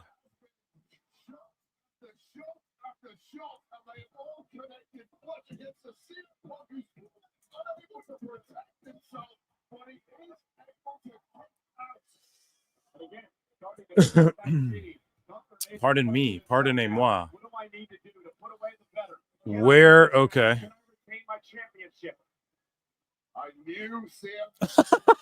One of the replies to my shit is this SummerSlam is garbage. It's sad because I think I'm going to stop watching. Ah, fuck. Dude, the IWC. It just pops me.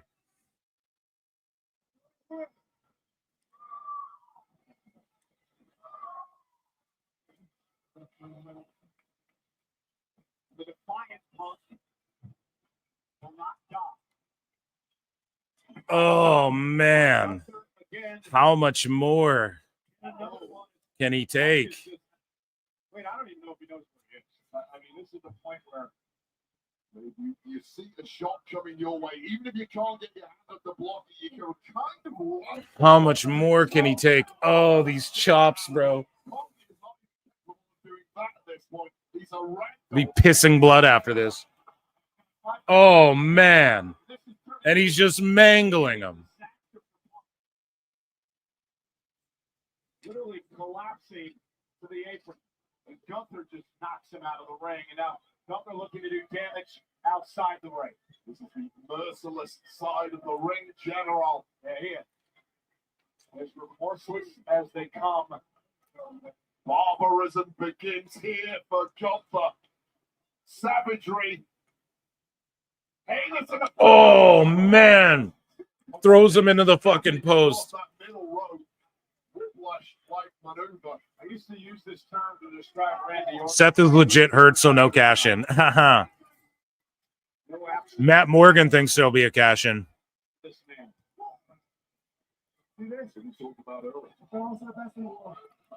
Just throwing that out there. Not that his opinion is greater than anyone else's, you know, just throwing it out there. I think it's going to be Seth is not hurt. I just think the way they did it, they just didn't kayfabe it the right way, in my opinion. But if I'm wrong, then I'll wear it. I don't give a fuck. I'll gladly be wrong and worked. I want to be worked as a fan. And if you can do something where, you know, I think, like, especially in wrestling, it's like, if you can give me something new. We were talking about that movie, Weapons, and everyone's just praising it. When I saw the first trailer, I shut it off like halfway, and I was like, I'm hooked. Like, barely any horror am I into anymore. It's all just the same bullshit, but it's like, if you can make wrestling fun for me, I'm locked in. Like, I want, some sneaking suspicions you want to be right? Like, sometimes you got to do the obvious thing, but.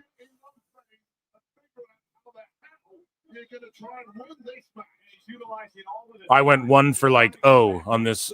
Oh, I keep saying that. That's not the right way. I went O for life, as I'll just use that. turn of phrase there for. Oh, Gunther's gushing. Oh man.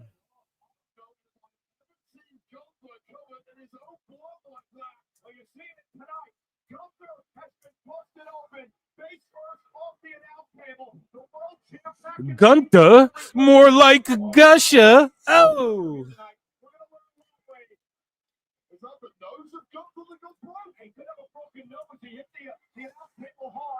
Gunther, more like a Gusher. I'm over it now.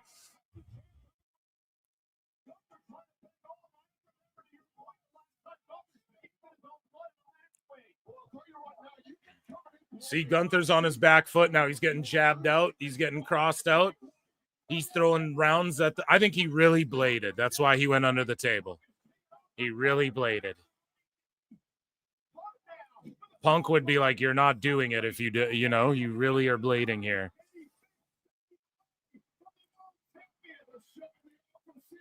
Yes. Big elbow. Oh, and it was stiff. What a fucking match.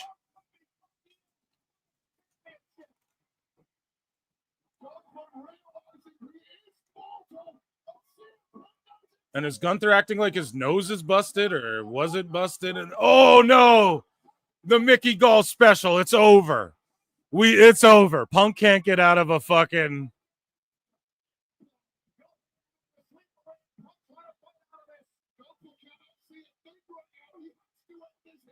If only this technique would have worked on Mickey Gall.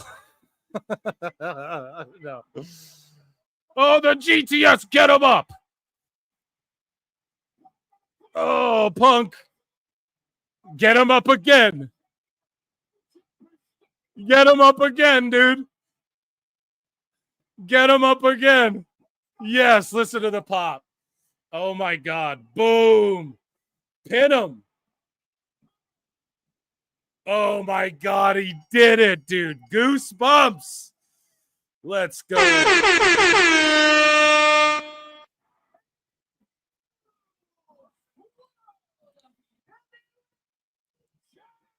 Punker, man.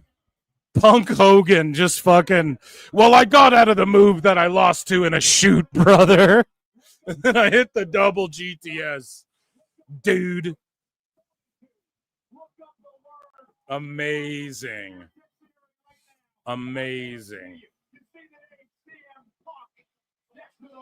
Absolutely amazing.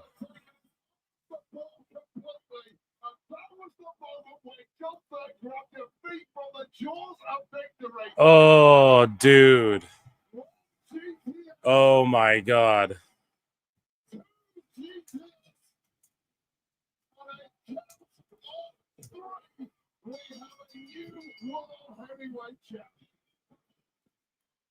Fucking amazing. After a decade of bitterness, to finally returning home, following disappointment after disappointment, an emotional CM Punk, filled with tears, has finally silenced his critics. Insane. What a fucking finish, dude. What a moment. Punk is the world champion. He just unified the titles. Let the sickos know it. CM Punk.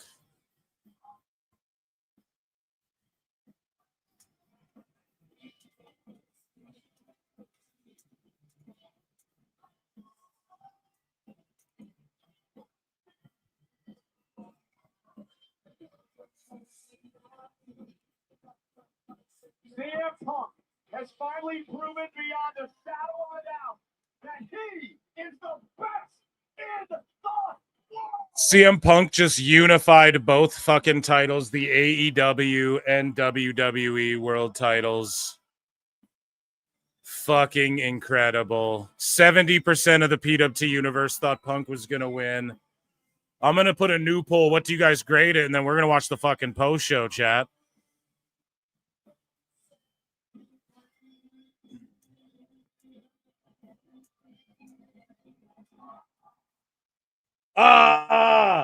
What did I tell you, bitches?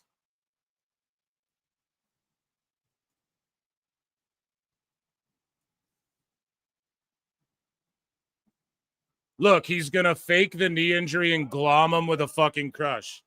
With a crutch.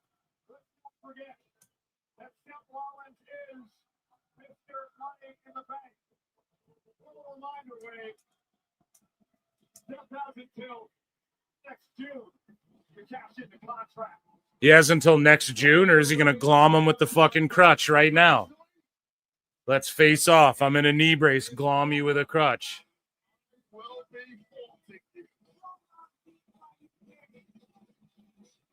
Or is this to sell his cash in tomorrow? I'm sorry, guys. I'm still not giving up on the Seth shit.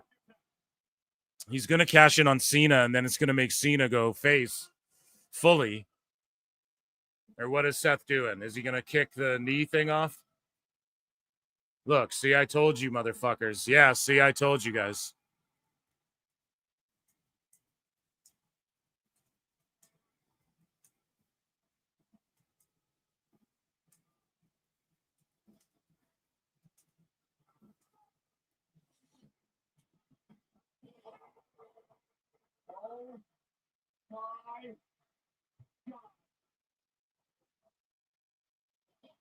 Told you, motherfuckers.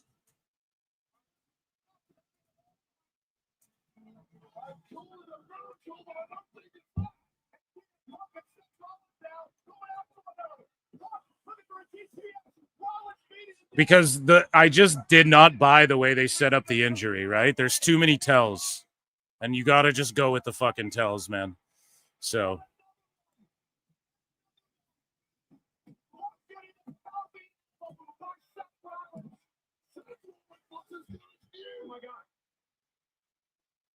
Seth was never legit injured. He never had a knee injury. They know how to do this. So they set it up. They're like, hey, I hurt my knee this way 10 years ago. Okay, I'm going to do the same move. Say I hurt my knee the exact same way. See, I didn't buy it. Even when he was walking away, Chad. He's crutching and limping away, and I go, I don't buy it. Seth stole it. See, and I told y'all, I don't fucking buy it. And we're going to see some crazy shit because... like there's so much time left on the show, but even as he's limping away, I don't buy it, chat. He's gonna cash in on Cena tomorrow. This is just more of a work. Why? Because it's just there's too many tells. Oh, but he took a video with him walking down the street with his kid in a brace. Zilla Fatu, or not Zilla Fatu, Jacob Fatu and Zilla were in a fucking in a 7-Eleven, and he had a fucking boot on his leg. He wasn't hurt. Like it's called a work, guys. This is how they work, people. The whole world is a stage, okay? It's like way too obvious. So they knew that everyone's like, he's going to cash in on Gunther or Punk at SummerSlam. We know it's going to happen. How do we completely make people think it won't? Now, I did think him getting tangled up in the Cena, like his faction sort of half mixing it up, like getting involved in different shit. I was like, he might cash in on Cena, though. To like, that's sort of the swerve, right? Like, we weren't expecting that. But yeah, dude, there's no way. I didn't believe that injury for a goddamn second. Because Phil don't miss, motherfuckers. Except for when I do, and then I say I do. Might have missed on the carrying shit, I'm going to be honest. Might have missed on that one. I don't know. What a fucking match. Punk and Gunther put on an amazing match. What a fucking finish, right? Punk wins the world title. We're marking out like kids. Seth does a double work. I mean, I know I wasn't screaming for it, chat, because I just knew. I fucking told y'all from the minute he got hurt. I did not buy it. And this is why. And I tried to pull the footage, but I couldn't find it anywhere. During the commercial break, when Liv actually hurt her fucking arm, the way WWE handled it during the commercial, and they went right to commercial, and the way they handled it, completely different than Seth faking an injury and the way they handled it. And that was, I wanted to use that and pull that card and talk shit on Twitter, but I couldn't find the video to back up my shit talk about it. I wanted to show an example, like video by video. I couldn't find Liv's shit. Like, you just see her sitting outside for like a second, and then they announce, oh, she lost the match. Then she's like walking away. But during the commercial break, on Netflix. Just the way they handled Liv's shoot injury versus Seth's fake one. It just, to me, I was like, that's a tell, because they happen so close together. They happen so close to one another. So to me, I was like, you stooged it right there. And then just with the time of the show. So Goldberg got his speech cut off, but you mean to tell me Seth's match got cut off in the middle? So then Gunther and Goldberg's match would have got cut off? Like, there's no way Goldberg doesn't have his times down to a fucking T, because he's one of those guys. Like, he can't really fucking wrestle like that. So, you know, it has to be, and it's NBC, you know? So that was the tells for me. And then the video comes out. Oh, he's walking with his kid. You fucking take 4 seconds to film a video. You know, this is what wrestling does. They follow everyone around with cameras and work people into fucking shoots. So, and again, this isn't like, I was right, you were wrong. I don't care about that. I'm just telling y'all, like, was what made me think, like, this whole thing's a work. Even as he walked away there, I knew in my mind, I'm like, hey, then he's cashing in tomorrow, or he's cashing in on Raw or something, because there's no way. And also, Punk had such a physical match. And again, I'm not trying to be that dude, but I'm pretty sure Becky's going to shoot some television, and Punk might have to as well, guys. So those sometimes are tells, unfortunately. Like, same with Roman. I don't think he's going to be around for a while. I think he's got to do Street Fighter. Cody Rhodes, I don't know. He's the face of WWE, but he takes time off then and again as well. And I'm sure they'll make it work, but I don't know when are they starting Street Fighter. And maybe Rhodes has a smaller part than Roman. Who fucking knows with that? But sometimes the movie and the TV show stuff, you're like, oh yeah, well, season 2's, is announced, and they're probably got a fucking dip to do this or whatever. So I'm going to put a poll in the chat. What do we grade this, ladies and gentlemen? And as I do that, I'm going to pull up WWE's YouTube, and we're going to I'm going to put it on here. Now, I'm going to turn the audio down. You guys watch along. We might react to shit and talk about shit and this and that, maybe go over a bit of news and stuff like that, just because we don't want to get pulled for the audio. But we should be good, man. WWE loves PWT. In my dreams. So there's nothing going on right now. So we will do some news, guys. We're not going anywhere. The PWT universe asked for it. They paid for it. We're hanging out for the post show. So I'm going to put a poll in the chat. If you're on X, come on over, youtube.com/@ProWrestleClips. Come hang out, vote in the poll, talk and chat. We're about to listen to the pre-show together and give our thoughts and all of that. And tomorrow I'm going live as well. So make sure you guys come hang out with me tomorrow as well. Every single one of you. Okay. What an eclectic finish though to that event. What do you guys rate it, chat? Let me know. I'm actually going to put a poll in the chat. You guys can just say it if you want. What do you grade WWE SummerSlam Night 1? ? Face? You type in HMM. And then the face comes up. We go A, B, C, D, and we start the poll. Okay, you guys vote. What do you grade it? I'm going to give it an A with that finish and that last match. I think it just bumped it up since we're not, or I'll go A-, okay? Since we're not doing like A+ or whatever, you guys just vote in the poll there, but I can give it half points or whatever. So I'll give it like an A-. I think an A- is a good grade. What didn't make it like an A or A+ or whatever, you might be asking. A couple of those finishes just, I think, fell a little flat. That's all. Okay, so they do have John Cena do what he did, Elimination Chamber. The three of us would never be sitting here that dumbfounded. And so you guys can see here. Lost our minds when that music hit. And man, what a moment. Yeah, let me know if you guys can hear that. They're sort of marking out. World champion for what? After a decade. It's been a decade since he's more than a decade. And so, yeah, Seth's music was playing. Punk is in the crowd. You see like or not in the crowd, rather, reacting, soaking in the glory of the crowd. To take all that away. And yeah. The master of the cash-in. The master of the cash-in, they're calling him. That's true. John Don C-Bus. Chat, let me know if you can hear that or whatever the fuck. If you can't, then there's a glitching. We're going to get fucking nuked. No. John Don C-Bus says Phil Stradamus for 2. Yeah, man, you just had to figure it was going to happen. You know, I just had the feeling, dude. I got a feeling. And it's just like you piece it together and it just makes sense that that's what was going to happen. So, yeah, I don't know what's going on here. It's like loading for me. I don't know if.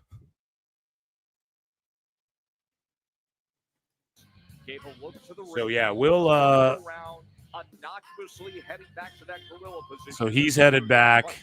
The fucking cult of personalities on, so that music is harsh. So Punk's making his walk to the back. You guys let me know, or I'll keep an eye, and we'll see when it switches over, or his music stops here. Physically, mentally, emotionally, as Seth Rollins is the world heavyweight champ. You used a lot of words. The only word show you didn't use, maybe to be the one that. What do you guys think of Rosenberg being in there? Rosenberg. What do you guys think of him? Okay, so we are going to check in. Just Punk's music, man. Cult of personality. At any age, you are not guaranteed championship opportunities in WWE. But when you're at this age as CM Punk, and you had it in your grasp. Yeah, so they're just putting Punk over. That shit was amazing. Let's go over to, and we're not dipping out. We're going to stick around for the whole post show, but we're just waiting to see like who talks on the desk, what's going on. Is Big E just yapping the whole time? But one thing I did want to talk about on this show, everyone in the chat, Ichi ni Sanda together, please. Everyone in the chat, Ichi ni Sanda. Where are we? And a yeah for AEW news, a quick AEW news. So Cody Rhodes talks about leaving AEW, and pretty much what people have come to the conclusion of, what Cody Rhodes has said innumerable times pretty much, is that, you know, Brandy and he were so offended by essentially Tony Khan. Like he's always said, I'll never hate on the Bucks. Me and Kenny are cool, blah, blah, blah. But like, you know, I was so greatly, if I could have went back there if I wanted to. So let's just hear what he had to say. And one day, man, we're going to get the full truth. And this is why WWE is okay with AEW. Like Rhodes and Punk are there just laughing about it, you know, and they're just like, dude, we'll fucking fuck these guys over, like, or whatever. It's a war then. That's what we intended it to be or whatever. So there's clearly bad blood, but there's also clearly respect and love. And in the end, the way I kind of what's love got to do see it is, if I felt disrespected ever at WWE, that's one thing. That's a company that was built. Look at this glass, you know, that's the Yankees. That's the flagship of it all. If I ever felt there, you know, I was a number on a sheet maybe, but feeling disrespected at something I built. Dude, listen, man, on the Lakers, okay. You know, sometimes some people ride the pine. On this fucking bench warmer team that I built from the ground up to be disrespected, fuck that. And we're getting over to the desk. We're going to switch back over to the post show. Yeah, with my friends and with us, that we built, feeling disrespected there, I wouldn't stand for it. And I think Brandy and I both, I'm so blessed to have her. It was one of those where it was, I did way more here than you think. And you're going to find out the moment I'm out the door. I don't believe in like the cold-hearted, backstabby type of revenge. The greatest revenge on earth is success. And I felt like we were sitting on something wonderful, something great, a huge, potentially with what I was doing with the American Nightmare as a bad guy, as a good. And he's like the greatest form of revenge is success. Exactly. Look how successful WWE's been in comparison. Yeah, it's something in between. We're sitting on something magic. And if I'm not going to do it in the house that I literally, with Matt, Nick, and Kenny built, then buddy, I'm going elsewhere. I wouldn't be shocked if Hangman had some heat with Rhodes as well, because he is an empty-headed dumb fuck, just being totally honest. And I would not be shocked if there was some sort of heat there as well. And then Matt and Nicholas Jackson respond. They go, this is like a Norm Macdonald quote. They go, what hurts the most is the lack of respect, That's what hurts the most. So they're evoking the spirit of the great Norm Macdonald. And I think what hurts the most is these shitty, we know that this fake concerto didn't hurt the most.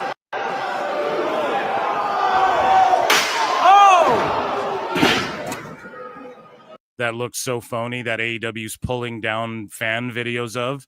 We know that this tombstone fucking hurt, where Moxley got spiked on his fucking head like a moron. We know that probably hurt. And what else probably hurt? They're just recapping what happened with Punk and Seth there. Don't worry. So former NXT star Oro Mensah debuted tonight during the tapings before Dynamite against Ishii. So Oro Mensah shows up and does a job in Ring of Honor for Ishii. And that's crazy. From the metaphor to fucking the metafloor. Ba-doom. Right? So, again, here's the 612,000 viewers Dynamite did. There's a spike on the head tombstone. I'm not going to play it because they're pulling down video of people who played it. They also had this on Collision, right? And they also had this on Collision where You can see like Dustin Rhodes it's like a bloody massacre, and then he gets stabbed in the fucking leg by Fletcher, and then Fletcher wins the TNT title, and it's just like the same old garbage, boring shit. The Rizzler's supposed to aren't his fans supposed to watch this show? It's so fucking dumb. It's so stupid. And then, they have on the same show, and they're going super sports entertainment-y. They have Darby, he's going to throw Mox onto a fucking train track. Like he's, what's her name? Olive Oil. What's Popeye's girl? I was going to say Patty Mayonnaise, but that's Doug. Olive Oil or whatever, right? In fucking Popeye. Help me on the fucking train tracks. Yeah, I'm going to throw you over. Darby weighs as much as a fucking 12-year-old dude. So we're going to jump over to this panel here. Athena will execute her Casino Gauntlet contract at Forbidden Door to challenge Toni Storm. Okay. So that's going down. She's probably going to fucking lose. What the fuck? All of a sudden, just Forbidden Door. ROH versus AEW or what? I don't fucking know. Okay, it's just Rosenberg and Tessitore talking. Do you guys want that or more news? I'm just gonna rip through more news. Fuck it. So we see here HBO Max now added every single AEW pay-per-view from 2019 through 24. All 35 full-length shows on Max for subscribers. That's good. That's awesome. But why don't they put a pay-per-view buy button yet? This should have been done right here like a long-ass time ago.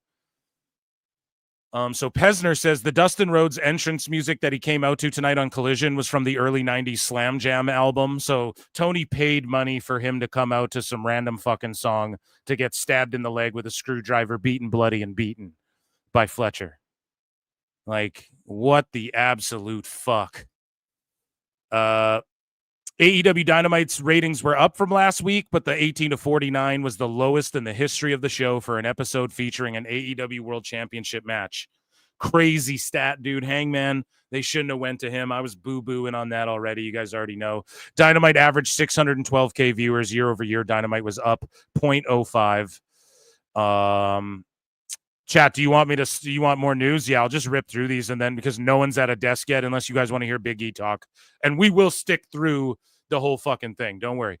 So Heel Uzi posts this whack shirt again. Kayfabe is my love language. What the fuck? What kind of AI chat GPT shit is that? I just don't get it, man. Over and over again. The worst shirts.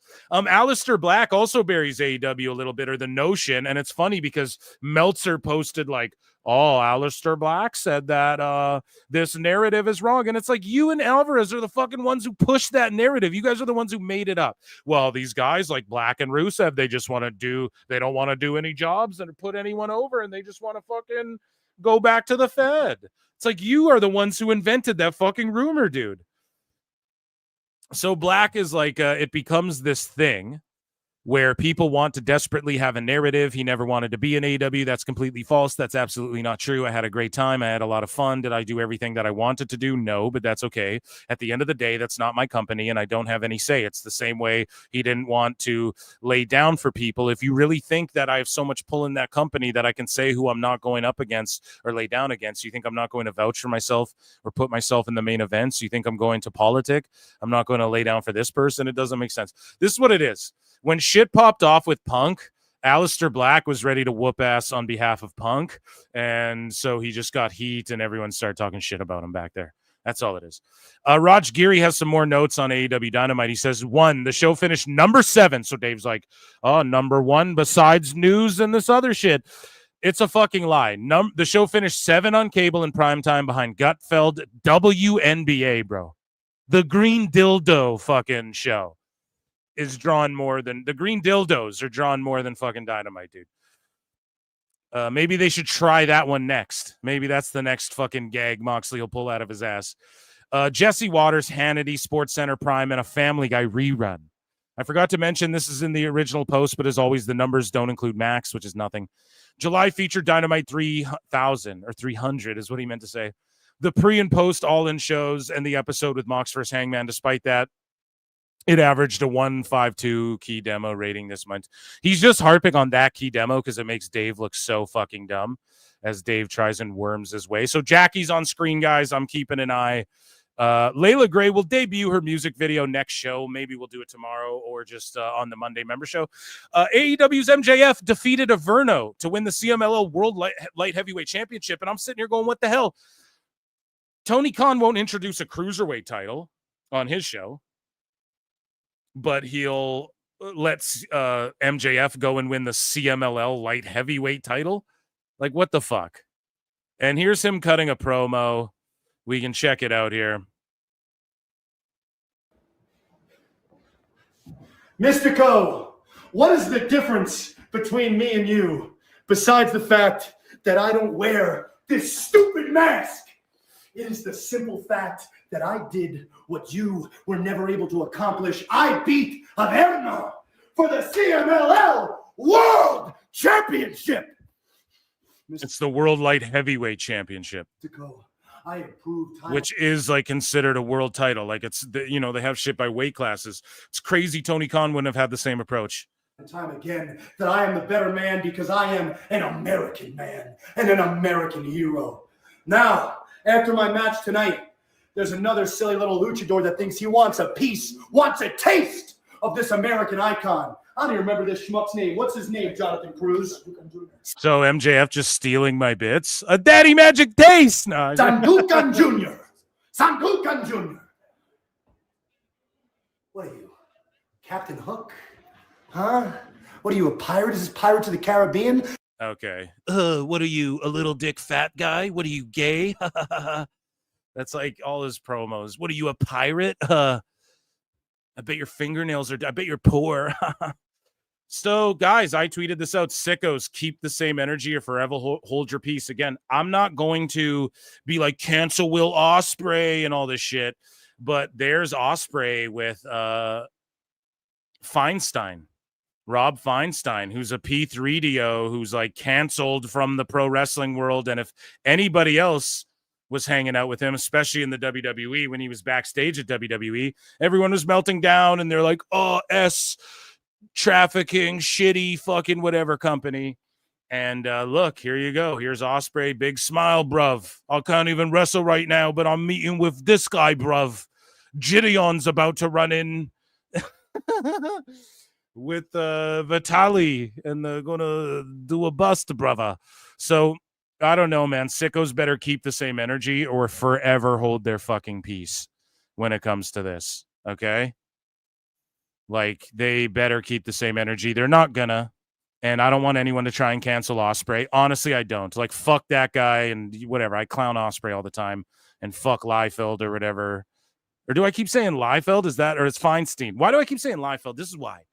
Because I'm real deep in my comic bag right fucking now, and he did Deadpool, so I keep saying that, and X-Force and shit. So anyways, That, ladies and gentlemen, was AEW news. Ichi Nissan doll. Let's jump back over to the post show where Jey Uso is yeeting it up all together now really quickly as we get out of here. Where the fuck is my Ichi Nissan doll? Dude, I hate that they move shit around on here. I just have to learn it again, but it is tight and concise. So I do like that. Like they tightened it up a bit, you know? It wasn't just Uso. Wait. You guys can hear that, right? Again.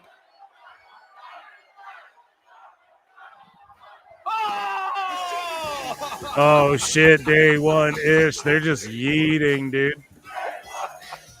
Just a yeet party, man.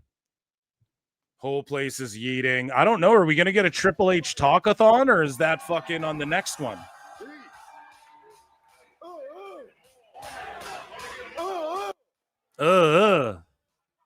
Man said,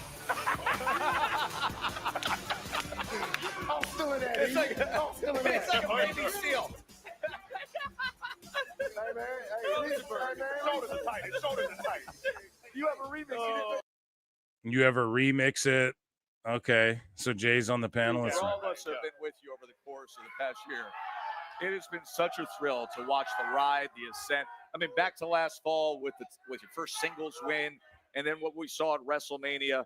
But man, that entrance at MetLife tonight. Yeah, that entrance was lit. I thought Roman was going to yeet with him like on the way down, but they just ran it in the mid-match, and then Jay got the win, and they got to yeet their way out of there. Talk about some Unreal just came out on Netflix. Hey, I'll be blown sky high, bro. And if y'all don't know what blown mean, that mean like I'm tired, like breathing hard.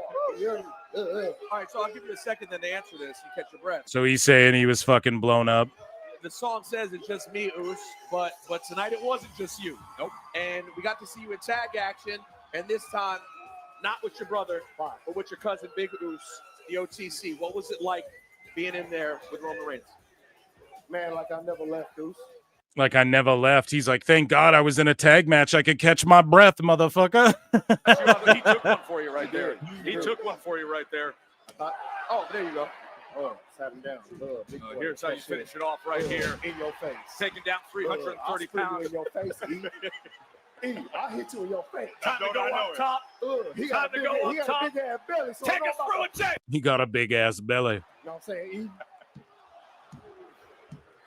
Capture that moment. How do you characterize that moment right there? Goes. But to answer your question, man, I love my people. You know, I love my cousin. It felt so good, man. Like I never left, man. Hell yeah. Right hand man days. Right hand man days, dude. OG bloodline. Check. No, yeah, man. Here, you absolutely. So you guys were able to put all the drama of the past, you're able to put behind you. There was none of that teaming up with your cousin. Jay trying to remember the match. I don't even know what happened. Quite a bus, right? Yeah, that's a serious bus, man. You know, eating up all his chips. You know, man, like family thing, Goose.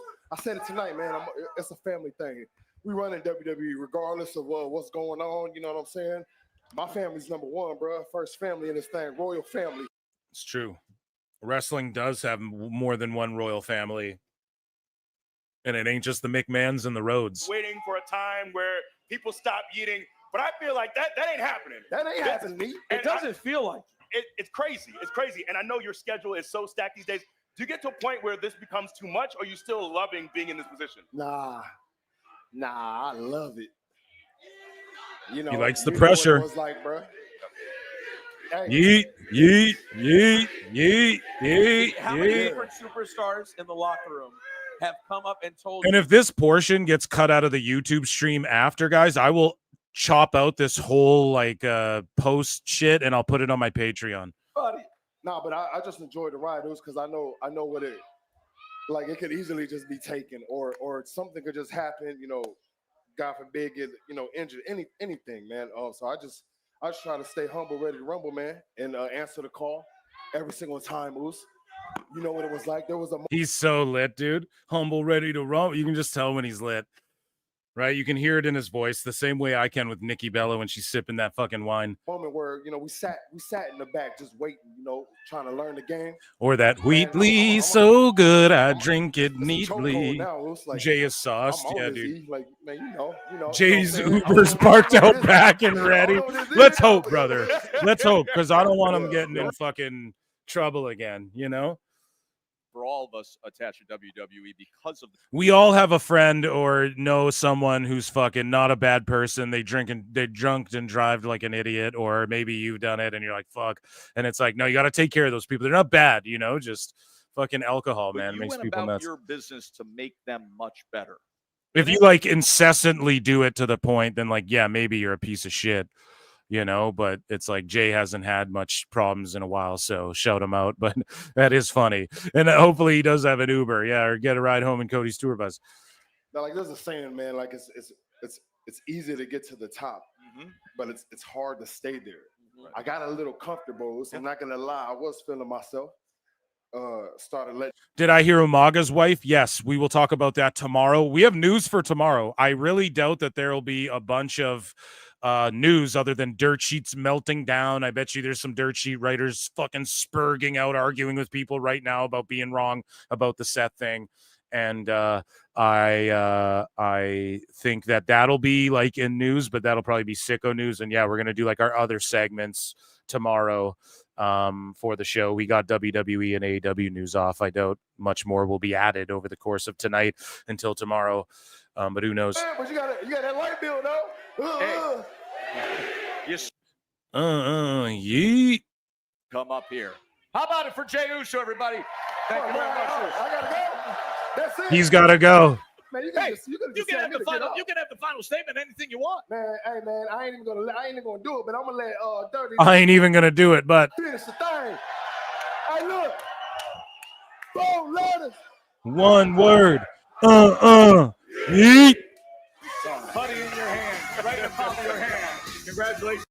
Hell fucking yeah, dude. Let's give him a yeet for that. Let me hear you say yeet.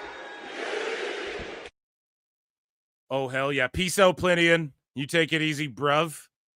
Thank you for being here, man. I really appreciate you modding it out. And yeah, the entire round of applause for the entire PWT universe. We're still watching this thing here. We just we got to wait till the music's done playing. Someone else is going to come out. Who knows if are they having a press conference? Probably that'll be tomorrow. Oh shit. DC Studios. Find the Peacemaker and kill my son. The Peacemaker. Not sure redemption is possible. I'm going to make a life in the other world. No matter how green the grass is over there. So here's the problem, and I don't mean to nerd out too hard, but like guys see the trailer for Peacemaker, it's like, okay. And I don't mean to do spoilers. Like, I don't know if you guys have seen Creature Commandos or what, but apparently Peacemaker season 2 is canon, and everything they show in the recaps of Peacemaker season 2 is canon, right? But Peacemaker season 1 isn't necessarily all canon, right? And then in Creature Commandos, Rick Flag Sr. dies, right? But then that's Frank Grillo, I think, playing him. Is that his name too? Frank Grillo? Is that the right? I'm pretty sure it is. Playing him in the Peacemaker show, and he's like, he killed my son, and it's like, so that's Flag Jr. But then in Creature Commandos, which happens before Peacemaker, and James Gunn has been like, well, the order is Creature Commandos, Superman, Peacemaker season 2 type shit. So I just don't know. I'm a little confused by that, but we'll see what happens. It's all canon except the very end. Yeah, well, and other things. Like there's some throwaway lines like Aquaman is not a known guy. So they make some like Aquaman is gay joke in the first season of like that's non-canon. Like he did a couple videos explaining it, right? But yeah, it's with the whole Flag Senior Junior situation. I'm just so like in this first season, Flag Junior's death is canon still, right? So I don't know. I'm curious. Phil Mark's out. I'll talk all about it. And I've been loving the new DCU. I'm here for it, man. Creature Commandos was brilliant.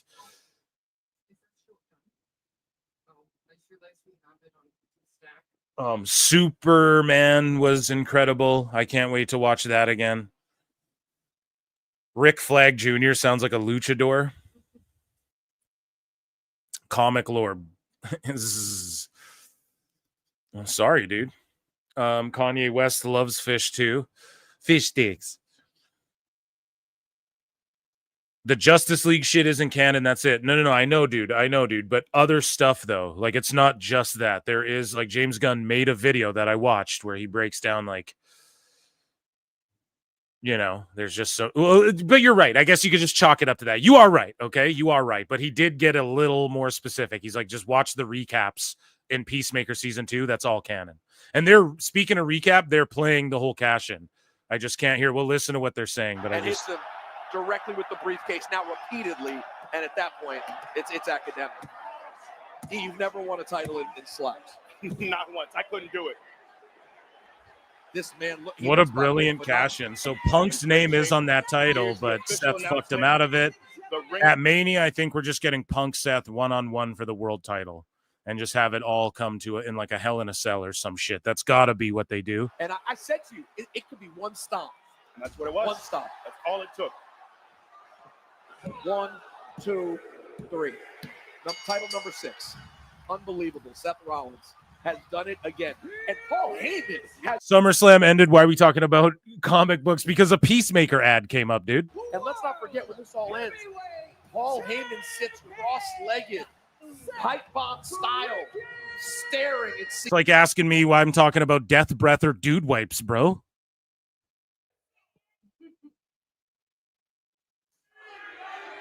The biggest party of the summer continues on here live outside MetLife Stadium. And so what did Cardi do? She just came out, was like, hey, who's ready for this and that person, then sat in the crowd, nothing else. Which, like, I don't need her to get physical, but, like, okay, you know? Carter, you need Mike's Harder Lemonade. Thrilled you're with us. Joe Tessitore, Peter Rosenberg, and Big E, and this big crowd. And if you head to mikesharder.com, you can save right now. Heavyweight champion. After CM Punk had defeated Gunther, the cash-in happened. The Money in the Bank contract cashed in, and Seth Rollins has shot. Yeah, Rollins shocked the world, the king of the cash-ins. He sort of stole that moniker from, because like Edge was that guy, I think, because his was so legendary. Will be right here, as will Alexa Bliss and Charlotte Flair, the new WWE Women's Tag Team Champions. But right now, Kathy Kelly with Drew McIntyre. Nice, Kathy with Drew. I'm here with Drew McIntyre. Shout out Colt Claymore, whoever that is out there. King Jelly Roll. While you guys picked up the win, Dropping Drew McIntyre fanfic. From the WWE Universe, does he have your respect now? As a wrestler? No, absolutely not. As a singer, yeah, he's great. As singing, he proved he's a lot tougher than I thought he was and Logan thought he was. But, okay, I'm going to have to say something about this. Karma's a hell of a thing. I've been watching what's going on in Raw with Seth. Seth and I, professional rivals, not like Punk and I. Professional rivals. Punk, what Punk did to me. And tonight was... Congratulations, Seth. You deserve it. And karma is indeed a biatch. A biatch. It's a biatch. My back this entire time. Karma's a biatch. I always felt like I had to be a loner, taking on the whole world, try to represent the WWE Universe until after Hell in the Cell when I realized that nobody cared about me. No one talked about me for 3 months. No one called me for 3 months. And I thought, no one called me but Logan Paul. So are they going to continue their friendship? Maybe that's what I needed all along. So Jelly Roll, nice try. You failed. Reality era. That's what's beginning now. The gratitude era is over. The reality era begins. The reality era. Wasn't that already an era? Question. Congratulations again to Drew and Logan Paul. Back to you guys. Thank you very much, Kathy Kelly. Now let's get into Thank you very much, Kathy. Match, Big E. Tiffany Stratton defending against Jade Cargill. I thought Jade had a really great performance here So, tonight. like, Jade looked good, man. I'm surprised they didn't give her, like, the Brock Lesnar run, pal. But I do agree, like, I was saying it. If you listen to my preview show, I'm like, did they take it off Stratton already? That's crazy. I'm going to rethink and pick with my gut better tomorrow because I went, like, 1-5 or whatever the fuck tonight. I tell you, I did not really picture a world in which we would get, prettiest moonsault ever. But I get 5 bonus points for the Seth cash in and all the fucking injury being a work. And so I actually went 6 and 5. Therefore, I am a winner. Biggest moment for Tiffany Stratton so far. No, absolutely. You could talk about the matches with Nia Jax. She's had some incredible performances there, but she is really building a legacy here, and now she's racked up some really great defenses. We're talking about 7 title. So she's defeated Jade Cargill, 211 days as champion, 7th title defense, undefeated in 2025 is Tiffy. That's some wild shit, dude. What an amazing stat. It's a huge night for Tiffany Stratton. Jackie Redmond with Tiffany Stratton. Here's Jackie. Jackie. Thank you so much. Tiffany Stratton, first of all, congratulations, not just on retaining this championship tonight at SummerSlam, but also the year you're having. My And goodness, carrying you are Jade on through that an match. absolute tear. 14-0 in 2025. 14-0. Tony's like, I'm bringing rankings back now. Success so early in your career, but to hang on to it. Like I said earlier, Jackie, I was so nervous walking into this tonight. It's my first ever SummerSlam, and Jade is undeniable. But so am I. Fuck yeah. For over 200 days, and I'm the current longest WWE champion. So currently she's the longest reigning right now. I guess after Gunther just dropped it. Tiffy time. Well, there's no denying that. Thank you so much, and congratulations again. Tess, we'll send it back to you. Thank you very much, Jackie. So Tiffany retains, but we do have new gold in new hands. The women's tag. Women's tag. Crowd's going nuts for them. Maybe they are friends. Alexa Bliss and the Queen, Charlotte Flair. I thought Raquel and Roxanne would reign until Liv got back. But yeah, I agree with my pal Chris Connors. He's like, dude, this is like just got hot out of nowhere. You gotta just run with it. And he was right. Because you can always put it back on the Judgment Day. Like, they're always there. I'll be there in the moon, in the stars, in the sky. Got it. The champs are here. Sit, join us. Come on, talk with us. You're champions now. The champs. The champs. Stop playing her music, goddammit. Absolutely incredible. Is it upside down? I think the F word is catching on. Friends. Is it upside down? Yeah, you can't even tell. I don't know. I think it's time for well, those belts aren't horrible, but I do like the side plate thing, and I get why the belts look the way they do, but an overhaul would be nice. They want to hug it out. They want You know? hug it out. They want to see a hug. Hug it out. Are they gonna hug? Are they gonna hug? Are they gonna hug? If they're smart, they don't yet. They milk it. Are they gonna hug? She leans in for a little hug. Oh, I went all the way back like a dumbass. It's all good. I'll just skim to the front where we are. So bad, was it? That wasn't terrible. That was terrible? No. You smell good. Oh, it's my Chanel. You smell good. Not after I'm through with you. Fridays and select Saturdays, we can discuss this situation a little bit. I said to you a couple 626, you're saying that cash-in couldn't have waited till Raw. So stupid. Why? You really think it was bad? I think that was fucking money, dude. Oh, I'm having the best time. Look at this thing. Look at that. Just kidding. How's that feel? Stop putting your title in front of mine. Oh, yeah. I agree with you guys. I accidentally skipped to another video. I agree with you guys on, like, it's shitty Seth is champion. You guys know, like, I've been hating. I've been sipping the haterade on that faction. I hear that, guys. This is how it all went down in the end. I've been sipping the haterade on that faction the whole fucking time. My jaw is still a little. This was spectacular here because the Tahana Bomb, the Pop Rocks, and then the Tahana Bomb. Wow, I just couldn't believe Brian. He's Tessitore saying the actual names. Big Boo. Look at you helping out your friend. He said Mystica, and I'm like, what is Mystico? Who's that? Vince would be like, oh. Vince would be like, oh. Thanks. Remember we played that on the show when Dave did that? That's a real thing Dave did. Has it been difficult finding your chemistry together? I know it's been a different kind of chemistry, but has it taken some time to gel as a tag team?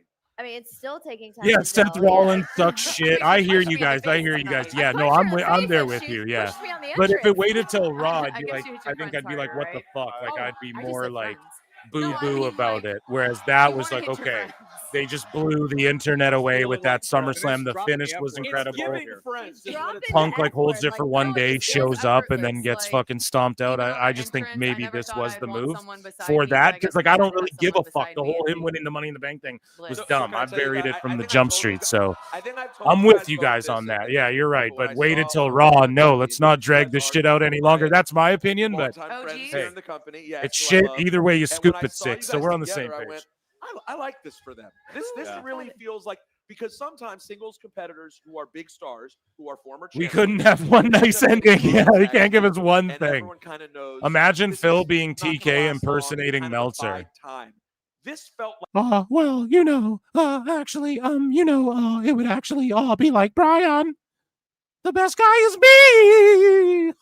Beginning, I knew that eventually I was gonna like break her down. Well, or maybe She I brought just me back annoyed into her. the spotlight. Maybe I just annoyed her. I don't know. No, she is pretty annoying. No, I just felt like I needed a somewhat kind of friend professionally and personally, and if it had to be it was too much. Like when he screwed Drew over. Yeah. back, I think I was there for her in NXT maybe a couple times, and she never forgot it. And I felt like when she came back, she was like, man, maybe PWT Universe is goated for hanging out. I think we're gonna get the whole Triple H like, yeah, we did 120,000 ticket sales. Like we're gonna get all that tomorrow. But regardless, this is still epic. Both recently have had some like extended time away, and now you've done so many things in this industry as singles, and now with the time away, so much life has happened as well. Do you guys have is there a shared like? Oh, Brian, Drewski's there. I'm terrified. Oh.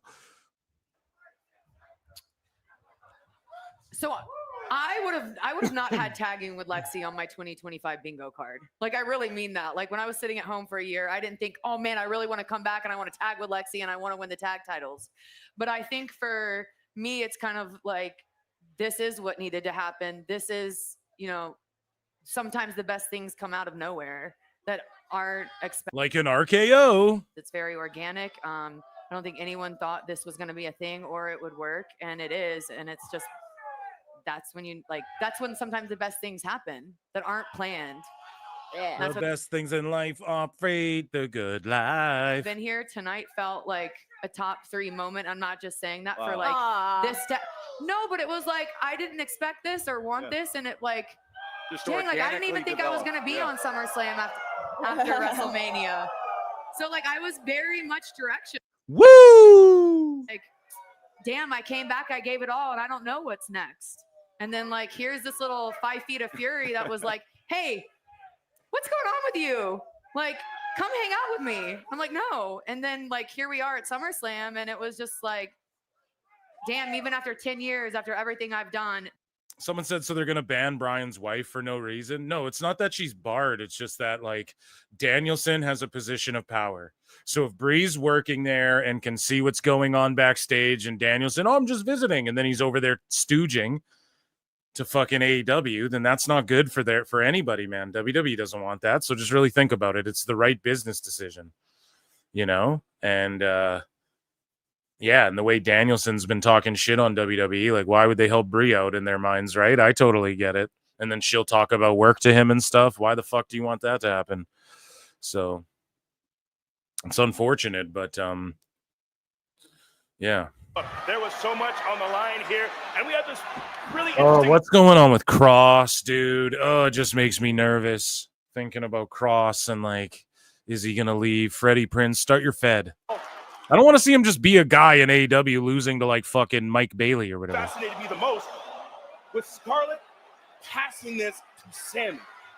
And then the moment of truth for Sammy, would he go to the dark side or not, Peter? So here's my question. When Scarlett does that, is that her? She's trying to test him on it's the behalf test of for Carrie. Sammy. So she's hoping that he will actually go all the way like Carrie. Absolutely. But Sami Zayn, being the virtuous man that he is, So what is refuses- Husey sending me? Husey sending me something. Okay.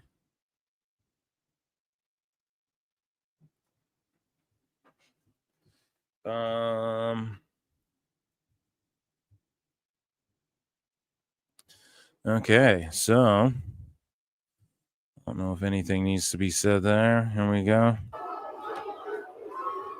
Bronson Reed and Braun Breaker have just completely interrupted our SummerSlam post show. The Oracle who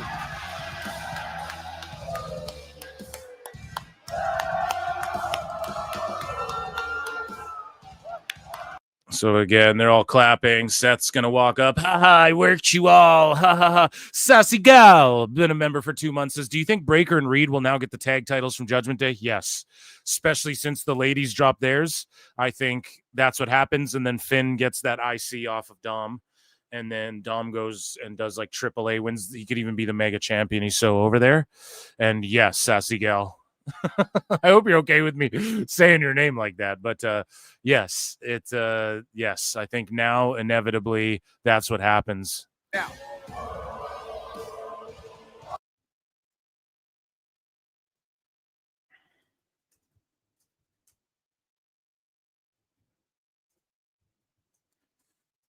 I'm just waiting until his music's done.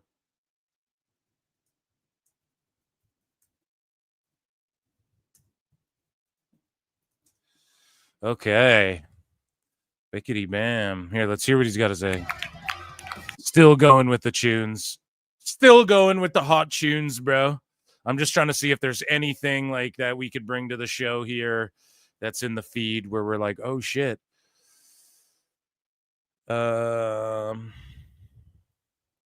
Hell yeah.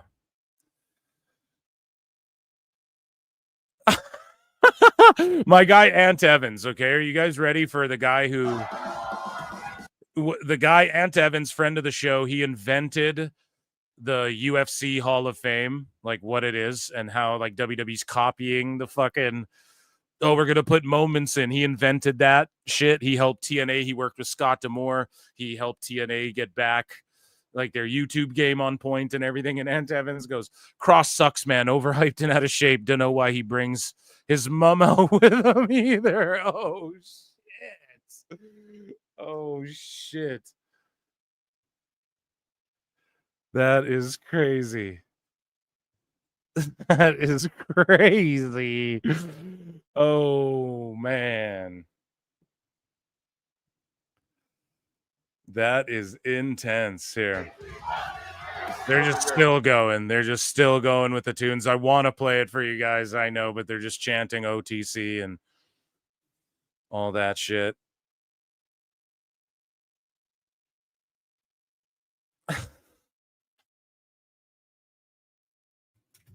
Oh, man. Amazing shit. I don't know if there's anything else on the TL. Let's see. Celebrate here. And so again, they're going to replay the cash-in. And so that happened.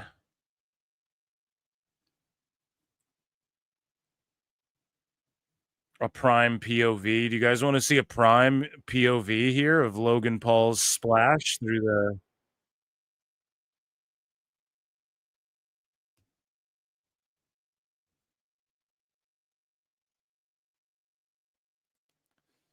So again, they're playing the stomp and that. Yeah, here, let's share this tab for a sec. Take a look. Here's Logan Paul's POV.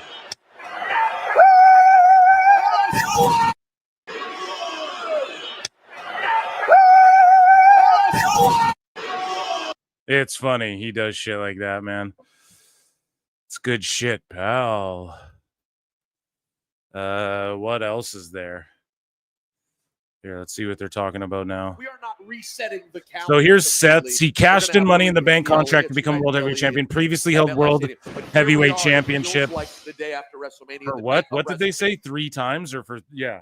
for 3 whatever the fuck days. 6-time world champion, 4th superstar to cash in at SummerSlam, 1st male superstar to cash in at SummerSlam since 2013. Wow, that's a cool stat. 4th superstar to successfully cash in twice in a career. See, that's the stats we want in sports-based wrestling, brother. Company, but here tonight, Seth Rollins wins his 6th world championship.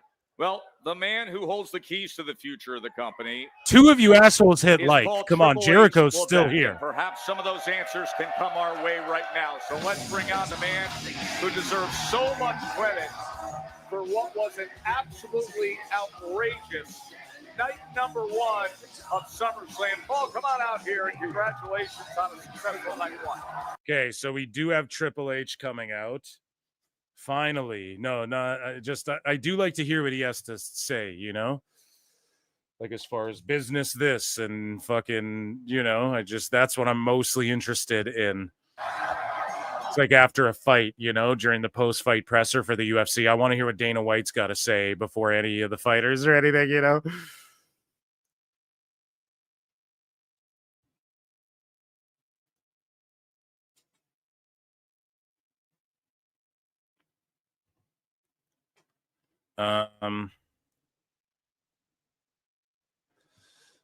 Here, let's see. Did his music stop yet?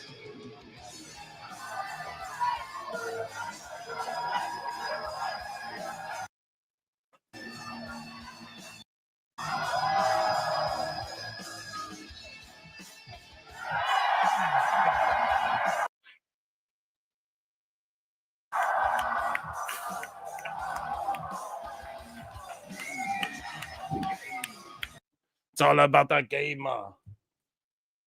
Bow down to the king. Music out. Take music out. Everybody be quiet. Just 1 second, please. Bear with me for a second. Okay, everyone, silence. Silencie. Because I brought a friend with me. Oh! Who is it? Oh, it's Jelly Roll.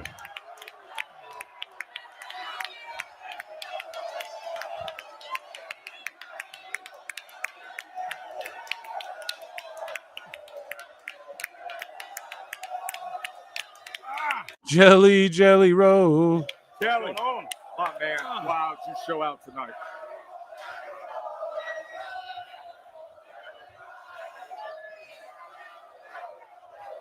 Look, you're making kids cry. Look at that. Let's go! I love you. What's up, WWE Universe? Guys, take a seat. What a night. What a night. By the way, this Jelly Roll. comes by for a visit right here. Seemed like a big party up here. Hey, I want to say something to you because we watched you work your ass off Yes, sir. for the last couple months. You completely over-delivered. Paul, this guy over-delivered on everything he promised you 100%. tonight. Look, I said it to him in the back. Thank you. Thank you, Hunter Triple H. Thank you, Hunter Triple H. I said this to him in the back when he was done, and he walked in the back, and Doc was checking him out, making sure he was okay. And I walked up to him and I said, the one thing that you did made everybody here proud. You earned your spot in our business. You earned that. And the biggest word I can say to tell him, and I'll tell him again right now. You're signed, pal. You're hired. That's Triple H's thing. But my respect. Respect. Thank you, Triple H. The GOAT. Triple H to Jelly Roll, respect, You have high accomplished praise. so many incredible things. Triple H's new thing. You're hired. This week. Where did tonight rank, though? Obviously not the result you wanted, but being in that ring, in the shape that you're in, where does that rank in your life for the coolest things you've ever done? It's right up there next to Mary and my wife and having birth in my town. I mean, literally the greatest show I've ever done. It feels right up there with the first time I played the Ryman Auditorium or the Grand Ole Opry. Damn, thanks for doing the favor, Fatso. CPL, good songs. It's funny to be getting Why your is butt kicked, Post still feel Malone kinda with good Triple about it H? afterwards. I'm sore, Post I'm hurt, Malone but alone. I'm not injured. Mid people like his music. Mid people. That sounds like the name of one of his albums or singles. That you learned maybe about yourself or about this industry once you started the actual work and stepping in the ring. But dude, you know, I learned a lot about myself. Jelly Roll obviously, sells and I've better than always loved Osprey. it, man. I've been Dudes a like the lifelong wrestling Beatles. fan. He's I've been in like this the part for years. Beatles. That was a I've been one of these great guys. I've been to 300 record. I've been watching wrestling. What if since the moment it Rollins started. waited till Just Punk was in ingrained in my post-show soul. interview to cash in? Dude, I was a kid. Then no one That's would the see shit it. on it, dog. Like, I was just or no, sorry, not no one would see it. They wouldn't see it live. Do you know what I mean? But everyone would see it on the internet, but like no one would see it live. And I just don't know if that would be the move. You just get the moment with Seth on stage there. I thought that was a solid like cash in. I get it. Even Hughesy's like, I'm not down with this Rollins shit. I'm sitting here messaging him like, me neither. But I mean, like, it was a moment and it had to happen. Like, I'd rather they just get through this shit quicker than not and just run through this Rollins faction quicker than not. Hey, you got to be pretty tough to go through that. Right here, I thought to myself, oh my God, I just killed Jelly Roll. And then I wonder what's next. The celebrity division, bro. There's always been celebrities in pro wrestling and WWE. Always. So it's like we can never cry about that. It's like the dumbest thing to ever cry about. A power slam? I mean, you got yourself Off a little the top, repertoire. baby. And it took Drew coming in to I've make the ate save. this boot too many times. I just want y'all to know. Oh, it's in there. Oh, God. The Rizzler Memorial Tournament. No. RKO in the end. Oh, he had to cheat Randy out of that. Randy could have beat these guys by himself. Logan came off the So post to clean. the table. Logan comes off with the splash there. But in the end, Having Jelly Roll lose is the right move, though, and having Logan pin him 100% because you're making the long-term play with Logan Paul. Jelly Roll might come around for 2-3 matches or whatever. So I think that is definitely the right call, but just I did not expect that. I thought it was like, okay, they're going to have Jelly and Randy fucking RKO and beat these guys' asses and stuff, you know? I mean, it's all the work that you put in to get to the place where you perform. It's all the Well, people are complaining about this show in chat. I see you guys say because that's what they do. The IWC complains, and it's not even real people. It's mostly bots and shit. And not only that, it wasn't like blow you away SummerSlam. It didn't blow us away like Evolution 2 did even. But this is night 1. Night 2 is about to be crazy. And overall, this was like an A- show for me. So he could train there. What'd you break your finger the first day? the fans there in attendance are going, thank you, Triple H, Hunter, thank you, Hunter. That's how they feel. So people are just whiny bitches. The Performance Center would go there, would kill himself training, and then would grab the broom and sweep the ring out with everybody else. The respect he has for what we do, for the men and women that are in the back that dedicate their life to this, what they've done. That's why I say respect, not just for what he did tonight, not just for that moment, because that's a hell of a motivating force, right? Everything he went through tonight, phenomenal tonight, put up with all that pain, and tomorrow he's going to feel like a bus hit him. On Monday, he's going to feel like the bus backed over him. But the truth is, it's all the bumps that he took. It's all the things that he went through, all that pain and suffering. That pain, pal. You got to now rub some feces on your Everybody was watching. That's the respect. Yes, thank you. Shout out NXT. Now get down and bark like a dog. I'm Thank you. joking. Ah! Jelly. Thank Jelly. you. Jelly. I hearing this and seeing what happened, Hunter, I can't help but think this guy's going to be back. I don't think I can stop him.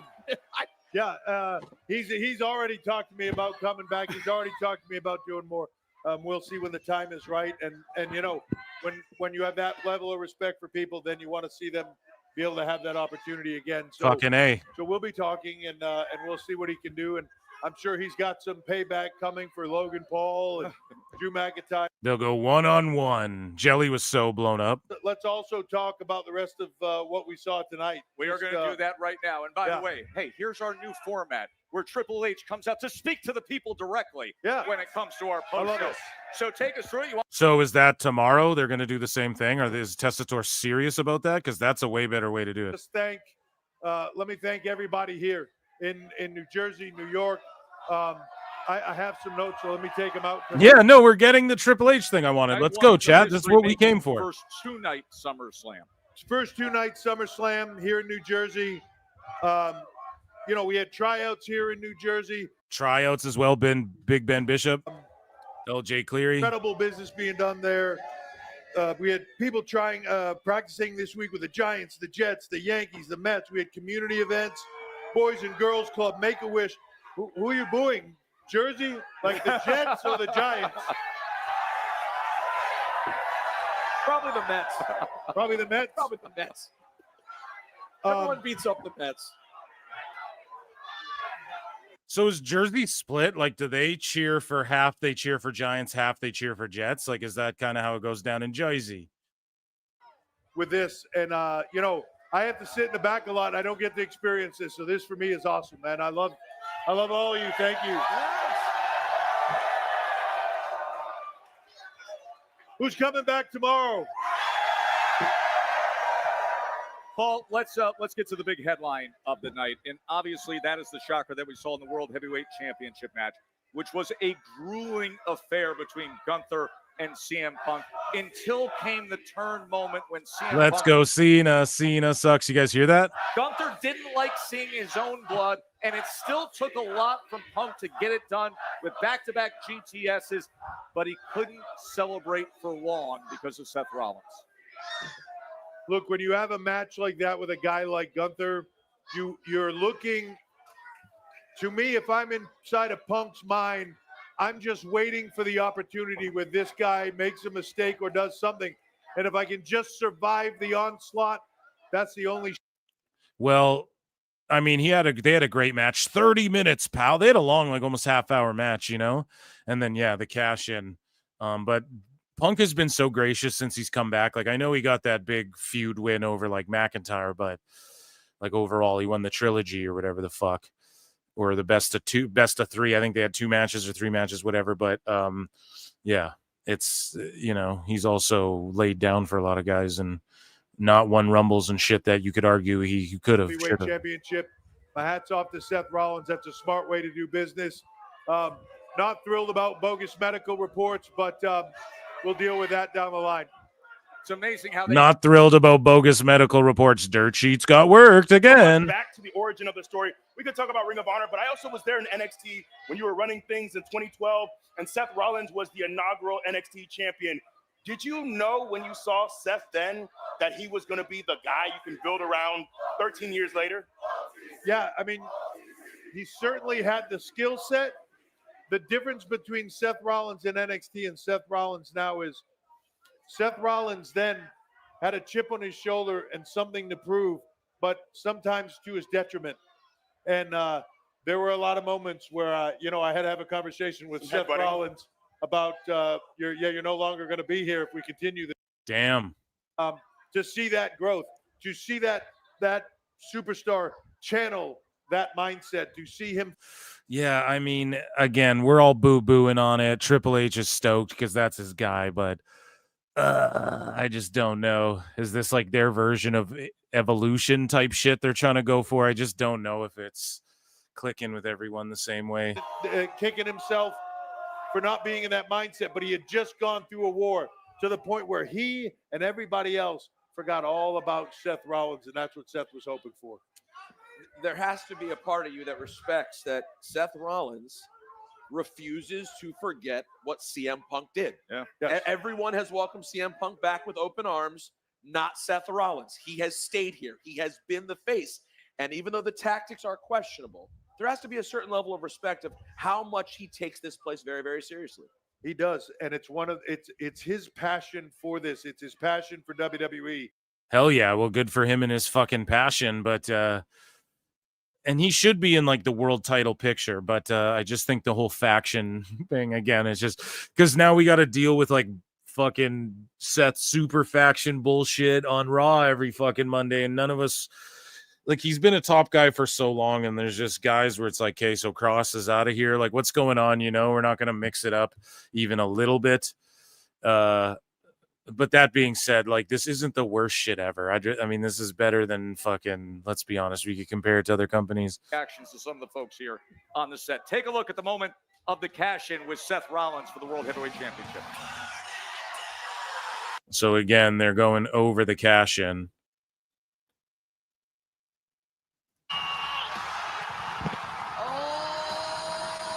And this is the Arabic commentary. Arabic, rather. Sorry that my inflection was on the wrong syllable.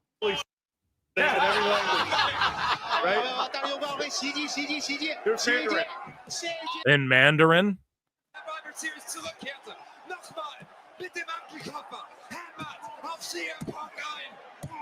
It's funny how the German sounds like South Park.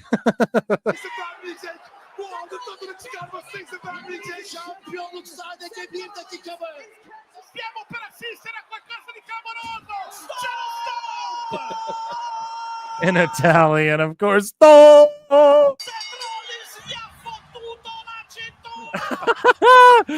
So soccery.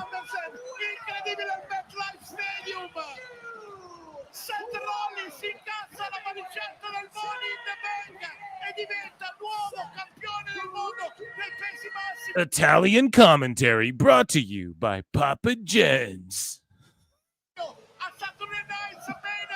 Get a pie, a pizza to a pie. World, and then this was earlier tonight on this set right here. Peter, you had dinner with Seth last night. He was in a brace. I saw the guy. He was in a brace. Yeah. He couldn't sit down. He couldn't move. Yeah. So that was the reaction on the set. And I'll say this, Jelly, you're a huge fan. Now, I don't know if you were dealing with medical or dealing with things backstage, but what you saw in the main event, how did you take it in? Oh, dude, first of all, what a war. CM Punk gone through an absolute war. And then in that moment, whenever I see CM Punk sitting there crying with the belt in his hand, I thought to myself, there's no way. They're just stepping on Jelly's shit. Then it hit. Here comes Seth Rollins on crutches. And when he turned around, I thought maybe he was bailing. Maybe he was leaving and just showing him he was still lurking for him. And he drops the crutches. I thought we were going to get a glom with a crutch, like they'd be in the ring. But yeah, it's fucking, it was too fishy. There was too many just little breadcrumbs leading up. That was like, he's obviously not hurt. I don't know. Saturday night main event when he hurt his knee. Yeah. It looked like he hurt his knee. I mean, everybody, dude, it's crazy. I watched him on the Rich Eisen show, full braced up. Said the same thing. It's crazy. The Rich Eisen people told me off camera that he literally crutched in and crutched out. You guys know that you can wear a brace and use crutches even if you're not actually hurt, right? No, I'm not dissing like Jelly Rolls in kayfabe. Obviously, I love when people get worked. I'm not like doing this told you so schmarmy shit. I'm just marking out over like the moment. Like I fucking knew it, man. This slimy son of a bitch. A question though, and then now they've hugged it out. Can we say the F word? We can say the F word now. On South Park used the F word again. Yeah, I'm thrilled. Look, it's an amazing moment in time where you can go back 4 weeks ago. Fecal-philiac is one of the most hated people on the WWE roster, right? And you go flash forward to her friendship with Alexa Bliss, and 50,000 people are going crazy and loving everything she does, right? That is the beauty of what we do. It can change on a dime, and was an exciting night. But like, let's also though talk about Roxanne Perez and Raquel. Yes. Roxanne and Raquel. Yeah, I think now the tag titles, like Sassy Gal brought up earlier, I think they get the men's tag belts get taken by Seth's faction now too. And then we got to deal with them all draped in gold Evolution style. Because I'm trying to think, unless they get the men's IC and US, then they can't all get singles belts. So performing. That was very competitive, Paul. Both of them, incredible performance. Both of them. Which might make sense why they took it off the Boo Day as well, so that they can turn face and then challenge Seth's team as like faces again, maybe with Big E in their corner. I'm being hopeful here. You know, I'm trying to think of something interesting they could do. Jade Cargill has been a ticking time bomb for a while now. I see it backstage. I see it when she's just walking around in the back, and I see her attitude towards people. She is a ticking time bomb. I think she thought tonight was her night. It's going to be Ticking time bomb. Oh, that's Takeshita. The Rainmaker shows up next. No, Okada. Ticking time bomb. Isn't that like? Or did I say Takeshita? The ticking time bomb is Takahashi, right? Hiromu Takahashi. And I think she's proven that as of late. And I also love just Peace, Lucy. You take it easy. Thank you for being here. Peace and love. Thank you. We still have well over 300 people watching, so it's been an amazing night. Thank you for being here. And if you're on X, come on over to YouTube, become a member, get access to my Monday show. I'm live tomorrow too. And yeah, thank you. Just hit like, subscribe, dislike, leave a comment, retweet, whatever. Appreciate you all so much. Round of applause for you all for being here. She has that more so than almost anybody else in the roster. And she is growing into that position of her look, her aura, all that thing. She's now growing as a performer into that. And I think once those two things match, sky's the limit. Game over. Our first guest tonight on our post show was Jey Uso. Jey Uso obviously lit this place ablaze coming through MetLife Stadium, really setting the like tone a kid. for the Yeet. energy that we saw throughout. Hey, Roman took one for him. Roman Like sacrificed children, the team we a little bit yeet. tonight, Paul. That's a different Roman Reigns. Yes. You go back a couple of years, Roman doesn't take a bullet for anyone. Roman Reigns taking a bullet for Jey Uso tonight. I think he, over this time. He's embraced the yeet. They're telling a great story with that, but what does Roman do next? There was a point in time where he was calling a main event. They get a big win. Sweet. So then Roman versus Seth for the World Heavy. Ooh, let's do that. Now I think he really sees Jey With Moxley as the special enforcer. Still the tribal chief, but I think Jey Uso has earned the respect of the tribal chief. Hey, we still got tomorrow night, my man. Congratulations on night one. We still got tomorrow, and I can tell you all of you this. Anybody that didn't come tonight, anybody that's coming tomorrow or thinking about coming tomorrow, Chat, did you come tonight? Chat, who come tonight? Who came tonight? Chat. Night for these two as we continue on here with the SummerSlam post show presented by Mike's Harder Lemonade. They're still going with the post show. Good shit, pal. Omar says for 2. Thank you, Omar. And I'll be live tomorrow too, so make sure you're tapped in. And this is, I know it's getting late for some folks, but we're locked in for the post show. I don't know who else is showing up, but thank you for your support. Let's hear what they're saying here. Tomorrow, the countdown show will get underway. So Cardi B will be there. The countdown at 3 Eastern. So guys, I'll be on the air. The PLE's at 6 Eastern. I'll be on the air at 5 Eastern tomorrow again with more news. The post show again following, which we'll watch, and then SummerSlam. We have the card here. This is the slate. Of course, it is topped by the undisputed. So we're gonna get Cena versus Rhodes. What? And then we're gonna get Naomi versus The American Nightmare trying to get his goal. Rhea. Well, they pulled it away. EO, you guys know. You guys know. On Friday Night SmackDown, where John Cena came out and basically said, "I'm back to being the John Cena you've always known, the John Cena that Cody Rhodes." Oh, you're doubting. Juan Cena. He can't be back. But I mean, it was so earnest. I don't know if it's a trick. I don't know. I have so many questions. I know we're really going to dive into it tomorrow as well. But what does this mean? I don't know what this version of John Cena. I'm going to see the John Cena that we know and love, because he restored the feeling. That's the feeling I left. Restored the feeling. And about him being the only platinum I love how WWE just steals AEW shit. He made that reference. A bit of a bar there, but I will say this. Not everything. Like AEW steals all their shit, like angle wise, but just the sayings, like they'll just steal them and make them theirs. It's like fake news or like woke, they just got terms that just got hijacked. And he's saying we're going to surpass what we just got. Look, we got a lot of great stuff. We got something to do right now, because it is time to sum up the night by the man, the guy who does it every single The Big E's Big 3 or whatever. time for Big E's 5 count. Here we go. Oh, Big E's big 3. Sorry, Big E's 5 counts. Sorry. Of the night, number 1, we have Braun You're a poet and didn't know it. or Water Source. And despite his loss, if you're a fan of watching this man demolish people, your thirst was quenched. Wow. Number 2, we have Alexa Bliss. Bear with me here. The 5 feet of fury foiled the fantasized future of her foe, finally finishing the fight with friend Flair. A little bit of alliteration there for Dutch, and then lots of F's. There we go. Number 3, we have Tiffany Stratton. Tiffany Stratton, Braun Breaker.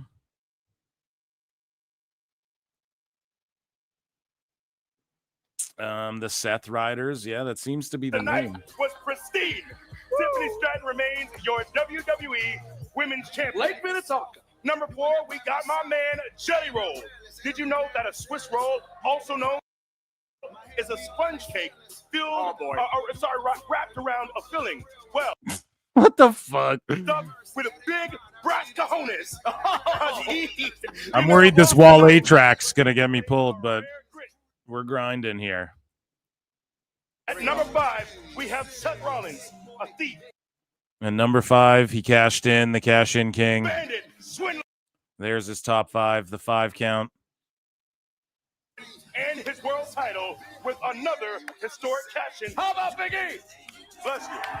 That may be Big E, Big E, Big E, Big E, Big E, Big E, Big E. Can't you see? Alliteration in there for you. A Prince Rock France. You know, we're trying to mix it up for you. I loved it. Folks, the headline of the night, Seth Rollins is the World Heavyweight Champion. We will see you for SummerSlam Night 2 tomorrow from right here at MetLife Stadium, streaming on Peacock. Hell yeah, guys. Amazing. What a night. Tomorrow we'll set up a little mini goal again. I'll figure it out there in the midst of things on the fly. Thank you. Round of applause for the PWT universe for being here. Air horn.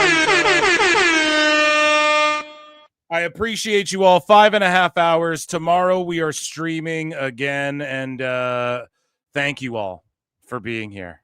Take care of each other. Drink lots of water. Peace and love. I will see you all tomorrow. Get in the Discord. The replay will be up on the Times channel tomorrow. I think is going to go nuts, man. We got TLC. We got a cage match. We got so much shit. We got some news. I'll lock in my picks, all that good stuff. Seth wasn't hurt. Phil don't miss. Hope you all take good care of yourselves and each other. I'll leave you with some Becca, and I'll bid you adieu, and I'll see you guys tomorrow, okay? Same time, same place.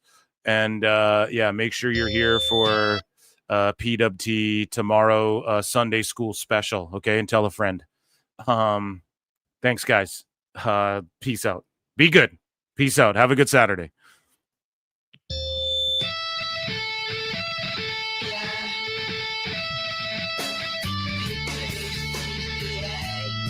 Whoever the XP winner was. Who was the XP winner? Here, we're here. There's still more show. There's still more show. We didn't Becca you guys out yet. Hold on. I fucked up. Who's the XP winner? I forgot. Who is it? Is it 626? DM me. I'll DM you, brother. Okay. And you can, we'll figure something out, I guess. 'Cause you're a fucking mod. So we'll figure it out. Yeah, I don't know. DM me. Okay. Peace out. See you guys. Love you.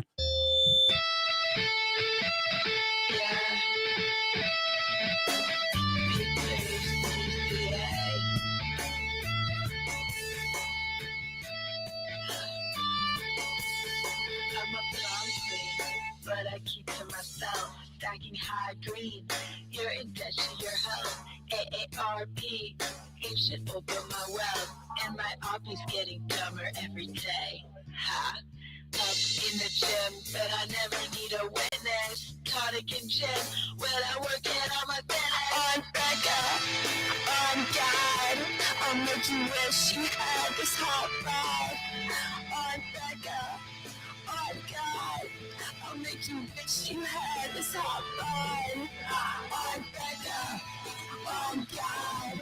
I'll make you wish you had this hot ride. I'm Becca, I'm God. Make you wish you had this hot ride. Just high on track, all natural. better give her her sense. They say, Blondie, how you getting those abs? Hey, Bobby, let me call you a cab. Long legs, I'm a woman, stem my eggs. Fertile, healthy, and stem my traits. Flowing free like the Thames, and my haters getting madder every day. Ha! I'm Becca, I'm God. I'll make you wish you had this hot body. I'm Becca, I'm God. I'll make you wish you had this hot body. I'm Becca, I'm God. I'll make you wish you had this hot body. I'm Becca, I'm God. I'll make you wish you had this hot body. I'm God.